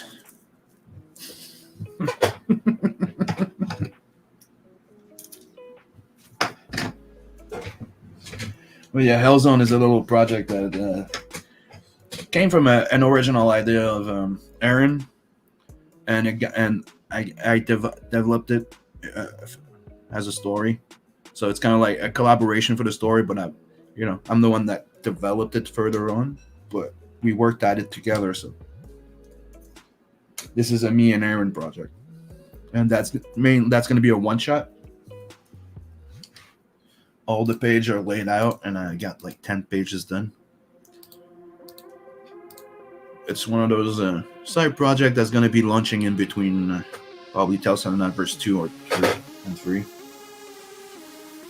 I'm going to be putting a sample in the next Red Label Indie Comic Showcase. By the way, if you guys want to be in the next Red Label Indie Comic Showcase, reach out to me, send me a DM, some paid sample. I'm going to start working on it in February. Red Label Indie Comic Showcase number 2 is coming. So if you want some stuff in it, you know how to reach me. And it's going on Amazon, on digital and all our platform. And you can read them for free if you have a Kindle account.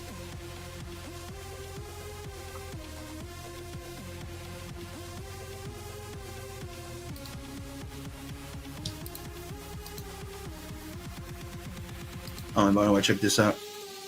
Chris, I did a few more tweaks in it.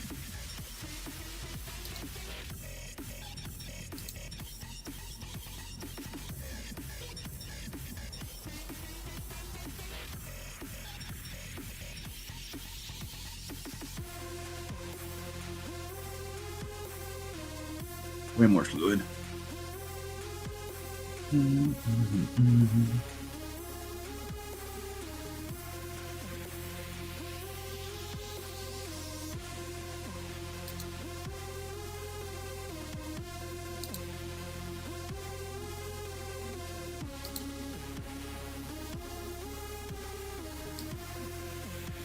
And I'm not going down because you see our nipples. And we don't want to get the stream straight. First truck. Alright.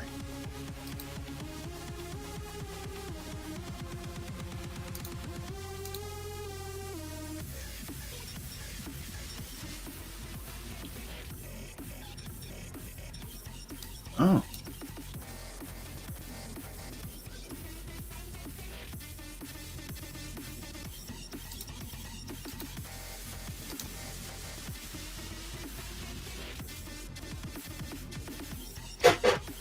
And people go check out on my Instagram. I shared like something from an old project that's got dropped called Crash Course. If you go on my Instagram, you'll see the cover and the sample pages.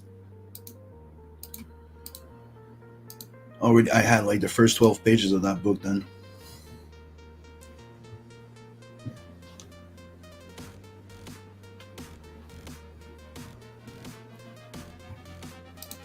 Yep, titties, Ryan.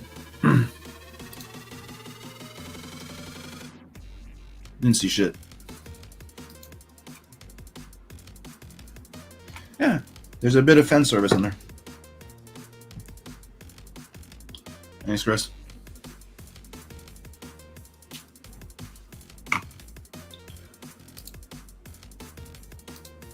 Probably gonna do some basic colors for that one, the other one as well.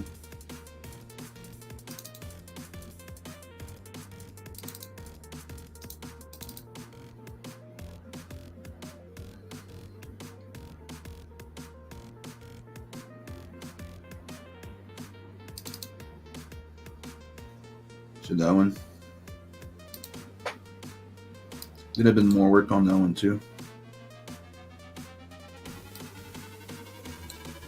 I'm gonna need to probably do some flat colors.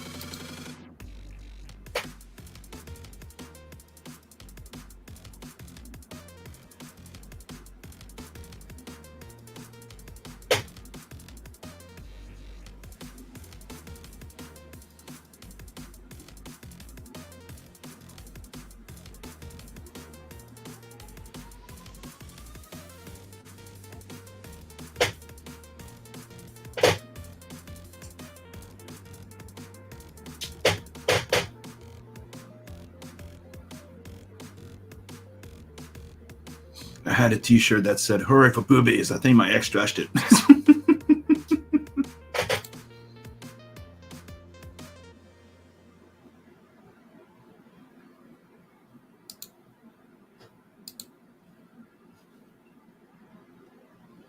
Let's be honest, even girls like boobies. They're just jealous if the boobs are better than theirs. Same thing for guys with the, lower palm.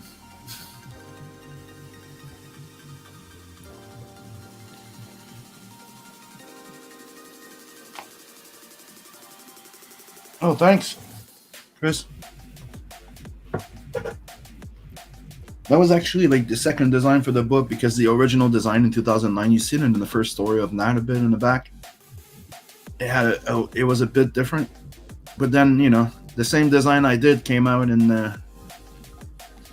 one of my favorite animated movie called Redline. So I redesigned it, and I'm pretty happy how it came out. Nothing happens for nothing, they say, right? big boobs, feminism intensifies. It depends.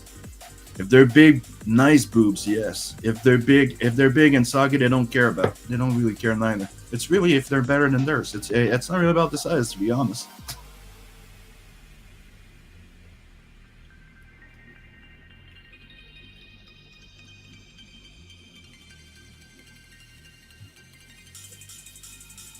But yeah, it's a fun fact that anybody, gays, lesbian, straight, not straight, whatever, everybody loves boobs.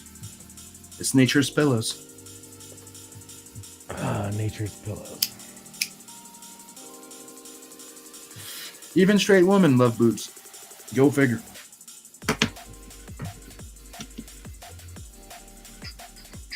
Yeah. Welcome back. Yeah. Thank you. I did not slip the nipples at all. That did not happen.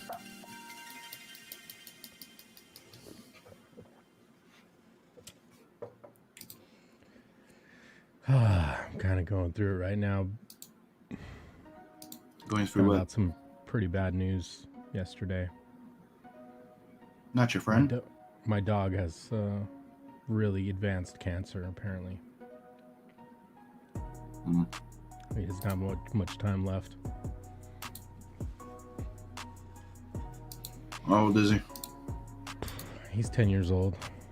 Not super old, but it was still a shock. Like, it was, he's not really eating, and he's been throwing up a lot, and like my wife took him to the vet, and he ran some blood tests, and he's like, I've never seen numbers like this before. I'm like, oh, great. So it's not curable. Not something that we can do anything for. Just try to make him comfortable.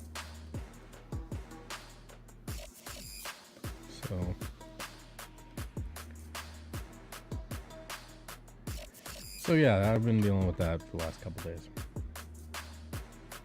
Thanks, Chris. Appreciate you, man.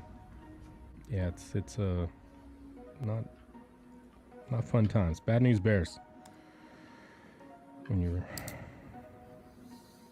your family member, I mean, he's fucking family member. When they're not feeling well and or don't have much time left, it's oof. Yeah, no. What the fuck is that lighter?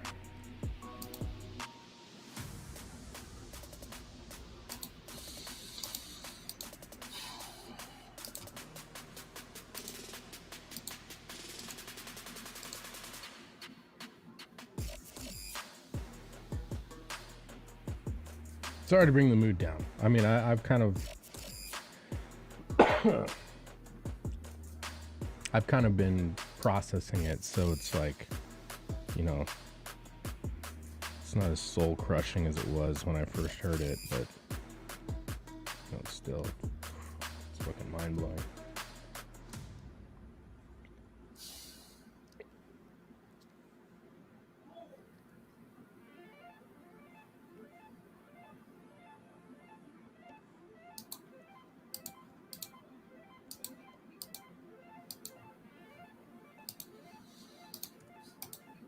Me, it's one of my fears every time I have to go see a doctor. It's like, Yeah.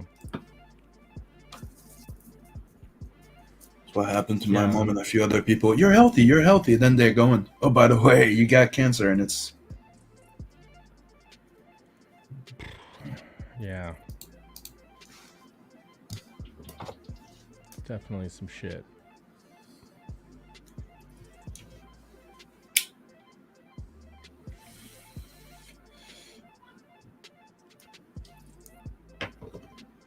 Yeah, didn't mean to crush the mood.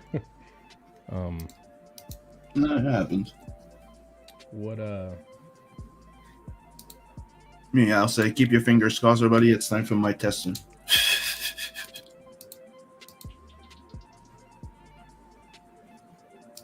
I mean, one of these times you are going to be pregnant. You're going to get there. Yeah, dude, Oh, you've different seen my test. kids. Different test. You've seen my kids, dude. It's photosynthesis. Right.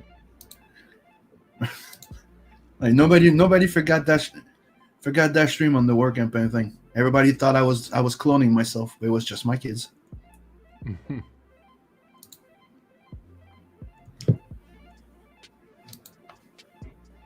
So you home yet, Chris?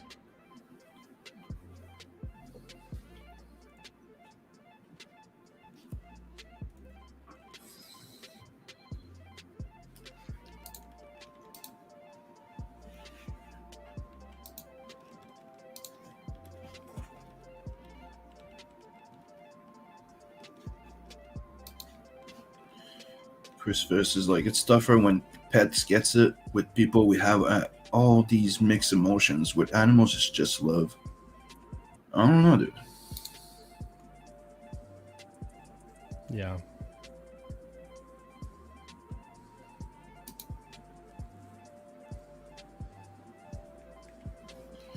It depends on your attachment, I guess.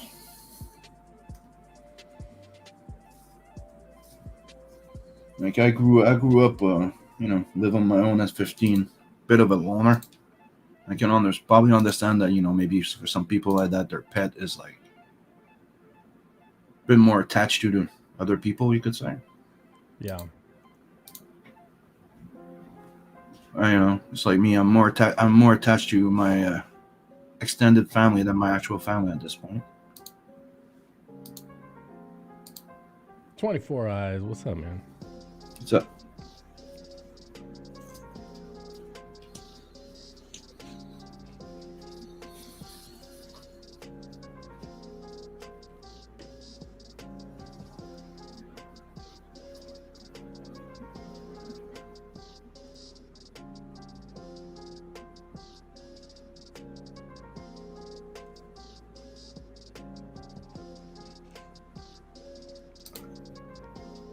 I don't know. He answered you.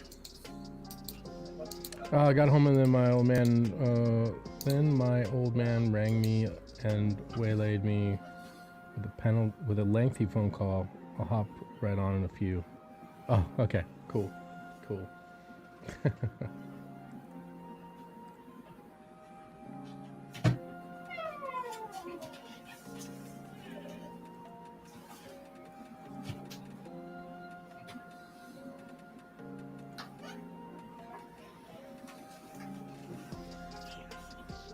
Let's see.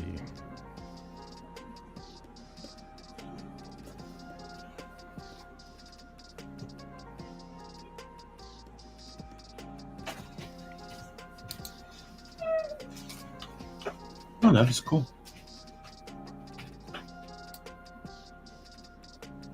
What'd you say? So that's a cool little toy. Cool toy? Yeah. A sec. There you go. A new remote control plane. Check this out.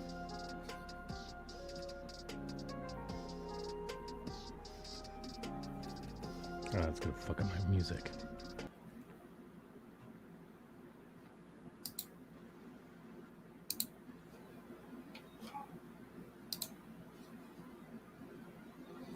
So can't hurt people. Look at that fly, dude.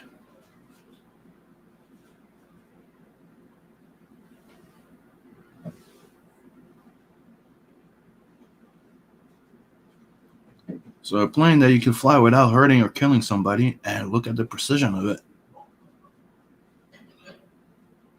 it. Didn't take too long to take off, and boom. I won.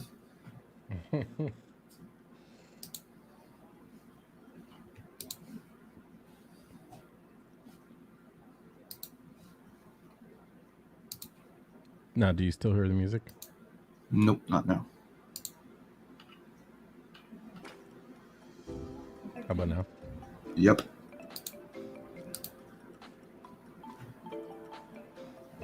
How about now? All good. All good. Okay.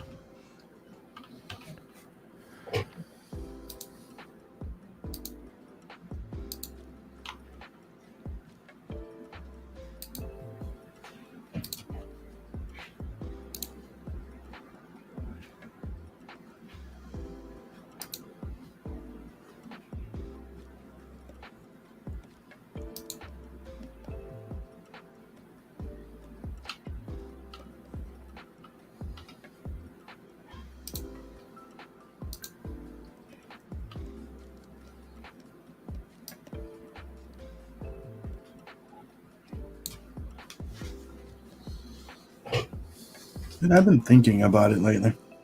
See, listening to a lot of people, like, backers and stuff like that, saying, they want quality on their books, but they'd like them to go out faster. And I've been considering maybe reducing the books to like 64 max pages, get them out faster. Yeah. And stop adding pages and stretch goals.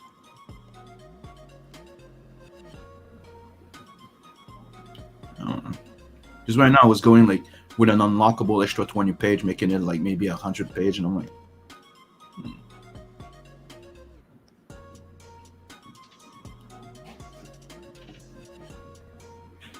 yeah, most people selling like 48 to 50 page for like 25.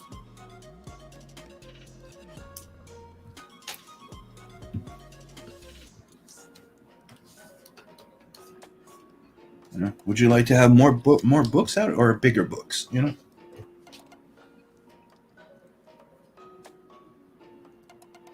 also depends on how much we make on the campaigns, right? Yeah.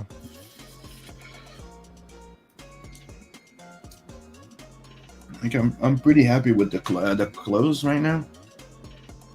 With the second campaign of Tales and Adverse, it brings the collected money to over 10,500, which brought us closer to the 12,500 of Blood Hunt, which I'm pretty happy with. And hoping that Tales and Adverse 2, since there's no reprinted stuff in it, will be more popular. Because I did hear that there was a lot of fans that were like, hesitant and said that they were probably going to wait on issue 2 to get number 1. But okay, fair enough.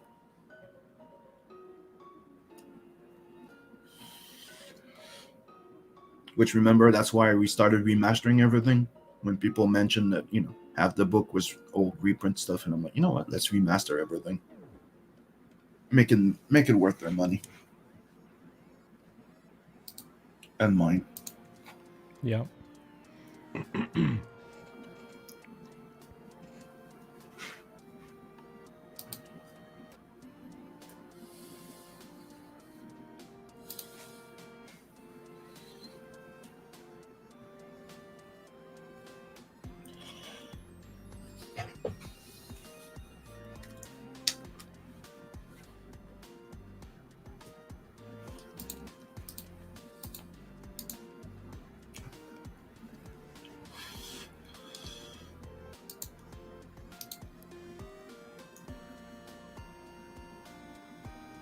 So you're going to be rendering the characters the same way you're doing the buildings? No, the characters are going to be cell shade, anime style characters. Are you going to be inking them? That's my point. Haven't decided if they're going to be fully inked or if they're going to be deadline. I don't know. The guy that was telling me not to freaking color pencils.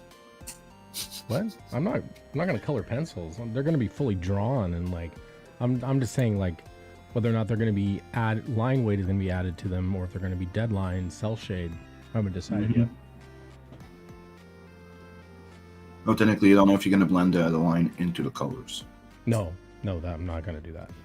They will have solid border lines. Definitely. Okay.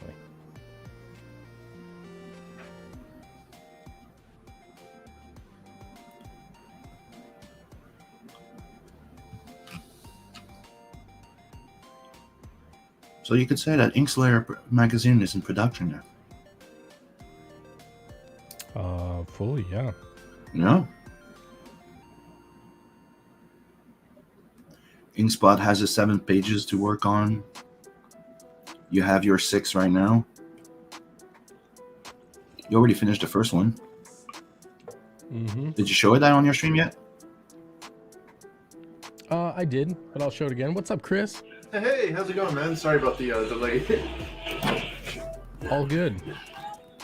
Yeah, here is page 1. Oh, you got a remote control for that arcade? Yeah. You fancy pansy. What's up, Chris? I guess it beats the hearing all the. I mean, it sounds nice in an arcade, but in your home, hearing the constant shifting of game sounds gets really annoying. Is that a one game or a multiple game one? It's pretty much every game in existence. So tell me you got Metal Slug in there. Let's see. I have. You have to have Metal Slug in there. I have. Let's see. On the Atomic Wave, I was just playing the other day. Is it driven by a RetroPie? It's driven by a Windows PC. I got something in it called a NUC. So I have Metal Slug 6 here on the Atomic Wave, but on the Neo Geo, I think I have. Let's see. Oh, so it's technically a PC that you turned into an arcade? Yep.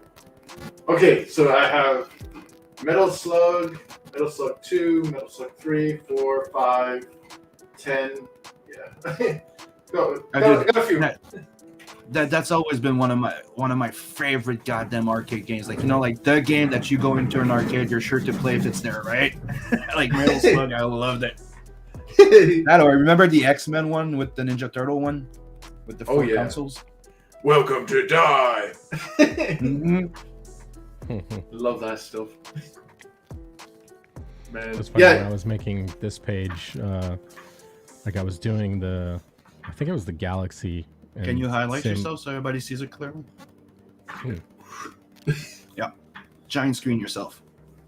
There you go. So I was doing the Galaxy and we were in Discord and like Sim was watching me do it and then he like looked away for a little bit and came back and then there was this Galaxy there. Like, that was just a circle there a second ago. What the what is that? What? I made all these by hand. It was funny. And on the 7th day, Scotsman TV rested. Yeah, that's right. Bad. Yeah, that's a gorgeous shot. And that's page 1, right? Like that's your opening. Like page 1. It's gonna be covered with narrative though. It's gonna be the opening prologue, narrator talking about, I mean, I read the script to you, so like. Oh yeah. Welcome to ANUS Galaxy.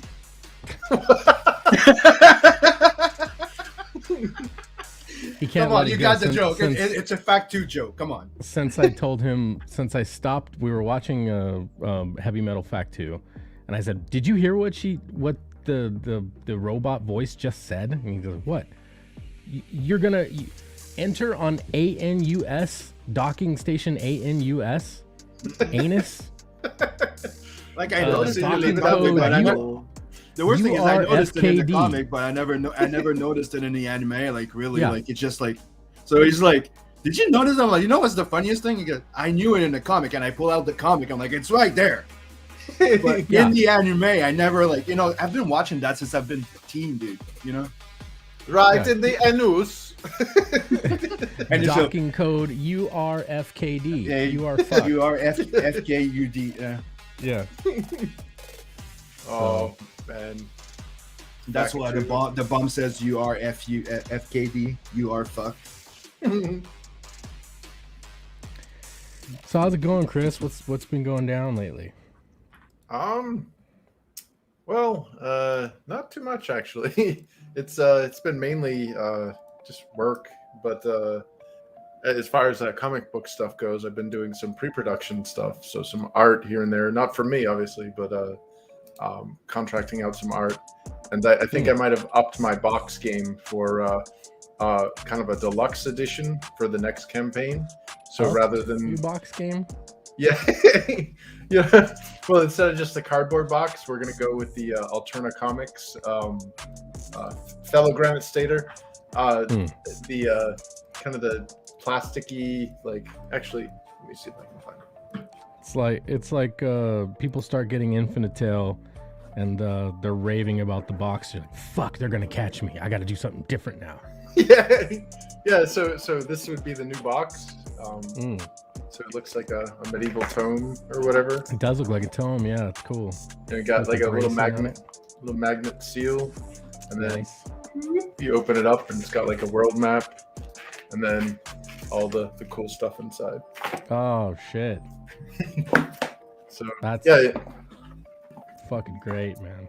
sweet, thanks. Yeah, it's the same size as the Alterna Comics one, so kind of like when PC game boxes started getting standardized, like now you can stack them all on your shelf uniformly.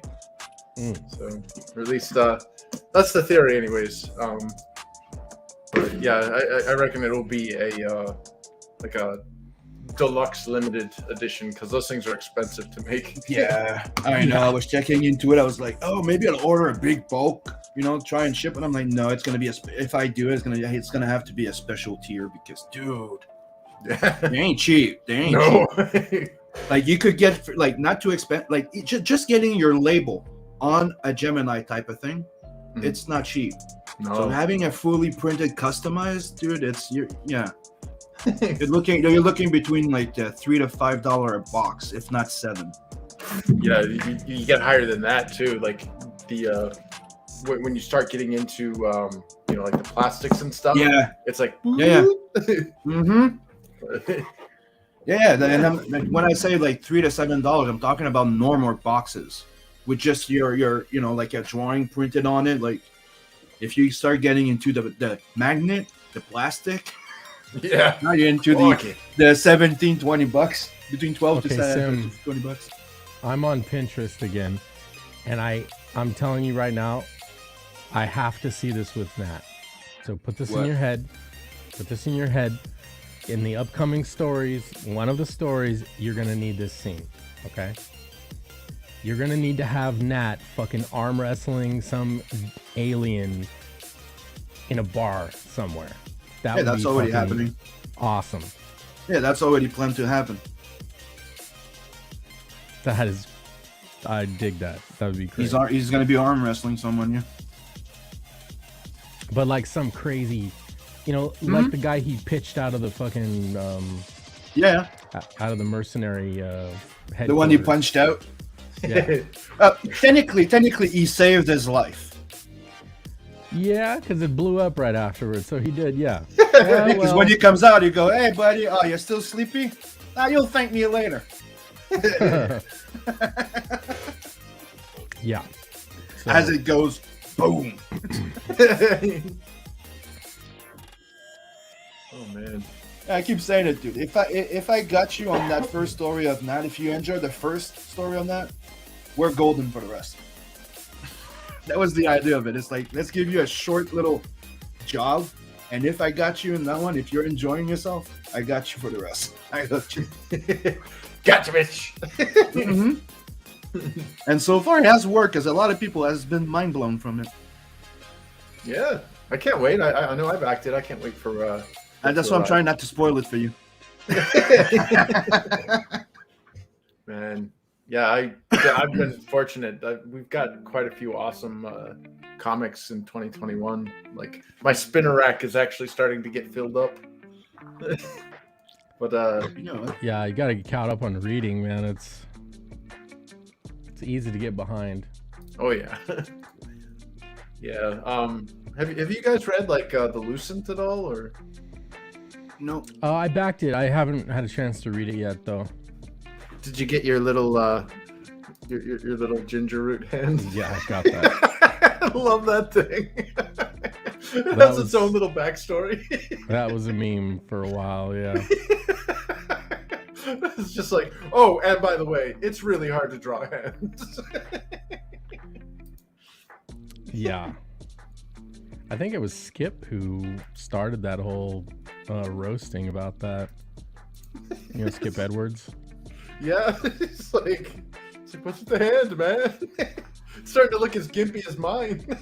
I think he was the one who started all that shit. It's funny. It's like, Bancroft, you shouldn't use Chris's mangled hands as your hand model. All I can think of is that scene from Scary Movie. Just give me your hand! No, give me the other hand! It's not as strong!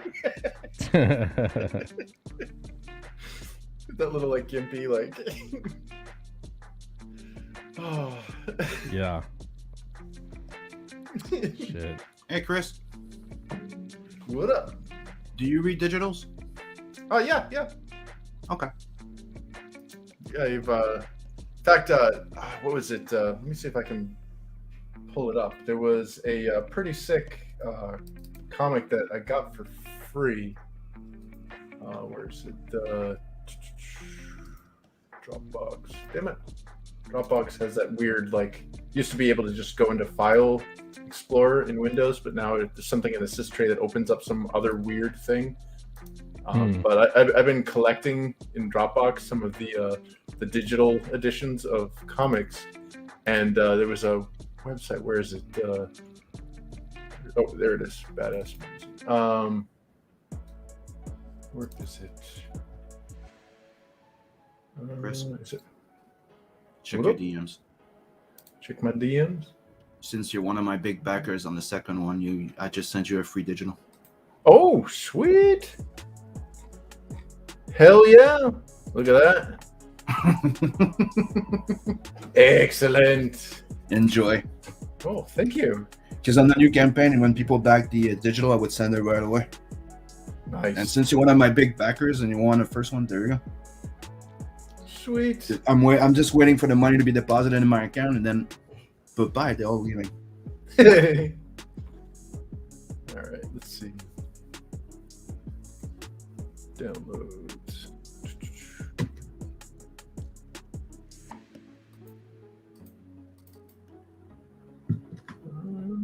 Download. Oh, I can't scan for viruses. It's too large. All right, let's. Came from Sim. That's impossible. I'm extra large, even though I'm 5'8". They call me Captain Girthy. Dude, I've never. Dude, the smallest I've wore, it's large. And that was when I was thin. Okay, that's before that was like 12 or something. Because remember, I started doing weightlifting championships when I was 13. Oh damn! So I went very quickly from the guy that used to have to go to. I couldn't wear any t-shirts, dude. I couldn't buy any t-shirt nowhere other than looking like a fat guy, like double X, because I had the neck. Remember, like when you do weightlifting, strong men thing, you have like the huge fucking neck. So I had to go to a gym place to buy that open neck thing. And that's when I went, you know what? I'm stopping. I quit. I'm like, I don't want to be that huge. Whoa, look at this, dude. Who did the coloring in this? Which one? I'm in the first story here. And there's like three coloring. The first one, that's a Scotsman.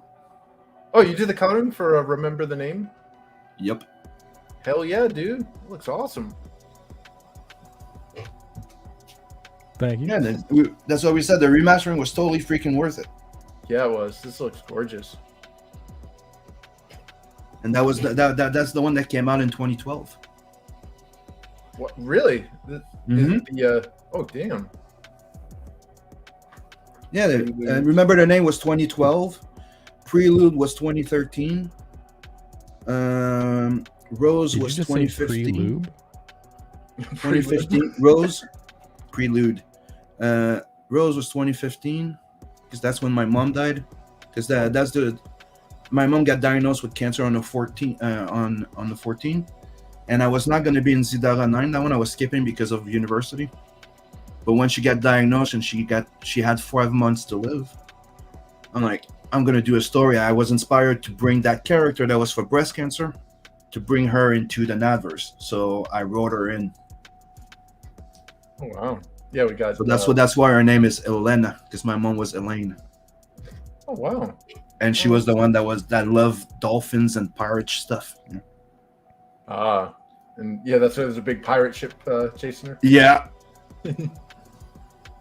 Damn, man, dude, this is a really pretty book. Like, this is gorgeous. Thank you. Holy shit! I colored the Rose one. Beacon did the Ulrika. Then Scotsman's back for the Blood Brothers. And Blood Brothers, you're getting the sequel in Tales from the Adverse 2. Wow. Because that's the actual, technically the current story, you could say. Man, I can't wait for 2 now. Well, thank you. I'm glad you're enjoying it. Damn, dude. yeah, like shit. This is like front shelf quality stuff. This is something you you got to get in the shops. That's the goal. Oh my god! Like, yeah. Let's see how many pages. 43 pages total. It's 80 page. Oh, because it's two. Duh. Yep. Yeah. Wow. Dude, yeah, that's a big book, man. This is awesome. The next one looks to be at 80 page because we started at 64. Mhm. But back then there were some people that were saying like it's old stuff reprinted, and there was only like Elrica, and I think was five page we had originally of Blood Brother that was technically just a tease to lead you to the next book, right? So I decided to remaster the old stuff and add more pages, making the Blood Brother a 20-page floppy technically instead of just being a sample leading. Man. And you get to see Gillian in there. Yeah. Yeah. Oh. The green bearded guy. No, Gillian is the shark guy. Oh, okay, yeah, okay. Sorry, Gil, get it. I get it. Gillian, Yeah. Yeah. Okay, I actually got him on the page right now. He's got that the eye, the black eye thing. Mm-hmm. Hell yeah, dude! Look at that. And the torso. That's a nice touch. I'll never talk. That wasn't the point.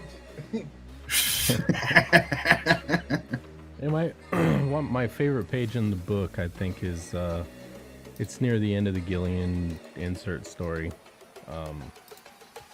He gets in a little scuffle. Want to know why I never wear a jetpack? Oh yeah. Let me get to that. That's the one. Yeah. Yeah.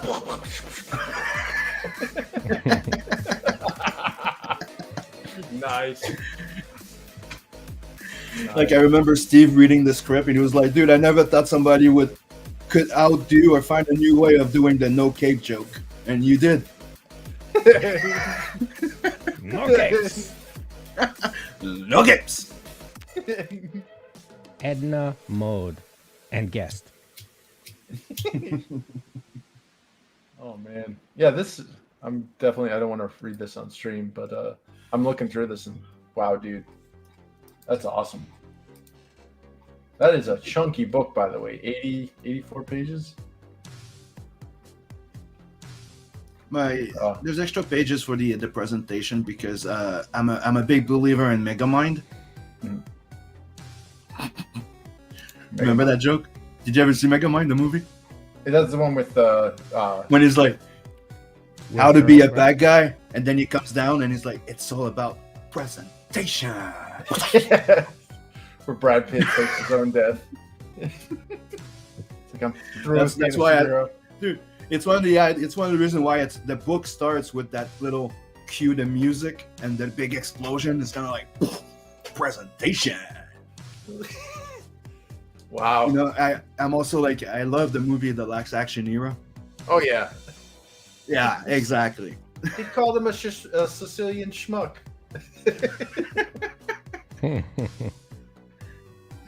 He's gonna die. He needs help. Oh, it's just a flash wound.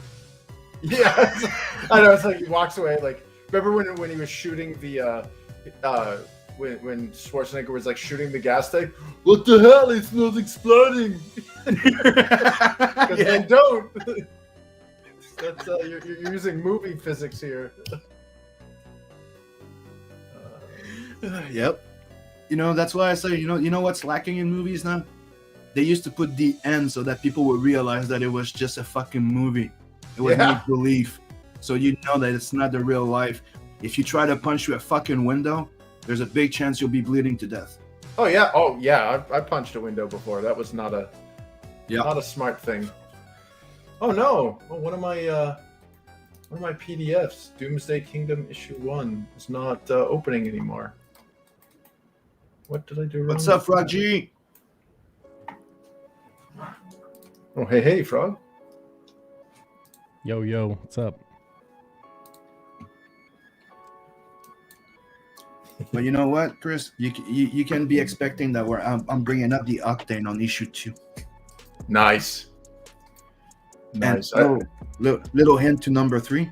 You're gonna get to see the first time he meets Gillian when he was 9 or 10. Sorry, when he was a wee fish, a wee shark. No, when Nat was 10. Oh, And he was already a merc. a 9-year-old merc. Yeah, Nice. dude, he had to earn his living since he's been a kid. His dad, like I said, he's been raised by an assassin droid. Man, guy, meat bag.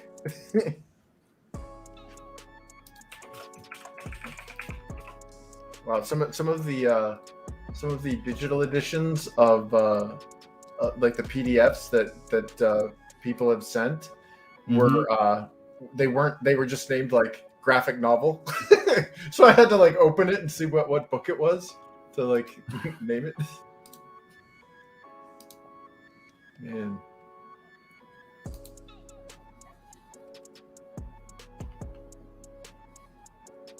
Oh yeah, I got the Veil Walker #1 in here.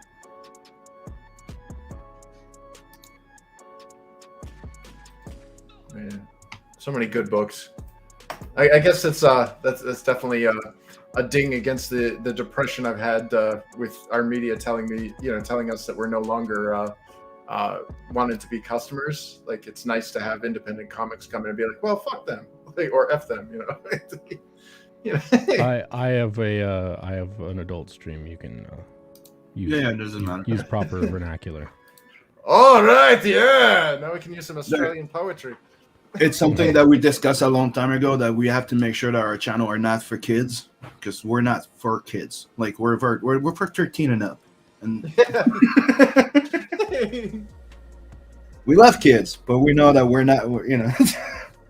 Have you guys seen? So, one of the covers I thought was freaking awesome was the Veil Walker.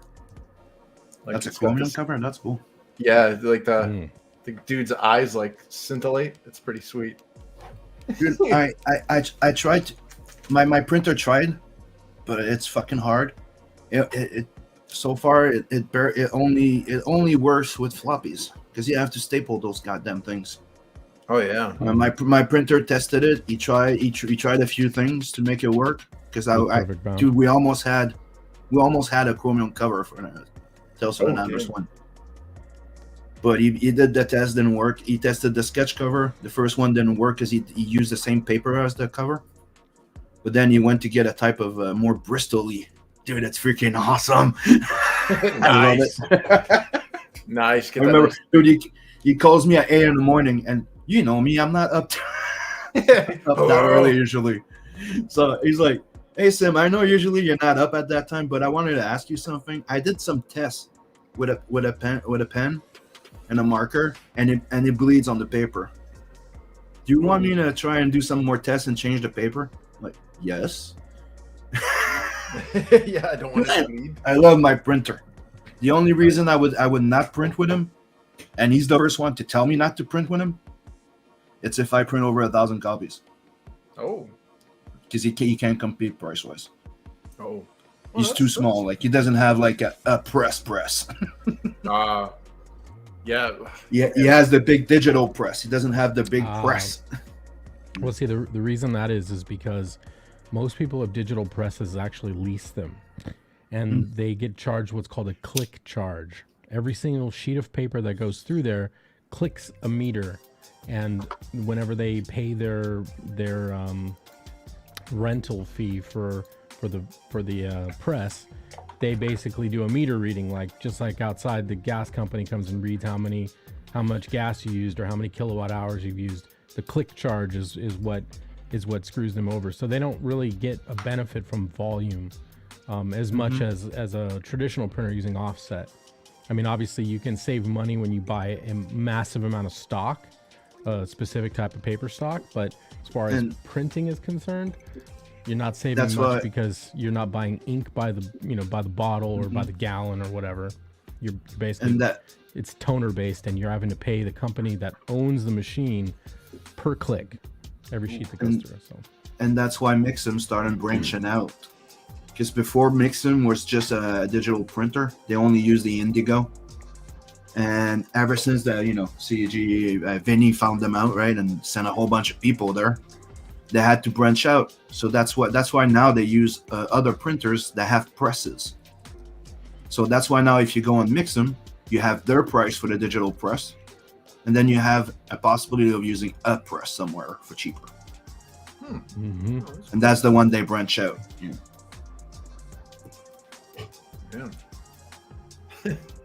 Yeah. I don't know. It's weird because I worked in the newspaper for about a better part of a decade, and we did flexographic printing, and the quality just, compared to what I'm seeing today, the quality just was not there.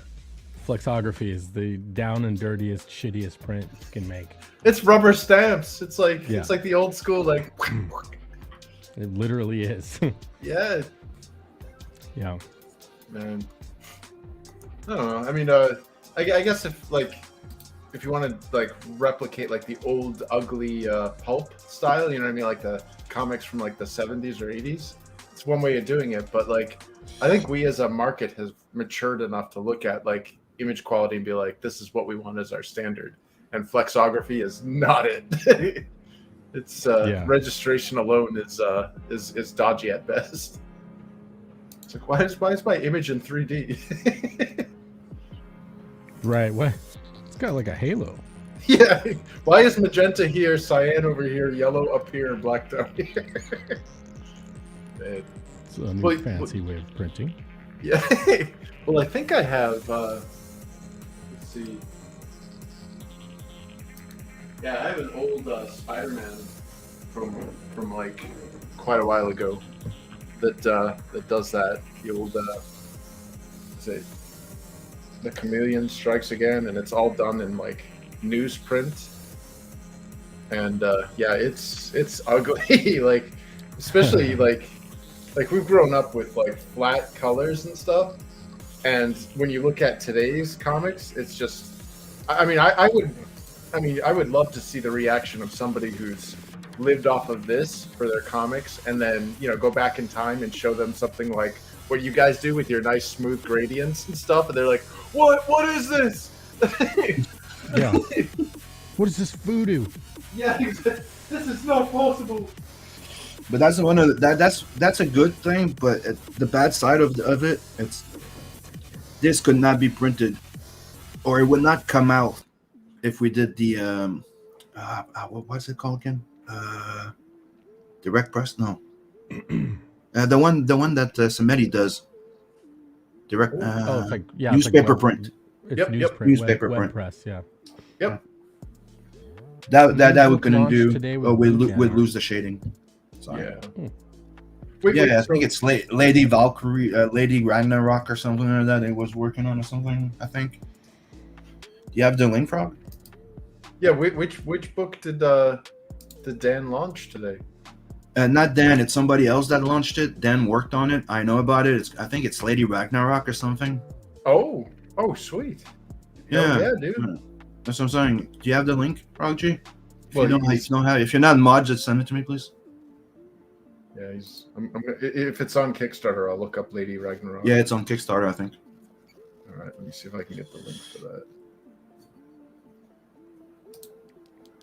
that. Axebone. Axebone. Let's see. That could be a title. You call that Axe Boner. With Okay. Boob Dan, yeah. Yeah. Giggity. New launch book, Lady Ragnarok by Expo. On Kickstarter. Okay, my bad. I was like, I'm not finding it on. I'm now. Let's see. Search. Thanks, Frog. Got the link. Oh, okay. Oh wow, that looks Looks good. good. Yeah. It's oh man, it launched today. Oh no, it launched. According to this, it launched 29 days ago. Sharing on the chat. $12,000, man. Good on them. Yeah. Oh yeah, that's definitely Dan's art.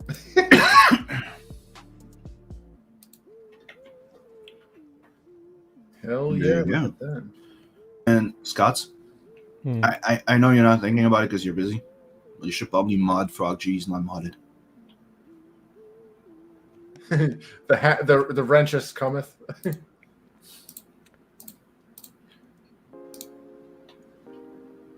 There you go. Yeah, but sometimes you think somebody is modded and it's not, and it happens sometimes. Like sometimes YouTube would demod people. It happened to me. Oh, they even have sketch covers.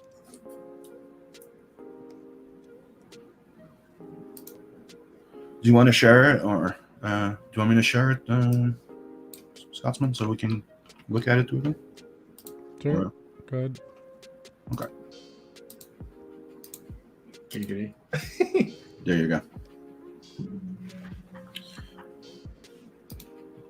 Okay, music's going away, so here we go. It's Canadian money. I don't know how to fucking change it in there. So converted from that $12,000, $188 with 99 backers and Kickstarter. Kickstarter is a very nice place to do a book when it has a lot of titties. Yeah, the boobs will get you backed. So, Axebone with art by Damn. Dan Lego, the friend. Yep. That's Khaleesi, isn't it? She reminds me of Khaleesi. Yeah. The new one. Yeah. Okay. I like the hairstyle. Definitely Nice. Boo Dan. Yeah. Yeah. Censored. Oh, that's a pretty sweet cover. Mm-hmm. Oh, nude covers, nude variants. No, it's okay. At least they censored it. Oh, is that a Death Dealer? Nice. Yeah. Very cool. Biggity. So they have a lot of covers. Yeah. Yeah, I'm noticing this. There's a lot of variants here. Mm-hmm. A lot of uncensored versions, too. Nice. You have the censored, uncensored. Danger. My God. Oh, Lord. Damn. Oh, is that a photo? It looks like it. Morgan Bailey cosplay cover. Nice. Good God, that poor woman must have back problems.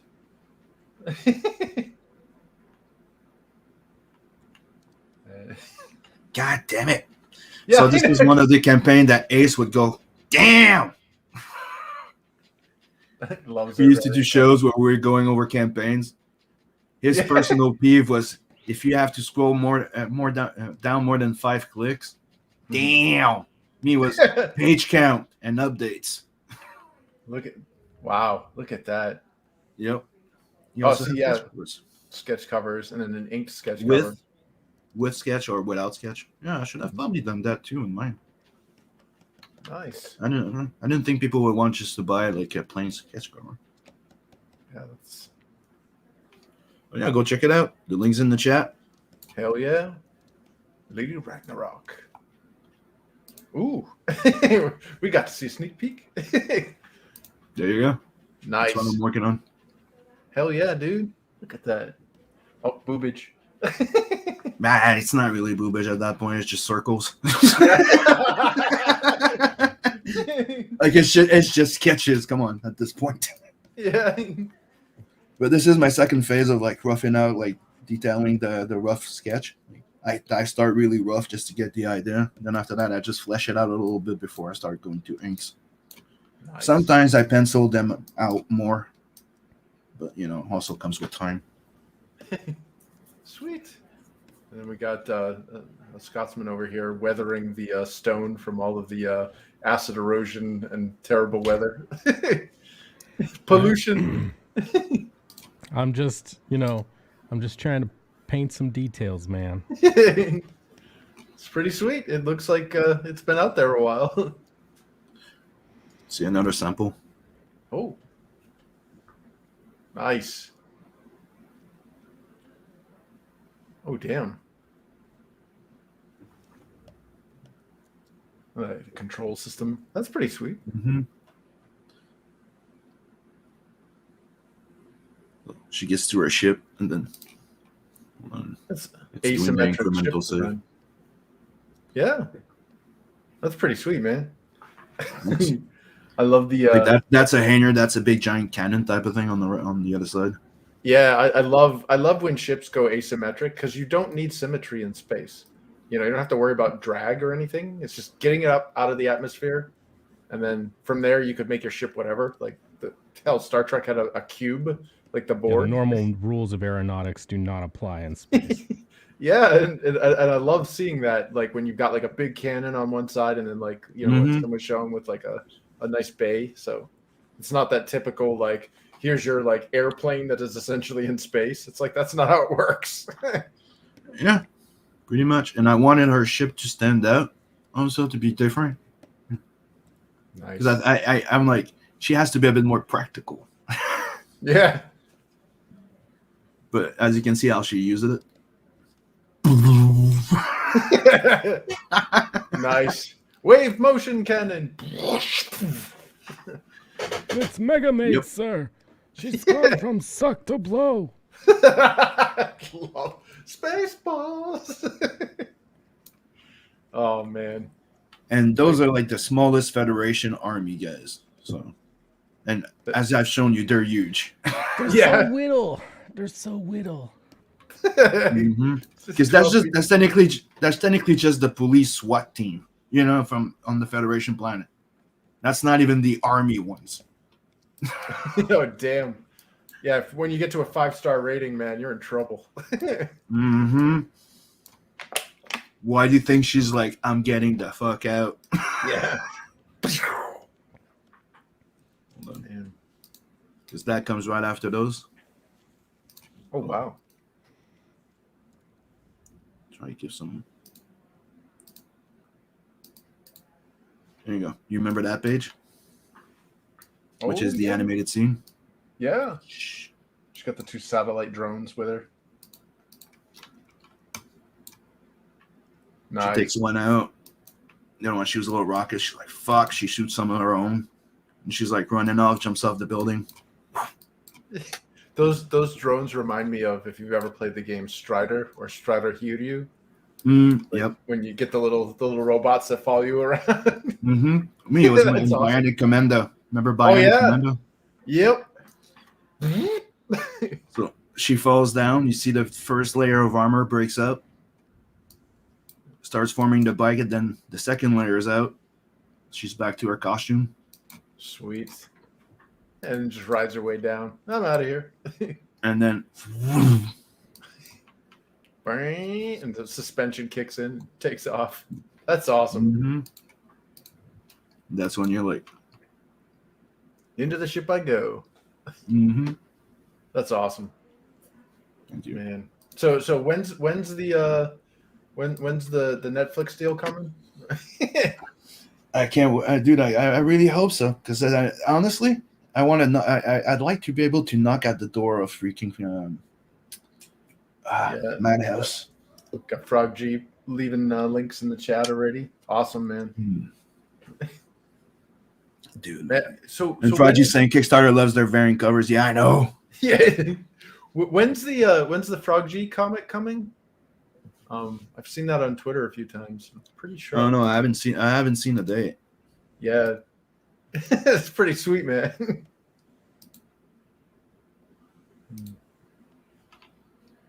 Although I'm a little disappointed that in the Dwarfs versus Lion campaign, the Lion is either ahead or has caught up. So now all the dwarfs are going to be executed. Apparently there is like you unlock special moves based on which team is backed more, and one of them was like the Coom cannon. And there was one called the Forehead Smash, but because after like 2 days or whatever, if nobody backs that side, then it botches that ability and it reverts back. So apparently the Forehead Smash, which was the Bancroft Bogan dwarf, has met his doom because he failed to do his move correctly. I mean, you got to leave it to the indie people to be like, yeah, somebody made an effigy of me and it got brutally murdered in comic form, but I'm okay with it. It's like any other people would be like terrified calling the cops. Meanwhile, we're all cheering it on. Yeah. Someone murdered my effigy. Yeah, it's like because one of them was called Weeb Dwarf, and it was based off of Black Rose comics. B Rose. Mm. And he like rushes in and he gets brutally like eviscerated. Like we're talking like Deadpool in when he meets Juggernaut. I'm gonna split you in two like that, and we're all like, yeah.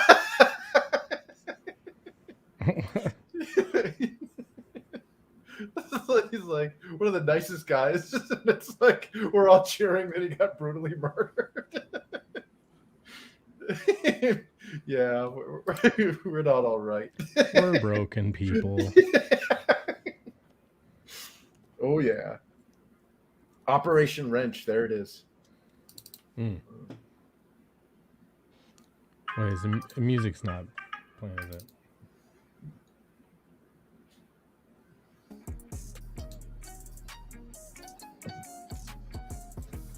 Hmm. All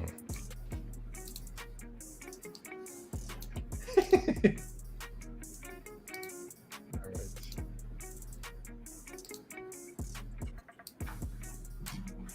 There we go. So what you're laying out here in your panels then is exactly what you had kind of described to me from your story. He must be away. What? Who? Huh? Who must be away? What?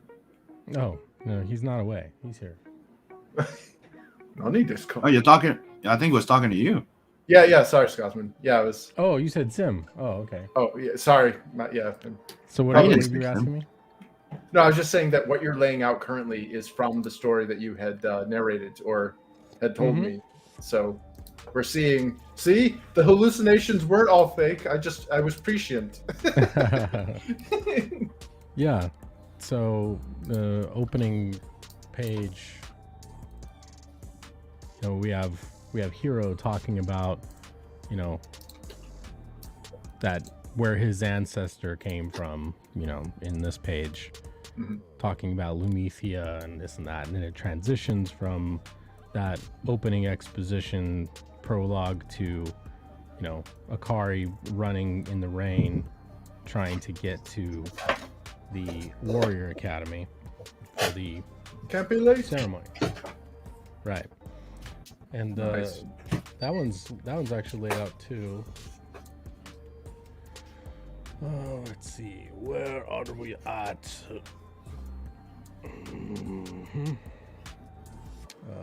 Where's it at? Where is it at?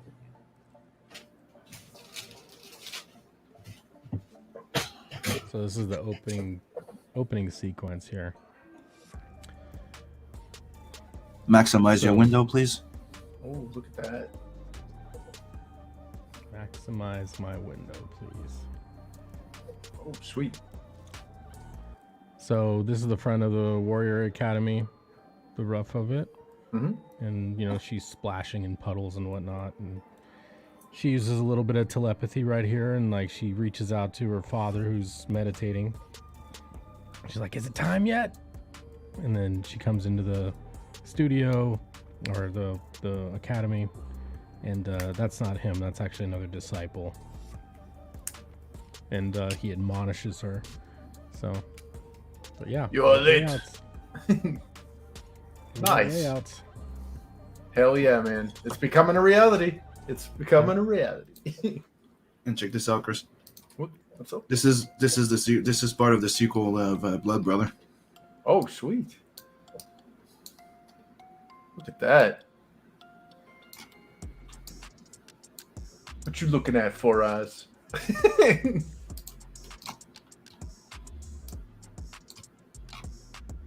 Inside of Nat's cockpit. 5,000. Outlying outsiders, Corey Mark and Ivan Moody. Nice. Comes in, starts shooting people, and then he drops. Nice. Clears the way, comes out and just Mhm. guns a blazing. And the guy's like, stop that guy,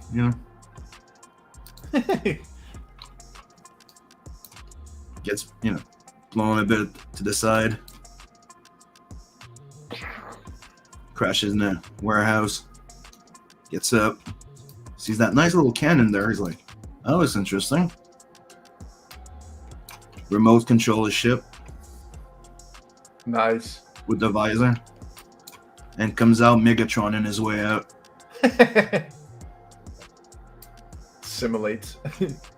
Mm-hmm. Man.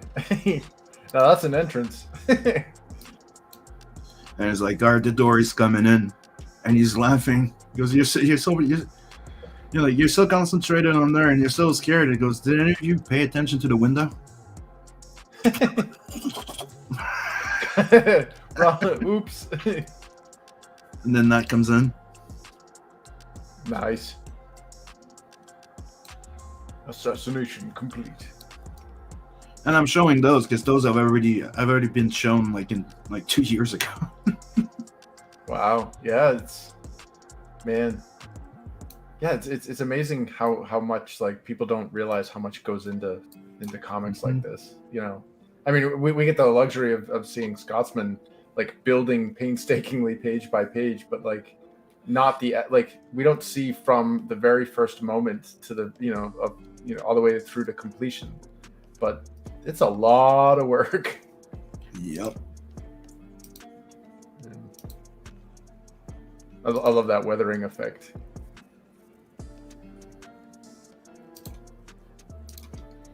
It's like that's one thing that the Book of Boba Fett really failed, or actually one of the many things that it dropped the ball on. One of the many things. Yeah. Well, like they so it's Tatooine, and Tatooine has sand everywhere, and yet the main chick is this bleach white blonde, white chick with sleeveless whatever, out in the sun and being sand burned by with sand blowing all over the place. She should look like beef jerky, but instead she's pale white and flawless skin, and it's like that doesn't work. Right. It's almost like, do you remember there was a really famous National Geographic cover of an Afghan girl with the these green eyes, bluish green, or I thought they were like blue, weren't they? Yeah, they were really like, stark. Right, it was one of the most famous covers of all time. She was young and pretty and had these crazy like eyes. They found her 40 years later.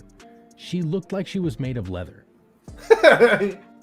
So like, you live in Afghanistan, in a war-torn country, in the desert for that many years. You don't come out looking like a Dove commercial. Yeah. Yeah. Well, I mean, the reason why, why ethnicities exist in the first place is because of diet and climate. Mm-hmm. Right. And you're not going to be like some Scandinavian European who's, lived in caves basically most of their lives away from the sun. The whole reason why white people exist is because they've adapted to a low sunlight environment. Yep. We have technically everybody started mid-tone. Well, no, we're a creation of the devil. According to but I mean, that's one of the things that's like, can people just agree to that point? Like, everybody started mid-tone. We don't know. Nobody knows. There's no certainty. Yeah, there's no. We all, and let's bring back the squirrel story. I don't know if you remember that one. The squirrel. The squirrel in the canyon. Like, they say that, a clan of squirrel got separated by a giant canyon. And throughout the time, one side was a prairie and the other side was trees. So one became to be burrowing their way around, like, squirrels that were on the ground and coming out. And the other one, well, they became flying squirrels. They all came from the same fucking squirrels, no? Yeah. Well, I mean, we don't have different species of humans. They're all humans. Like, yep. But it just actually the human genome actually proved that to be false. What, that we're different, like Neanderthals? Well, so the there's people saying that was. Go ahead. The running theory is that there were multiple humanoid, bipedal hominid, prehistoric peoples that branched at some point. So you had Cro-Magnon and Neanderthal, whatever you want to call it, and the Homo sapien. There's a branch there, but they came from like a common ancestor, but there was a split. So you actually have a DNA structure that starts to break at some point. So you end up with people that have shorter spines and torsos, and still a remnant of a tail in some iterations, but like bone structure, facial structure, a lot of those things, they actually, at that split, that's where they start to change.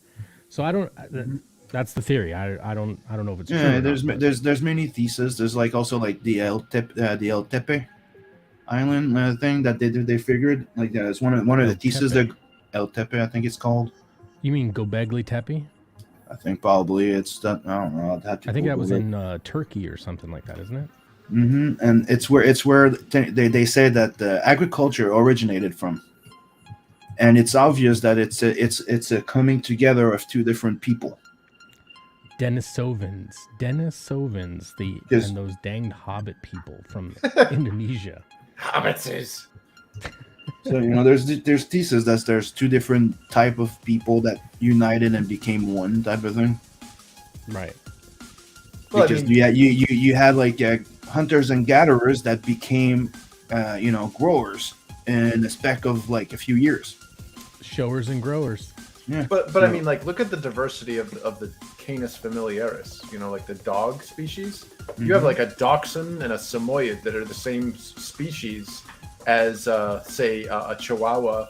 Yeah, and, but we played our part in there. Oh yeah, yeah. Humanity ruined that species. Like most of these like little dogs, it's like, okay, let's see that dog take down a mammoth. Like it ain't happening. Yeah, But I don't know. I can't remember where I mentioned this, but there's a meme for like the Doge meme where it's the two Doge. One that's all buffed out and chatted out. Another one that's all small, and it said like original wolf canines, like, I ate the liver of my enemy species and I killed a buffalo or whatever, and like and then the other one said the little soy Doge was like, my owner changed my food so I got diarrhea. It's like just the difference. Oh my god, I've done that with my prehistoric Chad canine. Anyway, Look, sorry, your cat. Yeah, animals are like you can't mess. Like I think that a part of what makes us awesome as as humans is that most of the stuff we eat is downright poisonous to other like animals and species. Yeah, and it's chocolate. Poisonous. Well, yeah, it's poisonous to us too. We just have such vastly superior digestive systems. Oh, excuse me. Vastly Let's look, thank superior. Ferret, and fuck you. I'm the one noticing and paying attention to the chat. They're forgetting it. Yeah, we're on nerding out about like cats and dogs. I'm the one making them notice the freaking chat. But yeah, the like most of the stuff that we eat would kill other animals, and we have the ability to change our diet on a whim. Like anything we eat, like today we could eat like a salad, tomorrow we could eat a steak, and it's not going to mess us up. But like you do that to like a cat or any other animal, it's like, yeah, good luck with that, buddy. Yeah. You're gonna be picking up their puke everywhere. Yeah. Man. Dang. He's like, what did I come into here? Man. The sky is looking pretty badass, man. You got like the sun on the horizon giving that warmth. Yeah, well, see, the thing is Lumithia is in a orbit with a binary star system, an orange star and a blue star. So the combination of those two wavelengths of energy create this interesting environment on the planet. So you end up with a lot of cools, but at the same time, a lot of warms. So as far as color tone, but I mean, right now, the off to the right here, up in the top right, the rising of the orange star is you're seeing, the blue star is farther to the right. It's not even in frame. But you're going to have warm highlights and cool shadows. So you'll notice that any side of the building that's facing relatively at a certain angle is going to have a warm facing, and then any side that's turned away from the light source is going to have a cool facing, or a Nice. a cool tone. So, but yeah, and it's raining. And It's raining. So a typical New England day. Yeah, it's wicked. It's wicked wet outside. Dude, kid, I know I'm in the zone. Yeah. Oh God, Listen, I gotta go down to Tony's and I'm gonna get all wet. It's odd living all around the world. I think the northern Massachusetts accent is probably, it's like the New Hampshire northern-ish Massachusetts. Not quite Boston, but it's probably the most annoying accent I've ever heard. It's like, I've lived in California, I've lived in Australia, I've lived in Japan, and all these other places. And the one that just makes me like nails on the chalkboard is, dude, kid, what's going on over there?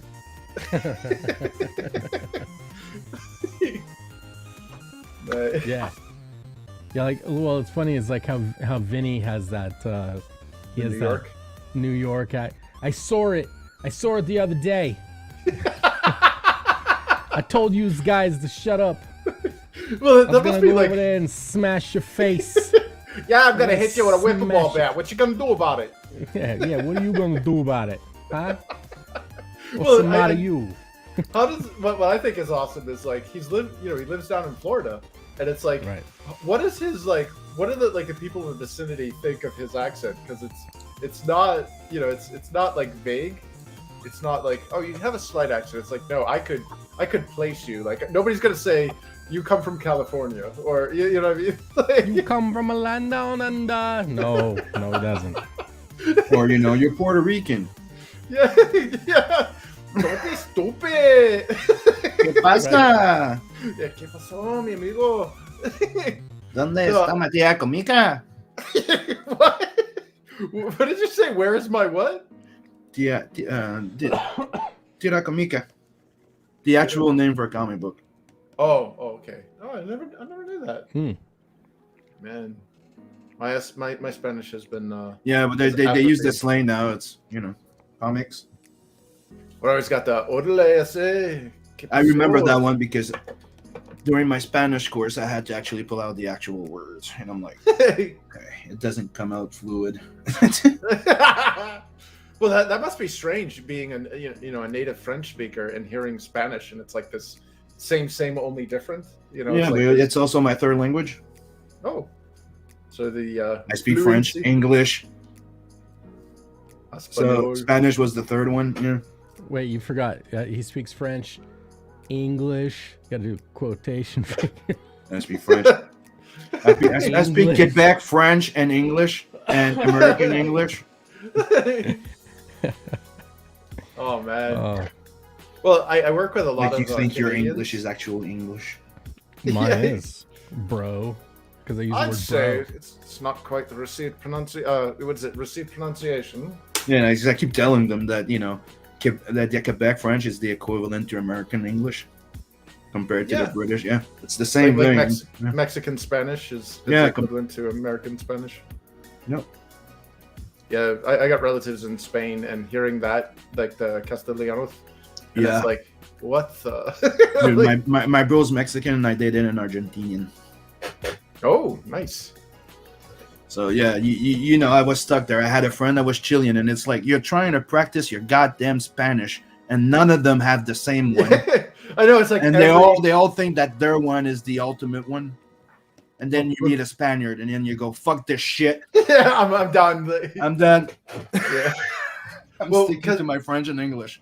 Yeah. The one that got me was the difference in like even colors, like just saying a color, like American Spanish, like the color orange, naranja, Mhm.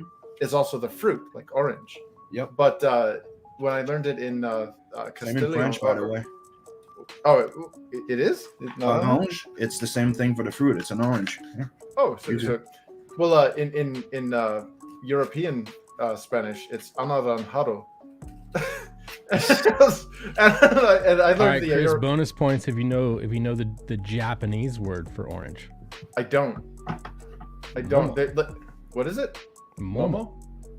I had a hell of a time labeling colors because colors aren't recognized the same way in Japan as they are like for everybody else. It seems kind of like how they don't True. like they don't really have a color for like blue. Like they have like Azul.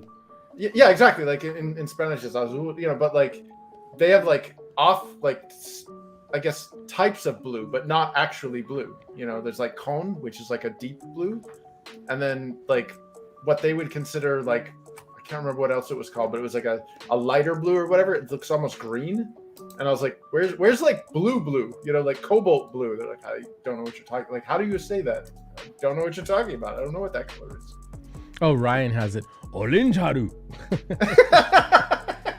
So desu ne.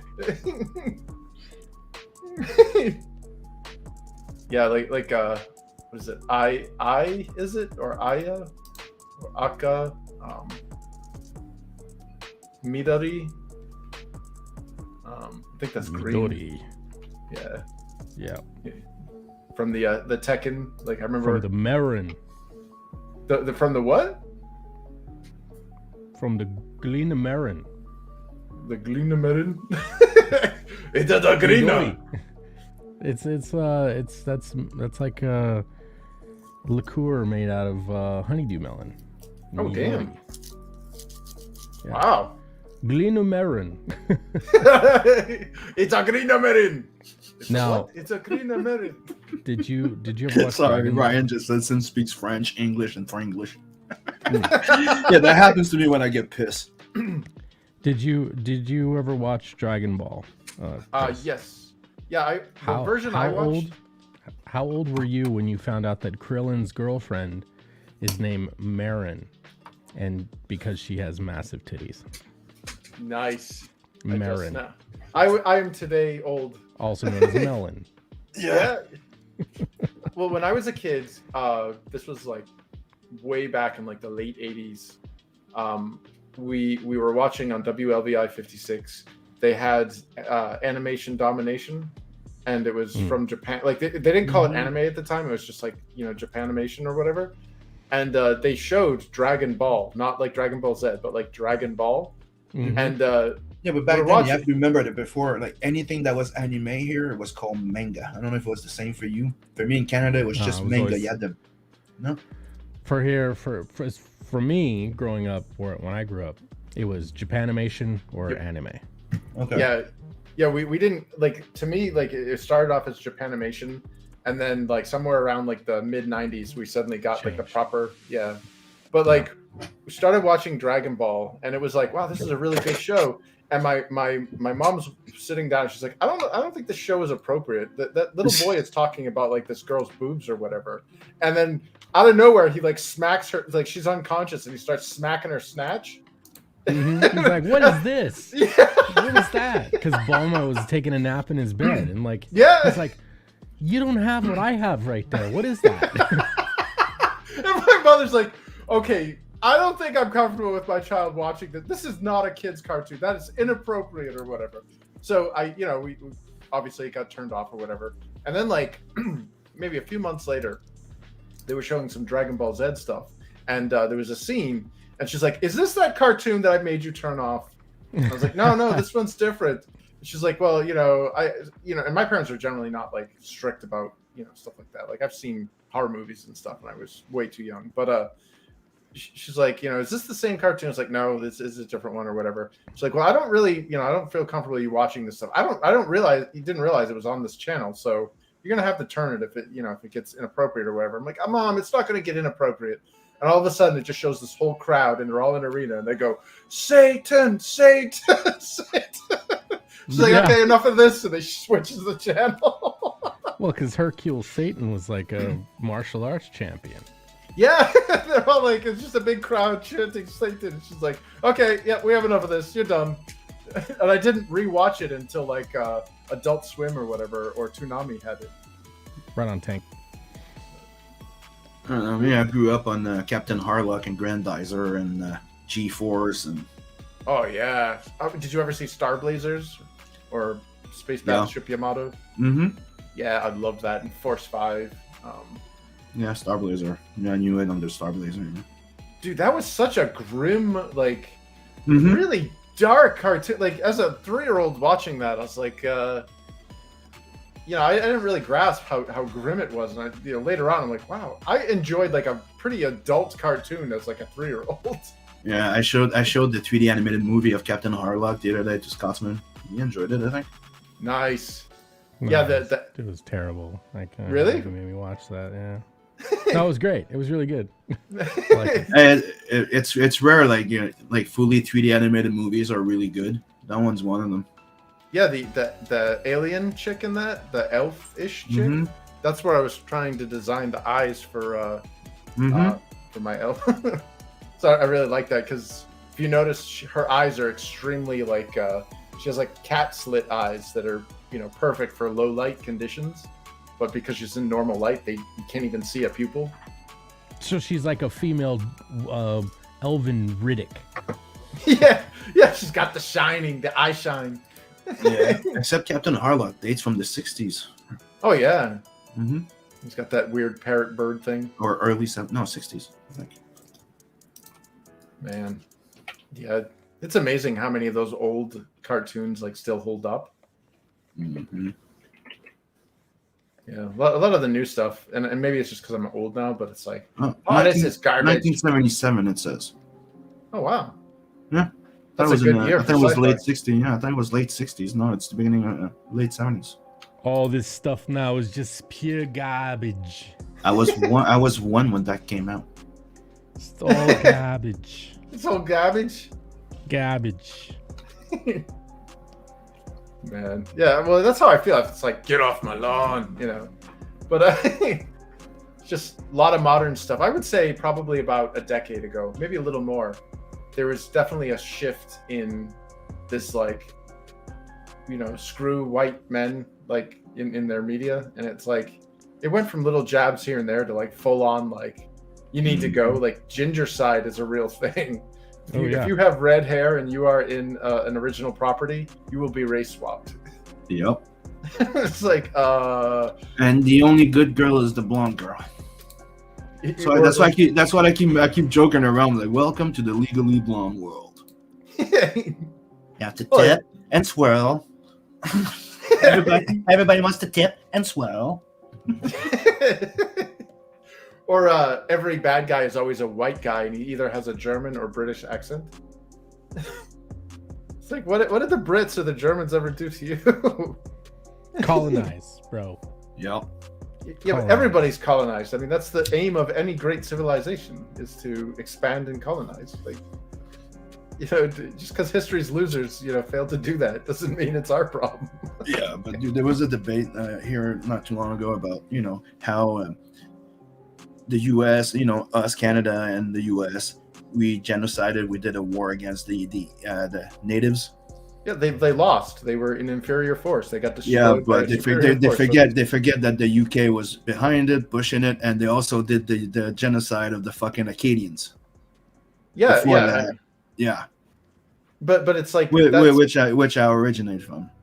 But that's history. Like this myth that like the Meso and Native Americans of North America and South America and stuff were in this like perfect harmonious utopia.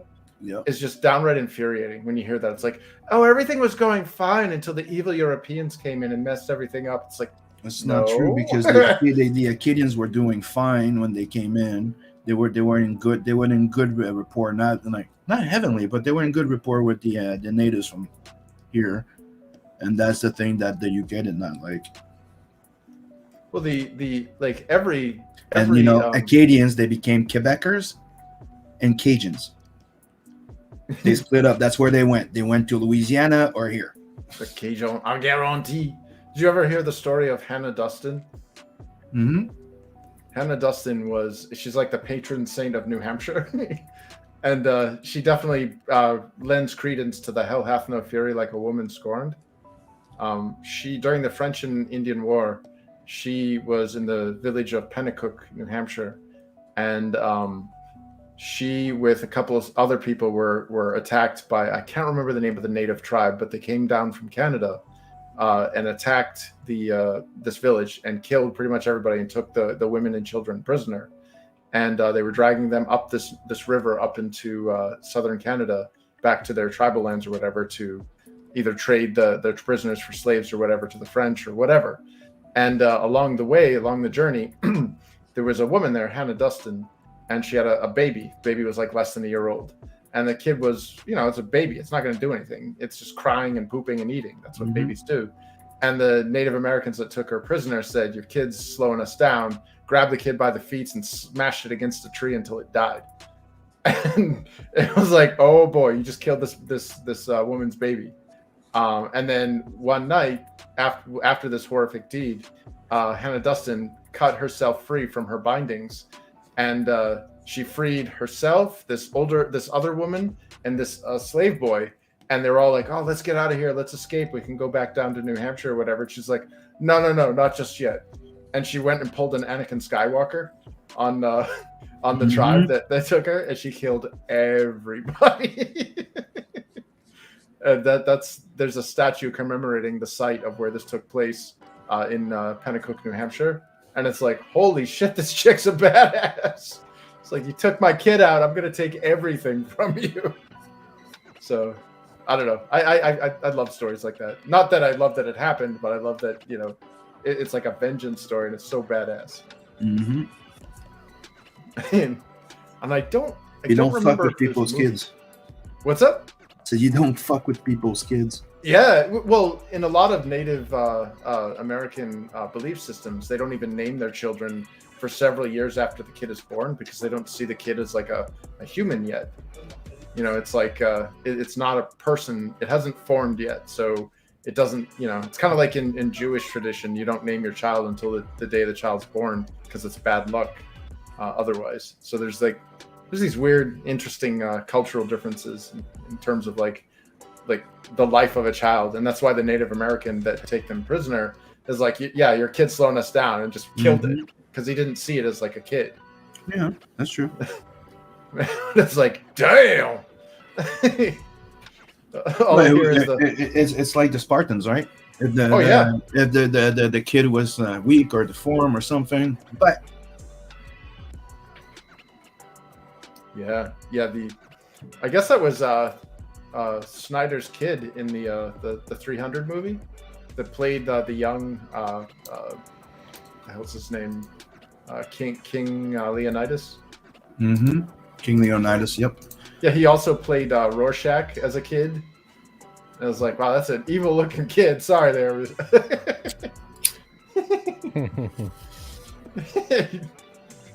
Although he has red hair, so when they do the remake, he'll be racial swapped. So it's all good. Yeah, it's temporary. I heard they were even making the Little Mermaid racial swapped now. Because, they already did it. Oh my God. It's already done, yeah. A Hans Christian Andersen story, set in Scandinavia. Okay. In fact, the ship that supposedly that in the Disney universe or whatever, the ship that Ariel finds in The Little Mermaid is actually a ship of the dead parents from Frozen. So it's like, huh? We're going, I get the crab was Calypso and everything, but that was more of a spin to it rather than the actual locale change.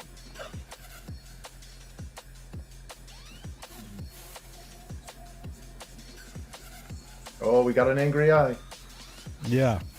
Oh, again? Go get it. Another What's Russian bot. So I'll go for it. Unless you have it already. No, I said an angry eye. I didn't. No, I thought you meant like a robot again. No. I love jumping on those bots and killing them. There you go. Fuck you. Done. I got me a wrench. That's a license to kill, bots. That's right. Mm-hmm. It blows my mind, though, that we can get all these little bots spamming all this crap all the time. Like, it's pervasive in every channel that I see live streams in. And yet, YouTube can't handle that, but can handle a 30-second, like 30 seconds after I post something they don't like, it's deleted. It's like, wow, you got some priorities there, YouTube. Yeah, they can't. That's one of the things too. They can also delete you because of those bots. Oh God. Yeah. Oh yeah. Like if the bot says something objectionable, you get blamed for it. That's why it's important to get rid of them. Yeah. Hunt them down. Wipe them out. All of them. The gods Salt the out. earth.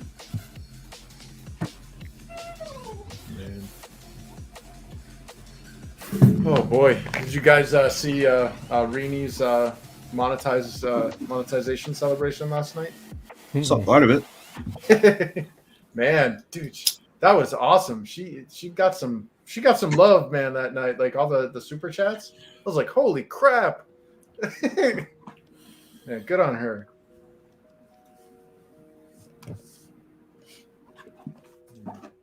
Should put back my plastic Yeah, box. well, more channels getting monetized is always better. Oh yeah.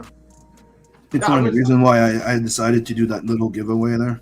If we can get to 1,000 sub and monetize, I'll give away like a Jim Lee omnibus #1. Damn. Let's do it. And I already have the copyright here. Crush the bots. See them driven before you. Hear the lamentation of their programmers. It's one. Man, that's a Frog G original right there. Yep.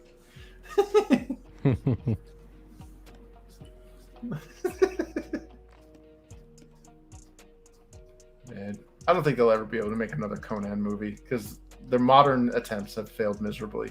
They will, but it'll be centered on the girl. Oh yeah, most definitely. It'd be like, well, they're doing a Red Sonja that's not red. Like again, another ginger side, you know. Yeah. Got to get rid of the redhead. Let's put in the black chick. Red Sonja's now black. Yeah. Yeah, it's like this is ridiculous.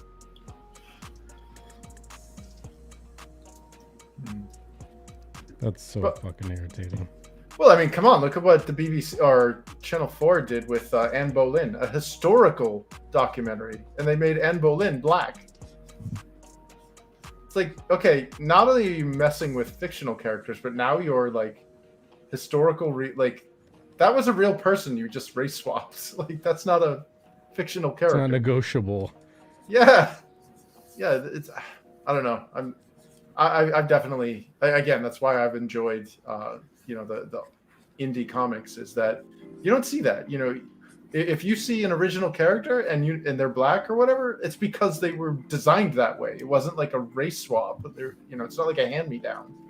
It's like, Right. hey, here's a character, and they're just Yeah, and we don't make all black characters dumb, stupid, or evil. yeah, or what is it? Or flawless, so they're unquestionable. Mhm. You know what I mean? It's like, oh, you can't criticize that one because that's racist. It's like, no, like character flaws are a good thing. That's how you relate to something. Yep. Because everybody has flaws, but the people want to believe they're perfect. They don't have Yeah. flaws. Yeah, They're perfect. They don't have to do anything. They don't have to change anything or grow up. Not even grow up. Dude, come on. They all act like freaking. yeah. There's no character development if there's no flaw to overcome. Yeah. Like that's one of the things. Like a good example. One of our favorite characters to me in Scotsman, Superman. Right. One of the main freaking thing. Guy's all powerful. Right. Kryptonite's one of his big flaws, weakness. Right. One of his biggest flaws and weakness is he wants to be the good guy.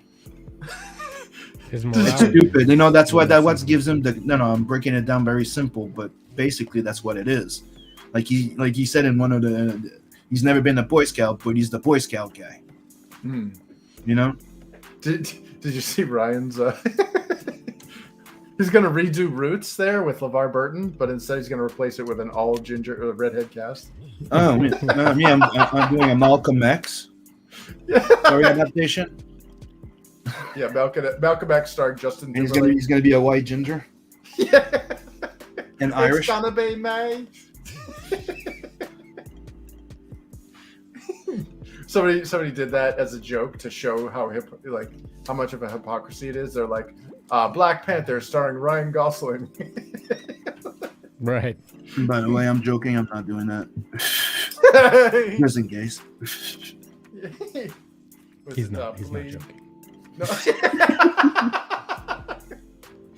But I am thinking and starting to plan and working on bringing back an old Poe character. I'm not sure. I might just turn it into something new. But I was thinking of using an old character from the Poe era. Yeah, well, dude, that predates a bunch. Yeah, I saw it. Like that character was one of them because I worked on a book with Black Terror, and it was one of the ones that I had in mind to bring back. But when I saw Bonds, I'm like, fuck this shit. Yeah, dude, like that. His book looks freaking amazing. I can't wait for that, for Terror in the Trenches. Like the I don't know. I mean, Monster MD was that was knocked out of the park. So. I mean, all he's got to do is maintain that level, and it's already an instant winner. So, but then again, it's fun watching Bond fight with people on Twitter. We had somebody telling us that it was okay to kill people with jabs. It's okay if the government tells you to kill people with jabs. It's just, crack a few eggs here and there. He's like, oh, hell no. Fucking hell. Man, all right, Frog G in the chat. I wish technology caught up to make animation as cost effective and time expedient, if that's the correct term, for independent creators to make their own animations the same way we're making comics now. You know what I mean? Like 20 years ago. There is. I mean, the main thing is getting the character flat rigged. You know what I mean? Once you get a flat 2D character and you rig it, and you can model it in 3D, you can animate anything from that because you have an asset now that can be moved around in 3D space at will. And you create keyframes and all the in-betweens get generated automatically, so it's not hand drawing. But 2D animation, there's 3D no animation way to go fast. 3D animation, when you get the assets, dude, you can prepare like an animation pretty goddamn quick. It's easy, it's quick to animate something. Then the longer part is rendering. Well, I mean, I'm just thinking like in terms of like an anime, like 2D, like, you know what I mean? Like there's got to be AI out there that can like tween all your stuff, and like supposedly there's some programs that do it. I forgot, I was checking on it the other day. But because like I looked at Toon Boom, and I was looking at all that stuff, and yeah, it's awesome. It's just it's cost prohibitive. Like I can't afford that. It's very fucking expensive. Yeah, I can't afford that. But I would love to see the way that we're doing comics right now. How I'm sitting here in the stream watching an artist like make their panels, instead seeing them make. Oh yeah, this is next week's episode. You know what I mean? Like. Right. Here's HeroHiro's next week's episode. Here's Nat versus next week's episode. And it'd be like, boom, there we go. But we're just, technology has not caught up to us yet. You literally have to make all the tweening, all the stuff yourself, and it's like, ugh. But I don't know, that and getting quality voice actors. Oh no, Prometheus. But I mean, to the counterpoint to that, isn't that what also makes this art form so fucking awesome? Well, because it's not easy to do, and literally, it's a labor of love. You have as soon as you suffer through it, and as soon as they make it too easy, it loses something. That is true. You end just up like with every like jackhole with an iPhone thinks that they're a photographer now. You know what I mean? Meanwhile, it's the image sensor and the software that's doing most of it. The framing. You cannot fake someone with an eye for framing. That is 50% of photography. The other 50% is technically operating the camera, the right aperture, the right focal length, the understanding of light values, and when to adjust the camera to what settings. Obviously, those things are technical, but the artistry behind what you see through the lens, how to frame, how to crop, all those things, you can't replicate that. That's instinctual. You can teach it, but it's instinctual. Yeah, no software can fix that. Yeah, that's true. Well, they say that in order for art to be good, one must suffer. So You know, and it's. I mean, I would say that's definitely true in music because you look at like all the old bands and stuff, and when they were really suffering, like to starving artists, so to speak, like making it like Metallica, when they were fighting hard to be good, they were amazing, and then once they made it, they just sat on their laurels, and their music, in my opinion, kind of went. If you didn't have your tour bus break or tour van break down 2 miles from the gig, and you had to either hitch a ride with your gear or have it towed or literally walk there, you don't know what it's like to be a traveling garage band, bro. Yeah, your music isn't going to be good unless you've had a rollover, taking out at least one of your band members. Yeah, shit, dude. I'm an Oh, asshole. How many bands, dude? So many. Well, I mean, look at like I know this is like really old music, but like look at some of like some amazing up and coming artists that were snuffed out before they made it big, and you find that they were killed by terrible logistics from being poor. Like remember Richie Valenzuela? What is it, La Bamba? Richie Valens. Oh yeah, Valens. Yes. Yeah, and not wanted to sell everything for. That's one of the things too. Well, you had Richie Valens, the Big Bopper, and Buddy Holly all die at the same time. Yep. The Yeah, music and then, died. Yeah, and then like In some weird accident. What's his name? Stevie Ray Vaughan. Mm-hmm. Same. Yeah. Eric Clapton's kid. Oh damn. Or Leonard Well, Skinner. Eric Clapton's kid got pushed out a window, didn't he? Oh shit. Damn, that's a terrible way to go. Yeah, he like fell from like a really high apartment window. He Yeesh. died. Yeah, but just saying that was a lot of people back then that just lost or. Well, more recently, do you remember Selena Quintanilla? She was basically like the Mexican Madonna. God, Right. that monster that took her out, man. I hope she rots in hell because, like, that to me, that there is no greater injustice than having your dreams stolen from you by being murdered like that. You know what I mean? Like, if there is such a thing as a vengeance ghost, I'm pretty sure that's how it's created. Because she was about to blow up. Her single was huge. And this freaking troll of a woman, her head of fan club or whatever, that was embezzling funds from her. She went to go, confront her and be like, "Hey, what's going on? Why are you stealing from me?" And she got a bullet in the back. Like, Yeah. what a monster! Like the other one. Serena, wasn't it? Or something? Selena? Yeah, that That's was the one it. he's So, talking about. yeah, Selena, Mm-hmm. Salinas, or like, I watched. They made a movie about it actually with Jennifer Lopez, and they had one of my favorite actors, Edward James Olmos, in it, and yeah, it was like he played the dad, and it was like kind of from his perspective, and it was like, man, that poor guy, like having your own kid, like you push your kid hard to be this performer and stuff. You prepped her all up, got her all ready to go, set her up for success, and this little troll woman goes and takes her out. It's like, man, I would not fault that guy for hunting her for sport. Be like, yeah, nothing happened. I didn't see anything. Yeah, that screaming last night? No, didn't hear it. I don't know what you're talking about. Yeah. I want to show you my new garden. It's got a few bumps in it. It's doing great. Yeah. New fertilizer. Very fertile land. It's like not too long. It's like not too long ago. Somebody got in court, arrested in court, going to court because he hunted down the one that raped his daughter. Oh yeah, I saw that. Yeah, It's like, dude, that guy's a hero. Like that guy Yep. should be. Not only should he be pardoned, but he should be given a huge high five. Thank you for your service. You just because he prohibited that monster from doing it again. I mean, that's admirable. That's something that no man should have to do. But if he does, then he's a hero. Man. Wow. So you've gone from rough all the way into full body detail. Sorry, I'm just scribbling. Just scribbling details here and there. Man, that's awesome.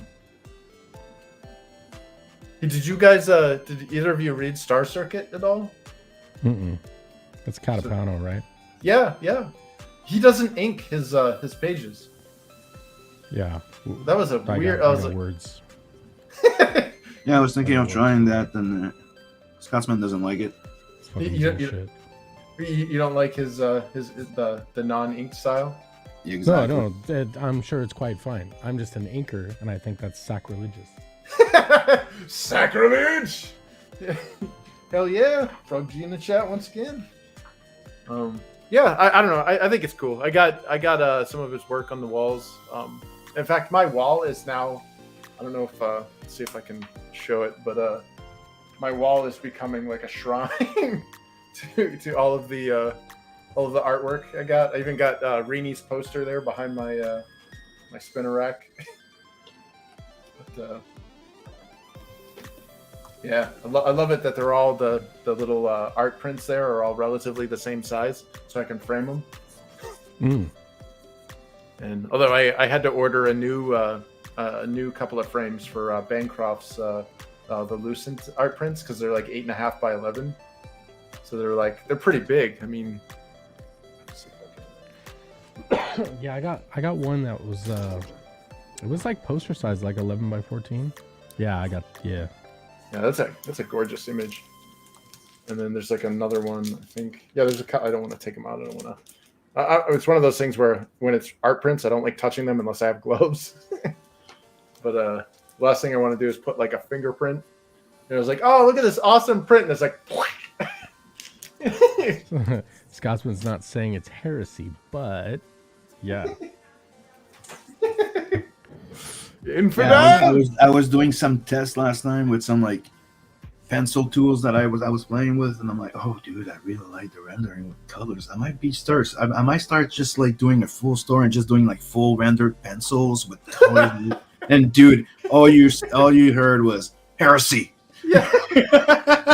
What is it? Bring out the Terminators! Avenge me, brother! That's right. Load up the trebuchet. Have you seen the Merry Boys at all? Yeah, I got the first one. I'm waiting for the second one. Yeah, same here. I ordered the I backed the second one, and there was a like a. I freaking love his style. I love his book. Yeah, it was a catch-up campaign, so I got And books 1 and 2. They're really cool, him and his wife. Yeah, dude, Mrs. Chubb. Yep. But yeah, I was surprised because like they actually sent these to me like within a week of me backing the campaign. So it was like, even though I backed Beefheads, which is their second campaign, they're like, hey, this was part of your perk. We're just going to send it out to you immediately. So I thought that was pretty sweet. Whew. Man, my collection, it's growing.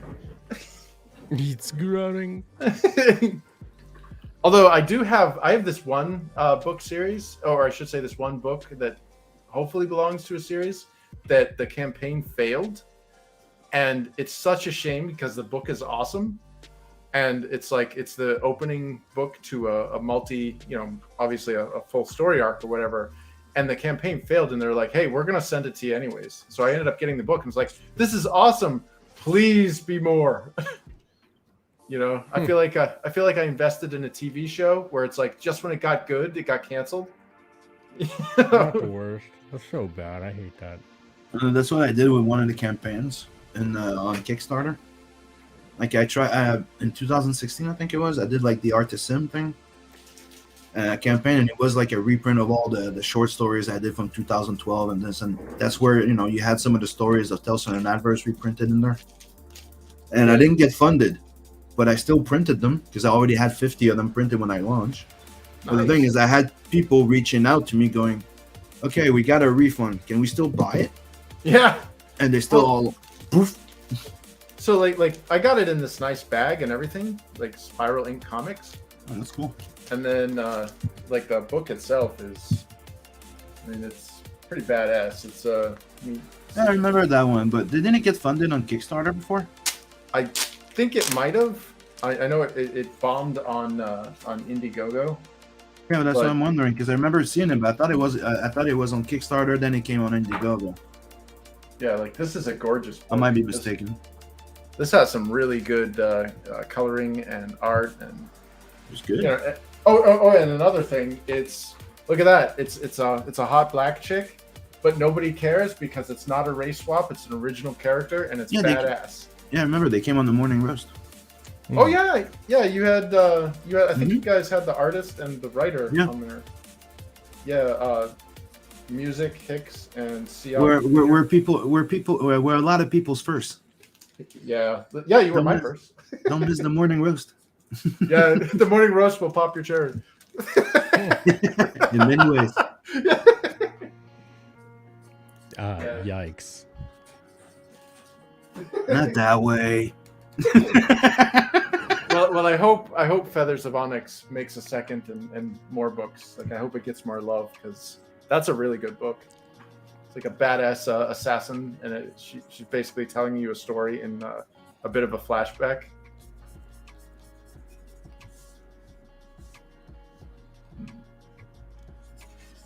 Are you surfing through Pinterest? No, I'm looking for the costume rendering for my character. Oh, sweet. Sugar Chris. Oh, I'll show you something. So check this out. So, this actually, I got a better thing here.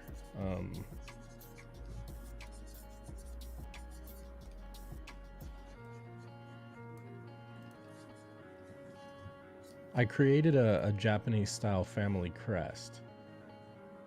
Gotta find it. Jeez.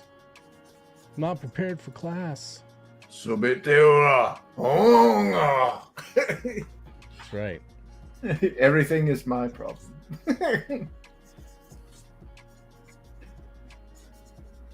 Oh yeah, I told you about my family crest, the motto there, right? Yes. That is so weird. They were like, "What? Are we aliens? What's going on here?" Right. You're like, seems kind of weird. Man.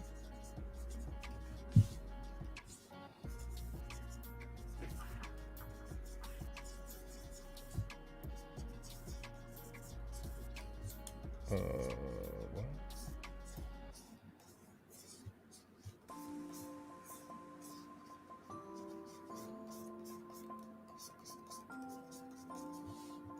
Oh yeah, Vinny got out the standee for his Shadow of the Kraken campaign. Have you guys seen his standee? Nope. Mm-mm. Oh, it looks awesome. He has like a perfect circular base on it with the logo of it, and then it's the Anne chick, the chick that's eating the apple off of the barrel.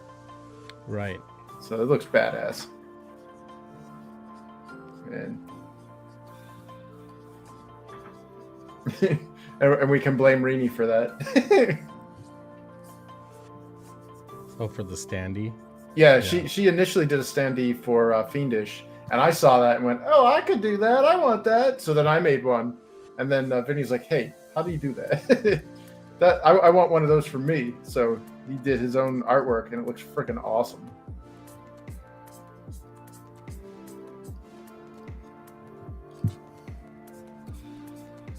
For Pirates some pillaging reason, my lots of computer's food. being really slow. Uh-oh. Yeah, I've been having the same problem. It's not slow, it's delayed.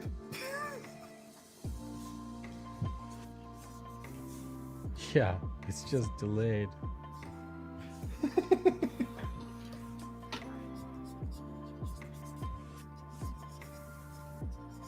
Dude, what the hell?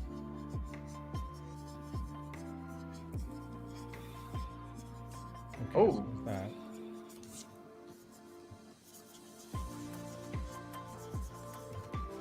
What's that? Okay. Oh. That's So- like came on. So if we look at this symbol here, the symbology, this is the Rai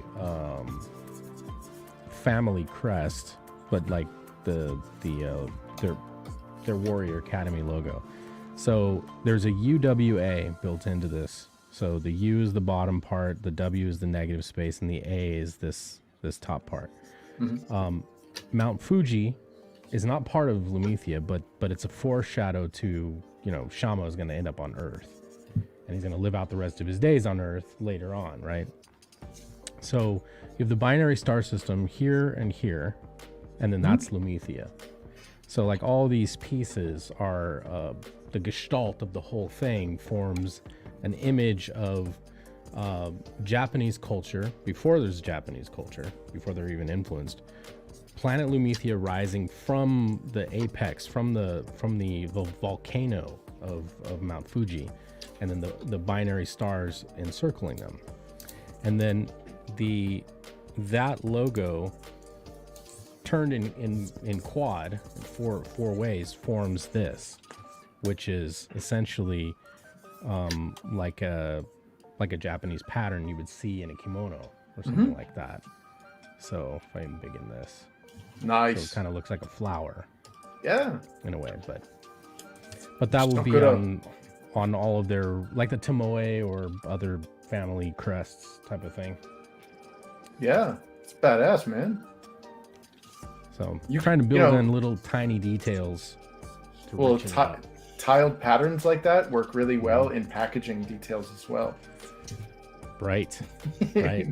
Or even just having a matte gray box with just spot varnish of that pattern. Oh yeah, that sounds awesome. So the shine is the pattern, but the negative space is the box itself. So begun the box force have. Yeah, luckily Inkslayer has the benefit of having a professional package designer in their team. Hell yeah. Man. So. Man, that's gonna be sick. Yeah, it's gonna be fun, man. Man. So yeah. And you guys have set up a marketplace on inkslayer.com, right? Yep, InkSlayerEntertainment.com. So it's a Shopify store. Nice. Yeah, We're gonna build it up to be. We're gonna build it up to be more, but we'll work on it. No, I think it's great that you guys have a third party app handling all your credit card information or handling as well. So it takes the responsibility off of you guys. Hey, I didn't leak your credit card info. Shopify did, and Shopify is secured as hell, so it's not going to do that. But that's why I went with it, because that's one of the main thing I was checking when I was worries or stuff like that, right? And yeah, I don't trust just blanket or not secured stuff at the website, stuff like that. And I'm like, well, Shopify is renowned, right? So you get that with them. Yeah, people's information are protected, and if you get a higher tier or something, you can protect it even more. So that's the goal, is to make more money, because the merch, the Inkslayer merch that we sell on the website goes into the website. Nice. So the more we sell, the more we upgrade it, and the more we can do. Yeah. As somebody that works in cybersecurity, I rarely do business with people who don't have what the SSL security and stuff that sites like Shopify have. So it's a nice, in my opinion, it's a nice level of hey, we've got this extra layer that's going to protect you, and it gives you that more of a legit business as opposed to a mom and pop hey, buy our Etsy stuff. And I also install one of the nice little apps that they have, which shows love to our people on our website. If you join in, it's called the royalty and reward thing. We call it the Inkslayer token. So every time you buy on our website, you get Inkslayer tokens. And when you collect a certain amount, it gives you a discount, like a $5 discount. How come I didn't even see that bot? I saw it appear on your screen, Scotsman. I didn't even see it appear on my phone until after you killed it. I literally just nuked it right now. Make it bleed. As I'm looking at this cityscape, I'm thinking back at all the various stages and steps, and I'm like, this has come so far from what it was. Yeah. Yeah, it has. I mean, even when you started the stream, or at least when I jumped on, or that's what not it was. Jumped. Yeah. Damn. I mean, it's looking like a painting too. You've got the weathering effects on the surface. That's pretty badass. Well, I wanted to feel like Studio Ghibli. You know what I mean? I wanted to have that kind of a feel. So I'm gonna be painting textures and values and extra details and stuff like that. So Okay. You're spinning beach ball right now. Fine. Oh no. Like in the background here, just adding, different planes to something as simple as just this little shoreline. You know what I mean? Small mountains and shoreline. And, those are going to make it feel more, I don't want to say realistic. I don't really want it to feel realistic. I want it to feel kind of lived in and alive. Because just having, hard selections and perspective end up feeling kind of, feels really rigid. And I want it to feel a little bit more loose, a little bit more alive. So it's going to take a while to get there. Man. Well, it's looking pretty badass, so Appreciate it, man. yeah, man. Like I said, I thought it was already done. I had that senior moment, that boomer moment where I was like, oh yeah, I'm gonna go grab some oh wait, the book doesn't exist. Yeah. Yeah, not yet. Well, I guess that's it's a good story, is if you put the TV in my brain, like the TV show's already there. That means that there's actually enough information for the story to take root in somebody's imagination, versus somebody that just utterly, like, there's so many stories today that are just so utterly forgettable. Yeah. I've watched things on TV and I've completely forgotten it, like, days after I've watched it. Yeah. I got some feedback from Matt Tobor. Do you know who he is? I've heard the name. I don't know who he is. Planet Tobor TV or whatever. He's an indie game developer. He develops Savage, the Shard of Gosen. Oh. On Steam. It's a really cool game. Side scroller, pixel based, but like there's a crafting system, and it's literally like a modernized 8-bit game or 16-bit game. Nice. Really cool. Anyways, so he's like, you want to talk about talented. Like, this guy is super talented. He can compose music. He does voiceovers. Full stack. He got Liam's channel struck because he did an impression of Stan Lee that was so good that the Stan Lee Foundation struck his channel for copyright infringement. Yeah. So anyway. Excelsior. Excelsior. Yeah, it was so good. Anyway, so I read the script for him, and he listened to it, sat there and listened to it, and at the end of it, he goes, I have no feedback. He's like, I was expecting, because he knows I'm an artist. A lot of people don't know me as a writer. People don't even know me as anything other than a colorist. I'm not a colorist. I never have been. I'm a graphic designer / all-around artist. I do everything, right? And I write copy for a living. I do advertising and marketing and graphic design and all that stuff. So that's already part of my world, understanding language and the etymology of words, and I like to have a really wide vocabulary of not just English but multiple languages. And when I finished reading the story, he said, I was fully prepared to just be supportive and say, yeah, man, you keep going, it's good. He's like, I got no feedback. He's like, I fully saw that in my head as a movie. Yeah, part of it is I was voice acting it, but still at the same time, like, to hear someone that creative say that they were able to see it in their mind as a movie, was prepared to, like, not massage my ego, but be encouraging, right? Just like, yeah, it's, someone says you're a writer, you're like, yeah, sure, you're a writer, got it, like, believe you. I'm your buddy, I'll tell you you're a writer. But, like, it was really good feedback. So all the people I've read it for so far have told me the same thing. They're like, either one, surprised, or two, angry at me that it doesn't exist already as a movie to watch, or a series to watch. So, I just want to build off that.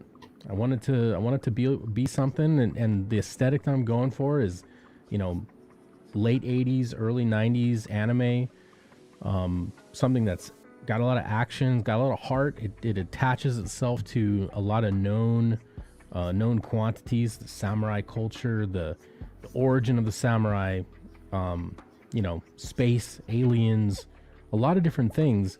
And in the influences that I've had in my life from all the different pop culture things that I've been a part of, you know, watching Star Wars, watching Robotech, watching any classic, and Ninja Scroll, like all these very influential things, taken bits and pieces of those and allowed them to mesh together in a story where, you know, I'm rewriting some history, but at the same time, it's completely new. Like I'm not taking anything wholesale and using it, you know, in its full form. I'm taking a bit of it, like the relationship between Jaga and Lion-O. You know what I mean? That's the relationship of Shama and Hero. You know, that kind of thing. It's a Force ghost, but it's not a Force ghost. He's a essentially a psionic entity that exists outside of time. In the second book, this is the first book. This is the prequel. Yeah. So at first I was going to write the story. I wrote the story for the first book where we learn about Hero, and then when we decided to do Inkslayer, I'm like, I've got so much setup to do. I can't put my story in the Inkslayer magazine and have it be successful because there's too much world building and setup I need to do to establish who the Lumethians are, what are their powers, what is the struggle, what do the antagonists want, and what are their motivations. I couldn't fit that into, you know, 20-ish pages. There's no way. You know, the HeroHiro, the Lumethian samurai, is going to be, it's going to have to be at least 40 to 50 pages, at least, in order to get the entire story built out. But like the motivation of the you know, the villain in the story, their motivation is not one of hatred. It's one of acquisition. The Lumethians they're not hated. They're desired, because they are the key to maintaining their demonic power. They're the perfect race of being that they can extract their life force to keep their demon powers strong, because they're not in hell anymore. They have no attachment to hell. They can't recharge their demon powers. That they wane over time, and they'll become mortal if they don't consume life energy from another species or another entity. So the fact that the Lumethians have mastered their bodies and mastered their own self to the point where they generate massive amounts of energy, they're the perfect acquisition for this demonic race. So they don't regard them as anything. They're nothing to them. They're cattle to be farmed. So it's almost more sinister because there's no hatred involved. You literally mean nothing to me. You're something I want to acquire and have and farm and consume. How dare you, cow? Yeah, I want to consume you. I don't want to kill you. I want to take what I can, as much as I can, from you until you die. And that, to me, that's scary. that is scary. Not like, hey, we're gonna decimate your entire planet and destroy your existence. Okay, seen that before. You know, that's just pure domination and death. Okay, not really that scary. No, we want to acquire all of you. We want to plug you in and extract your life force until you literally wither and die. And we're going to keep you alive as long as we can to get as much from you as we can. That's fucking frightening. Yeah, to be food. Yeah, exactly. Yeah, friends are food, not friends. To quote like Dory. Yeah, that's definitely a scary prospect, especially if considering with that demonic entity, you know, out there hunting or whatever, what happens when they find other species like, say, humans? You know, oh, this isn't the filet mignon, but it's still a good steak. Well, and that's the thing, because they actually capture another Lumethian warrior vessel, and they are able to basically plug into the computer system, and everything is archived. It's all connected to the home world and all that. So they were able to extract what happened to Shama, where he went, because his distress code was sent back and to Lumethia, and they basically archived it. And so they realized he went to this planet. Well, there might be more Lumethians on that planet because he might have survived. So they send one scout, one shitty low-level scout. And that's the one whose hero is going to have to deal with. Oh, damn. Don't let him escape! Well, and the thing is, like, you know, they're not going to waste their time going all the way to Earth on a whim. So they send some you know, bumpkin to go and check it out. And still, compared to a human, he's a badass dude. He's somebody you don't want to come in contact with. You know, it's like, and that's another influence. So when Raditz came to Earth in Dragon Ball and had to fight with Goku, he went there to look for Kakarot. Well, Kakarot is Goku. That's his Saiyan. Saiyan, yeah. Yeah. So when he found Kakarot, him and Goku had to fight, and you know, Raditz is considered and regarded to be one of the shittiest Saiyan, like the weakest. And he beat the crap out of Goku. And so Goku had to grow. He had to, the only reason he survived was because I believe Piccolo shot him with a beam from his fingertip, and it went through, like Goku's like, kill him, you know, he's like holding Raditz, you know, in like a full Nelson or something. And, you know, the beam is going to go through Raditz and kill Goku as well. And Piccolo didn't want to do it. He's like, just do it. And he ended up killing them both. So, you know, it's kind of that idea where this guy's coming to Earth to look for the progeny of this master. And, you know, he doesn't know if he's going to find him, but maybe there's a prospect for other acquisition when he gets to Earth. So it's kind of like a dual mission. It's a fact-finding mission. Nice. So, yeah. Well, it's kind of a twofold scary, too, because if they take him out, then it's going to be, well, we sent this reconnaissance out there and it disappeared. Maybe we should send more. You know? Yeah, that's another thing. I mean, that's not really a factor in the story, but it is a side thing you would think about. Like, oh shit, you know, if he gets there and relays back, yeah, there's lots of people here. There's lots of creatures here we can consume. Well, you know, obviously they're not ideal, but they're cheeseburger's better than nothing if you can't have a filet mignon. Yeah.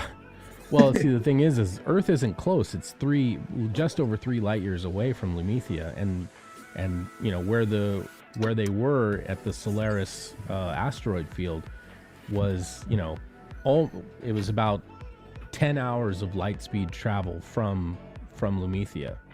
So it's in an adjacent star system, but it's not close, but it's not really far from. It's not like Alpha Centauri, which is our next door neighbor.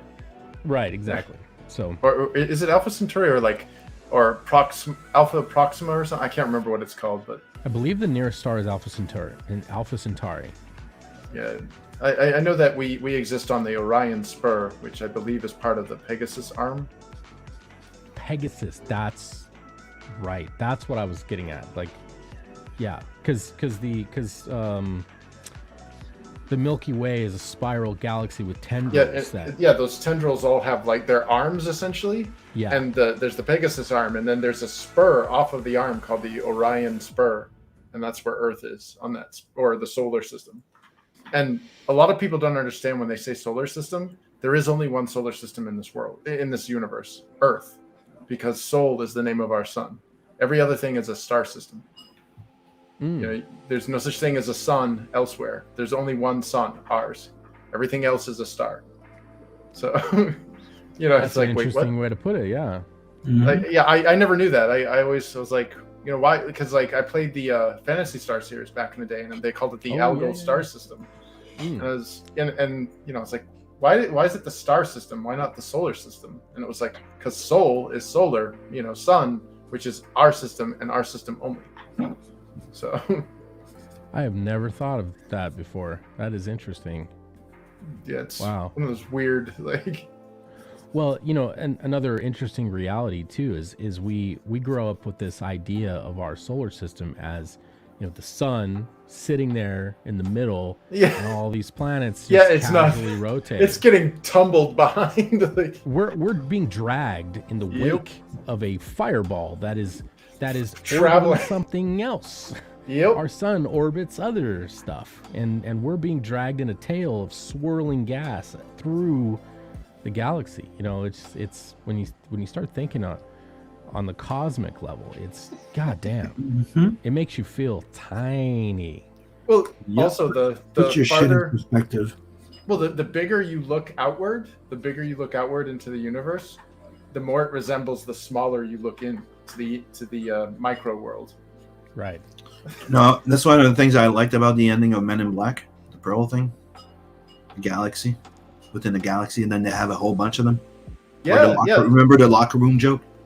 yeah. They're all in there. yeah. Yeah, That's yeah. a good one. That's. I mean, for all we know, we're sitting a snow globe on some larger being's desk. Like our entire universe is just sitting on a snow globe. You know, 'cause it's Yeah. when you like an understand that you just Mobius don't strip. know. You may not know the ultimate question. You can live with your life, go on with your life, and be a kind person. That's the main thing. So don't fear Yeah. the unknown. Oh, yeah. It's, Yeah, it's wild concepts, man. I don't know, dude. Absolutely You wild. have people like taking thesis for facts and shit, and it's like, dude, do you even know the difference? yeah. Yeah. That's the beauty of science is that whenever you hear somebody say trust the science, they don't understand what science is. Science is never to be trusted. It was Yeah, always you know, just- the like, question not too long ago, everybody was Constant sure as all hell that the Earth was flat. Yeah. Yeah. And, I That, mean, now, that the sun turned around us. oh yeah, people were killed for that, for the what they call it, like For the heresy. non-helios. It was geocentric universe, and then there's like, what's this heliocentric thing? Like, what are you talking about? Yeah. I can't believe what I can't remember what the Romans called it. It was like they believed that like we existed on a disc, and that there was this like dome that was over our world, and I can't remember what it was called, and there were holes poked into it, and those were the stars. I can't remember what they called it. I've never heard that theory before. That's pretty wild. Yeah, they were talking about it in HBO's Rome, and I looked into it after they were talking about it, because Titus Pullo, one of the main characters, he was on the beach with Lucius Varinus, the other main character, and they're looking up at the stars, and he's like, you know, I'd like to reach through those holes that the gods have punched through whatever that dome is called, and you know, give them my, you know, what for or whatever. And I'm like, what the hell's he talking about? So I was like, to the Google, and you know, and I was like, oh shit, like they're talking about like Oh, I'm they had muted. no concept. Fuck. You're talking about the Dyson sphere. No. Well, the Dyson sphere is the dodeca. No. What the hell did they call it? It was Well, the Earth rests on the back of a giant turtle, and Yeah, that Discord. rests on the back of a giant turtle, and that rests on the back of another giant turtle, and it's just turtles all the way down. what do they call? Let's see. See if I can remember it. We all just better hope Atlas doesn't shrug. Yeah.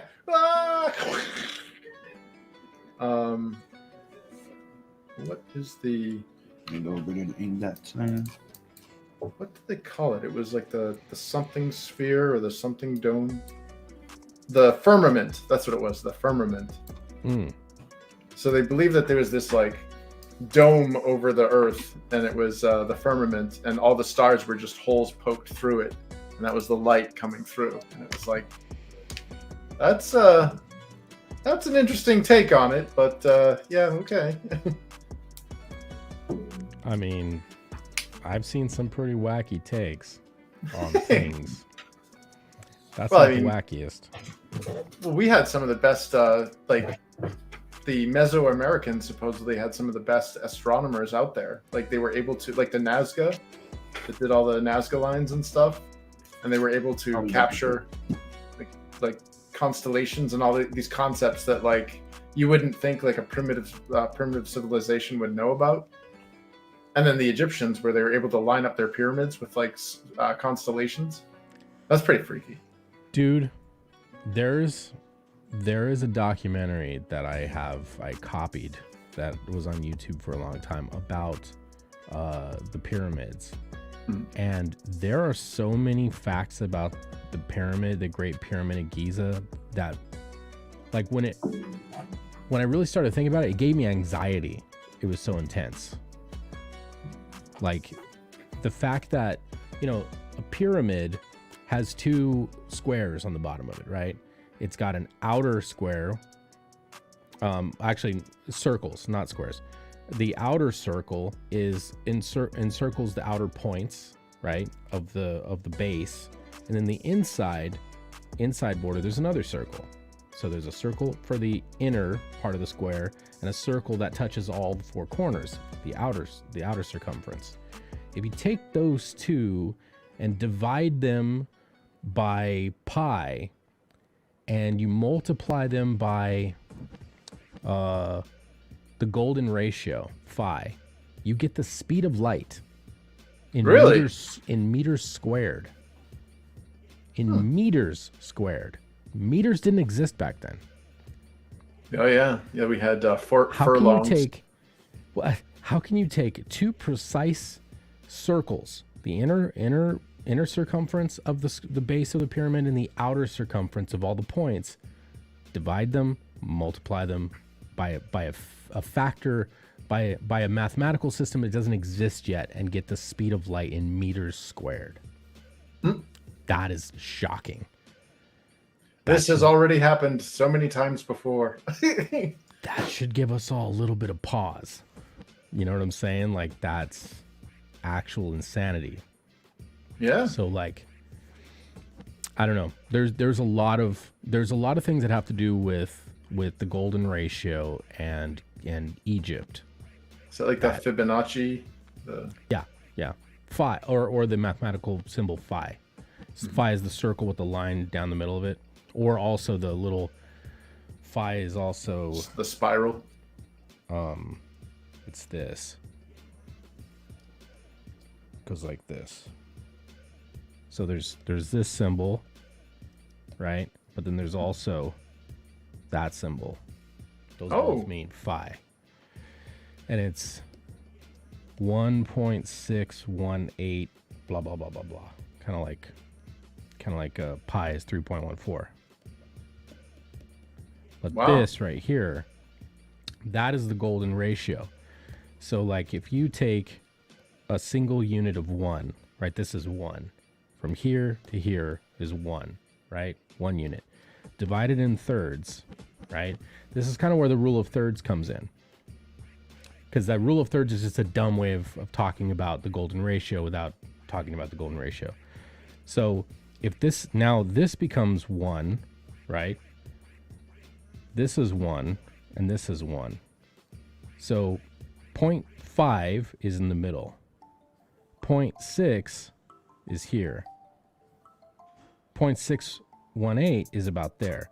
So this ratio 1.6, actually no, it's this 1.618. So this ratio right here is the perfect proportion. That right there. So this light and this dark, this is the perfect proportion. 1.618. So 1.618. These two together.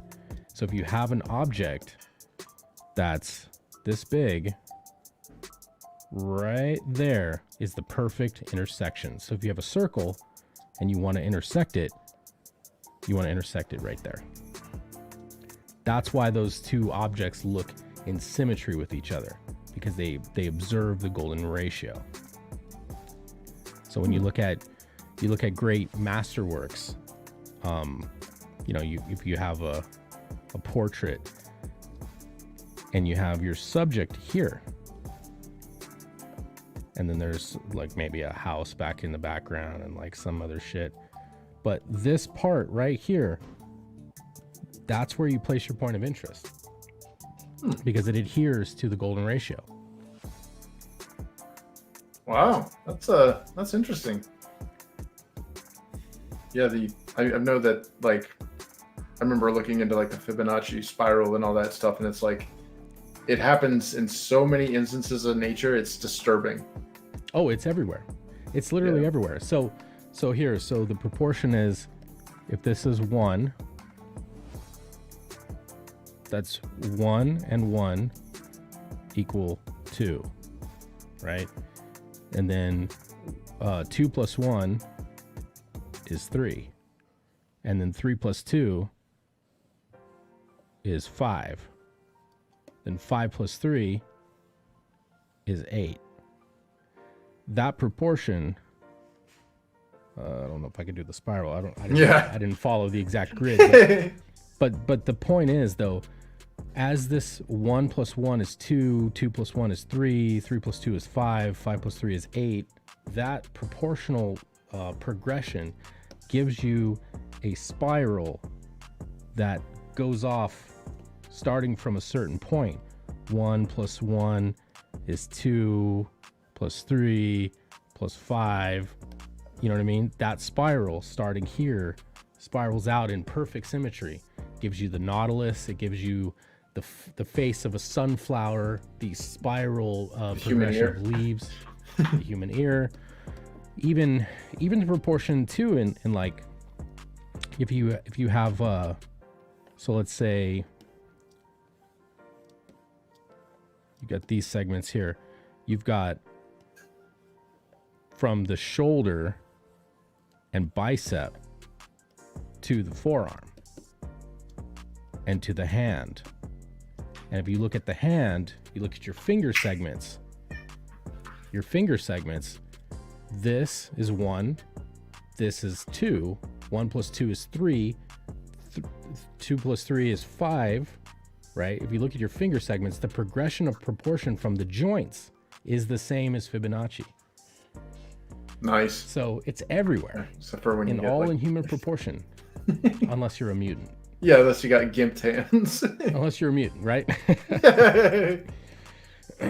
But yeah, it's absolutely fascinating. I love the study of proportion and symmetry and how the golden ratio works and how you can apply it when you think about it. When you position your elements in a way to create maximum interest and pleasing a pleasing proportion to the eye.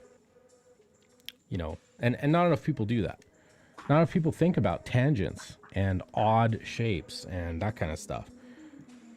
So like even the way this is composed, you know, I spent a lot of time making sure that there are no points that really line up. There's one point in this entire piece that lines up and it drives me fucking crazy, and I'm not going to change it because I would have to redo so many things.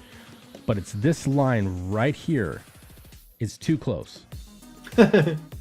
This line right here between these two buildings, the top of this building and the side plane of that building, that lineup bothers me so much. Yeah, how dare you? Yeah. But in order for me to fix it, I would have to elongate this plane. Hello? I don't know what the hell's going on. I'll have a section. Yeah. I would have to push this plane over further, but then we become too close to that one. So I would have to push it over to where it intersects behind here. And then this goes and obscures, and I lose this little triangle here, which tells the story of the side of that building. So I'm living with this. I'm dealing with it. I'm just saying, okay. I'm just going to let it be. Acceptance. Yeah, I'm accepting the fact that it exists. But if you look at literally everywhere else, like the way that these planes all intersect, they intersect in ways where there's nothing that creates too much tension in their intersect points. Like this is 1.618 right there. You know, like this doesn't line up with the corner. It intersects here. You know what I'm saying? Like I thought about all of these things. You got plenty of space on that corner. This right here, it intersects in not into this. It's right here. This is here. It's not here. You know, there's so many things that I pushed over, up and down, so none of those overlaps cause tension or odd angles or tangents. Nice. I'm a nerd. I know. I accept it. Yeah. No, I mean it's always good to think of these things because it's a lot of things that we don't think about, but we unconsciously understand. Yeah, they matter. They really do. When you look at a piece of art, and it just, you look at it and you're like, wow. There's a reason why you're doing that. And you know, if it's a human form, if it's a character, it could be drawn really well. Like the anatomy could be really good. The pose could be really dynamic. The framing could be excellent. The subject matter around that encircles the character, if there is that, can be stunning. There could be many different reasons why that piece of art causes you to go, wow.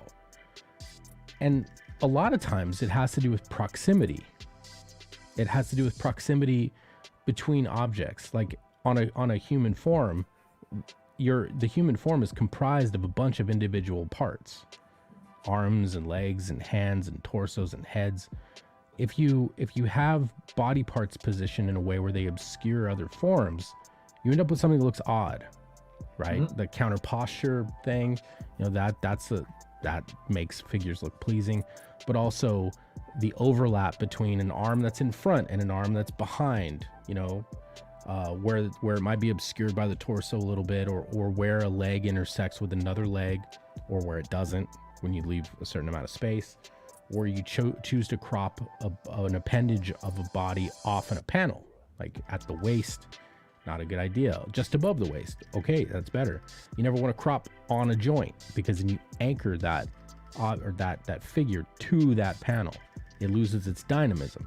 So, you know, thinking about how you're going to crop and position objects in a frame, in a panel on a comic book, it's way more complicated than just like I made a shape of a panel and I put stuff in it. You know? Yeah. You can end up making stuff look really awkward and flat, even though you might have a really dynamic pose. Excuse me. So, yeah, man. How long have we been going? 6 hours. Crikey. Yeah, oh, that's a long stream it is. Hold on, my cat's playing a game. Hold on. Hey. Yeah, don't talk.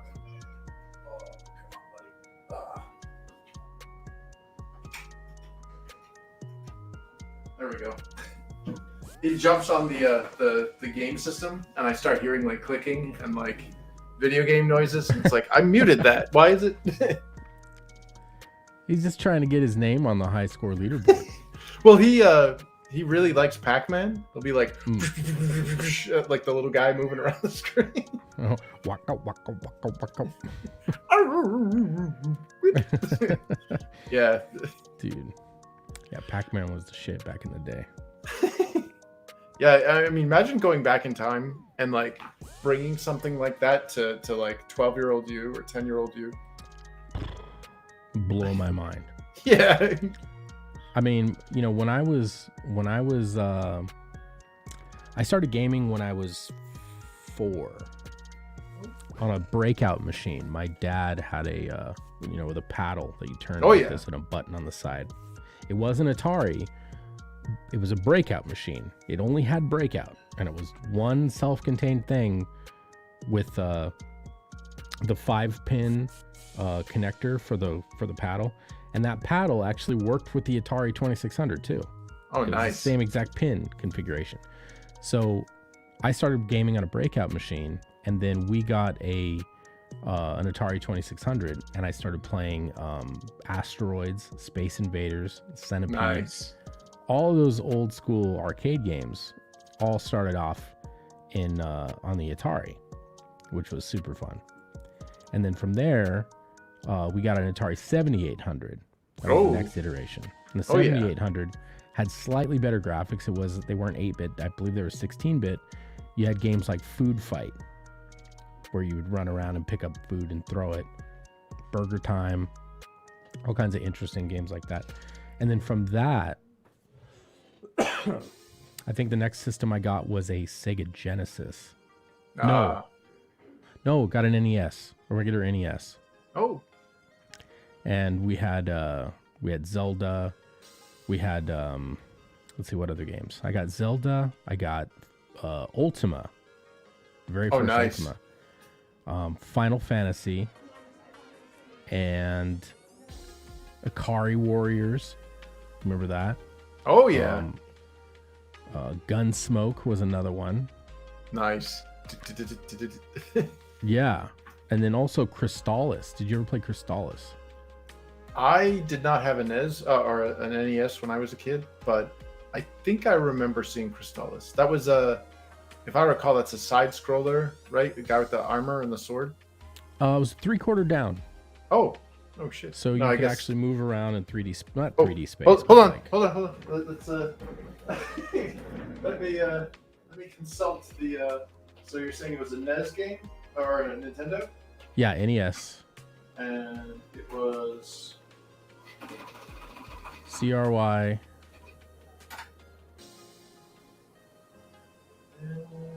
Crystallis. let's see, we are Crystallis. There we are. Yeah. Yeah. Was one of my favorite games of all time. And it Wow. was one of the it was one of the first games where you actually acquired loot. Yeah, look at that. It's kind of reminds me of Zelda a little bit. Kinda more like that. Sophisticated. Mm-hmm. Mm-hmm. Wow, might have to But give it that was- one a go. Really heavy narrative, and the story, I believe it's like in the future, magic is reborn. And, you know. Oops. Yeah, my yes. So my I recommend system- it highly. when I was a kid, I had the Sega Master System. And Oh, the no- Master System, yeah. and none of my friends had it, so it was kind of like an exchange program where they're like, they all had the NES or the NES, and it was like, I got to play Super Mario Brothers, I got to play Excite Bike, Mad Gear, or no, what is it, Radmobile, or no, what the hell was it? Excite Bike. But Yeah. I love that stuff. I remember Contra, and it was like the greatest discovery in the world, where one of my friends was like, up, down, down, BA, BA, right, start. left, right. Yeah, and it was like, Yeah. really? That works? And it was all, boop, boop, boop. It was like, we can keep playing, man. This is awesome. Yeah. Limited lives. Yeah. I remember when I had gotten so good at Super Mario Brothers that I could flip it multiple times on one life. Oh, damn. Yeah, and not warping, playing straight through every level. Oh, damn. Yeah. That was back in the day. That was legit. Yeah, I'd say. I mean, I don't think I could get through, like, the first world. Well, maybe the first world, but, like, first boss, I guess, on one life. Yeah, for some reason it just clicked. I got really good at that game, and and then I learned how to make. I didn't need it, but you could go on level 3. There was a turtle that would come down the pyramid at the very last, right before the flag, and if you jumped up at just the right time, you could kick it, and it would bounce off the last step on the pyramid and kick back into you. And if you jump a bunch of times, your character would like hop off of it and kick it back and forth, and it would count as a succession, like a progression. So whenever you kick Free a guys. turtle shell, and it would give you an extra guy. So if you kick a turtle shell and you ran with it and it hit enough enemies off of the map, it would give you an extra life. Oh, damn. So that pyramid, excuse me, at the end of 3-3, the turtle that would come down the pyramid, you could jump up and juggle it and sit there and just get extra life as you're bouncing off the shell. And Yeah, I remember if you that got one. too many of them, you would kill the game. Actually, the game would crash if you got too Oh, many. damn. Of them. So you had to like get a few hundred and stop, but too far. Whoa, Like, whoa, 'cause whoa, Yeah. easy. Do you remember the Teenage Mutant Ninja Turtle game that was supposedly unfinishable?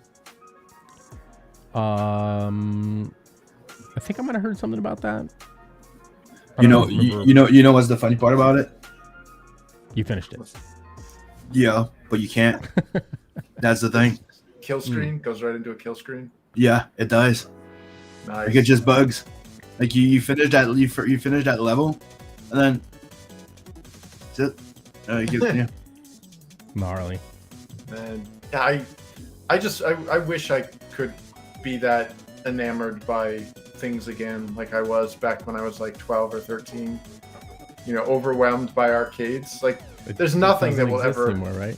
Yeah, there's nothing that will replace that experience of like hearing that chorus crying out for the quarters in your pocket, walking in, and that discordant chorus. You know, millions of games going off all at the same time, and you just one of them just kind of pokes through all the others, and you look over, and it's like Double Dragon or something, or Altered Beast, or oh look, X-Men. Watch for me, old grave. Yes. Yeah, I remember when Virtual Cop came out. Oh yeah. Oh my god, that talk Got about that- quarter eater. Yeah, Yeah. dude, I was fucking good at it. Dude. Yeah, I got the I backed on Kickstarter a couple years ago the Sinden light guns, and I'm waiting to get those. Those will work on LCD screens, and I can hook them up to this. So I'm gonna have a holster on both sides of the machine with a red and a blue gun. Oh, to Killer play- Instinct. Yeah, that was another one. Good Frog G. Yeah. Yeah. This thing was my favorite fighting game. Radio Shack Tennis. Oh man. You got questions? We don't have answers. Because we're out of business. Yeah. Oh well, wasn't a Tandy computer? Wasn't that a Radio Shack exclusive? Like the Tandy 1000? I think so. I think it was. Wow. Yeah, that was. I remember I wanted a Tandy so bad because it could do 256 colors on screen at a time. Dude. Well, here's how far I've come today. That's where I started. And that's where I ended. Oh wow. So, fair bit of work. Yeah. A lot of rendering to go though, to make it Man. feel painted. And This just is why they basically call it painstaking. painstaking. Yeah. Whoa! Holy shit! Whoa. I need, Super zoom out. I need to brush stroke the rest of this, add rim lights and stuff, and like, you know, a lot more piping and maybe air conditioning ducts and things like that. Yeah. Is that why you were doing that research on Pinterest? You were looking for like piping and grids and Yeah, just to kind of richen up the tops of the buildings more so than just adding recesses and things like that, you know, where you just add a recess to the top and change the color values, you know, this type of thing. But I want to add actual physical structures and little kitschy stuff just to make it feel a little bit more alive. You know, like I added these antennas here, and they're basically just jagged, you know, selections filled. You know, but when you zoom out, they're radio antennas of some sort. Yeah, that's pretty cool. So, but yeah, no 3D programs were used in the creation of this scene. This is all done by hand and a 3D layout grid based off of a scribble to start with. So, Yeah, this that's is now 3 people that have asked about it. yeah. Yeah, I know. I was definitely What program did you create those buildings in? Photoshop. Photoshop does 3D now? It's the lasso. Yeah. And So, all right. Well, I think I'll end the stream here. Thank you everybody for hanging out. thanks for Thank the you invite. for liking the stream and for chatting with us, spending your time with us and all that. 10 likes on the stream, not bad, not bad. I'll take it. Good stuff. Chris, how's your book going? You're shipping right now, right? Yeah, we're in demand. I actually restocked some of the perks had some requests. They're like, hey man, I missed the campaign, but I really wanted like the holo card, or I really wanted the standee or whatever. So I put in some limited edition perks for there. And yeah, it's in demand while supplies last. And at the end of this month, beginning of next month, I'm going to start a mailing list for book 2. And yeah, we're in pre-production now for book 2. So sussing out details on scripts and securing like variant cover artists and stuff like that. So Nice. yeah, and then we're hoping to get book 2 kind of around the same time this year as we had last year. And onwards and upwards, you know. Anybody in the chat who hasn't seen Infinite Tale yet, look into it, because like literally Chris came out of nowhere and then kicked the teeth in of everybody who's been here for a long time and said, "This is how you do it, son." You know what I mean? Like, Dude, kid, I'm in the zone. yeah, no, absolutely beautiful. I've got to see a lot of the art, a lot of the stuff that put into the book, a lot of stuff that he puts into the box, and it's really impressive work, I think. So Oh, thanks. Sim, you're muted again. Yeah, I mute myself because the family behind is a bit noisy. You got anything you want to show Yes, before we go? Man, I'm showing this. This is what I've done during the stream. I All right. detailed the pencil a little bit. Now I'm inking. And this is what tells an anniversary that you should go sign up right now. You could find the link either in the chat or in my description on Twitter or anywhere else where I am. The link is there. Tells an anniversary 2 is coming. And Inkslayer is in production. Oh yeah. And you can find Chris at Infinite Tale Comic on Twitter. Yeah, I see it in your name. Yeah. Yeah. Ooh, ooh, there we go. Oh, and don't forget on Sunday at 7 between 6 and 7 p.m. because I switch. But we have You mean tomorrow. Yeah. We have the Inkslayer art show tomorrow. Yeah. Every Sunday. Yeah. Ooh. I'll try to make And we have the morning roast on Friday morning and Monday morning with Chris on the Sugar Chris channel. Nice. Heck yeah. And for me, you can find me everywhere. It's Scotsman TV, Twitter, Getter, YouTube, Twitch, everywhere. All the same handle. So thank you everybody for watching. I appreciate you. And if you haven't liked and subscribed, if you would, that'd be great. Share the stream, talk about it, tell people about it, whatever. Whatever you can do to help would be great. Hell yeah. So thank you for hanging out with us. It's been 7 hours. Holy crap. Yeah. I'm going to go eat some dinner, and I will see you guys out there on the Twitterverse and all over the interwebs. Take care. Awesome. See ya. Bye.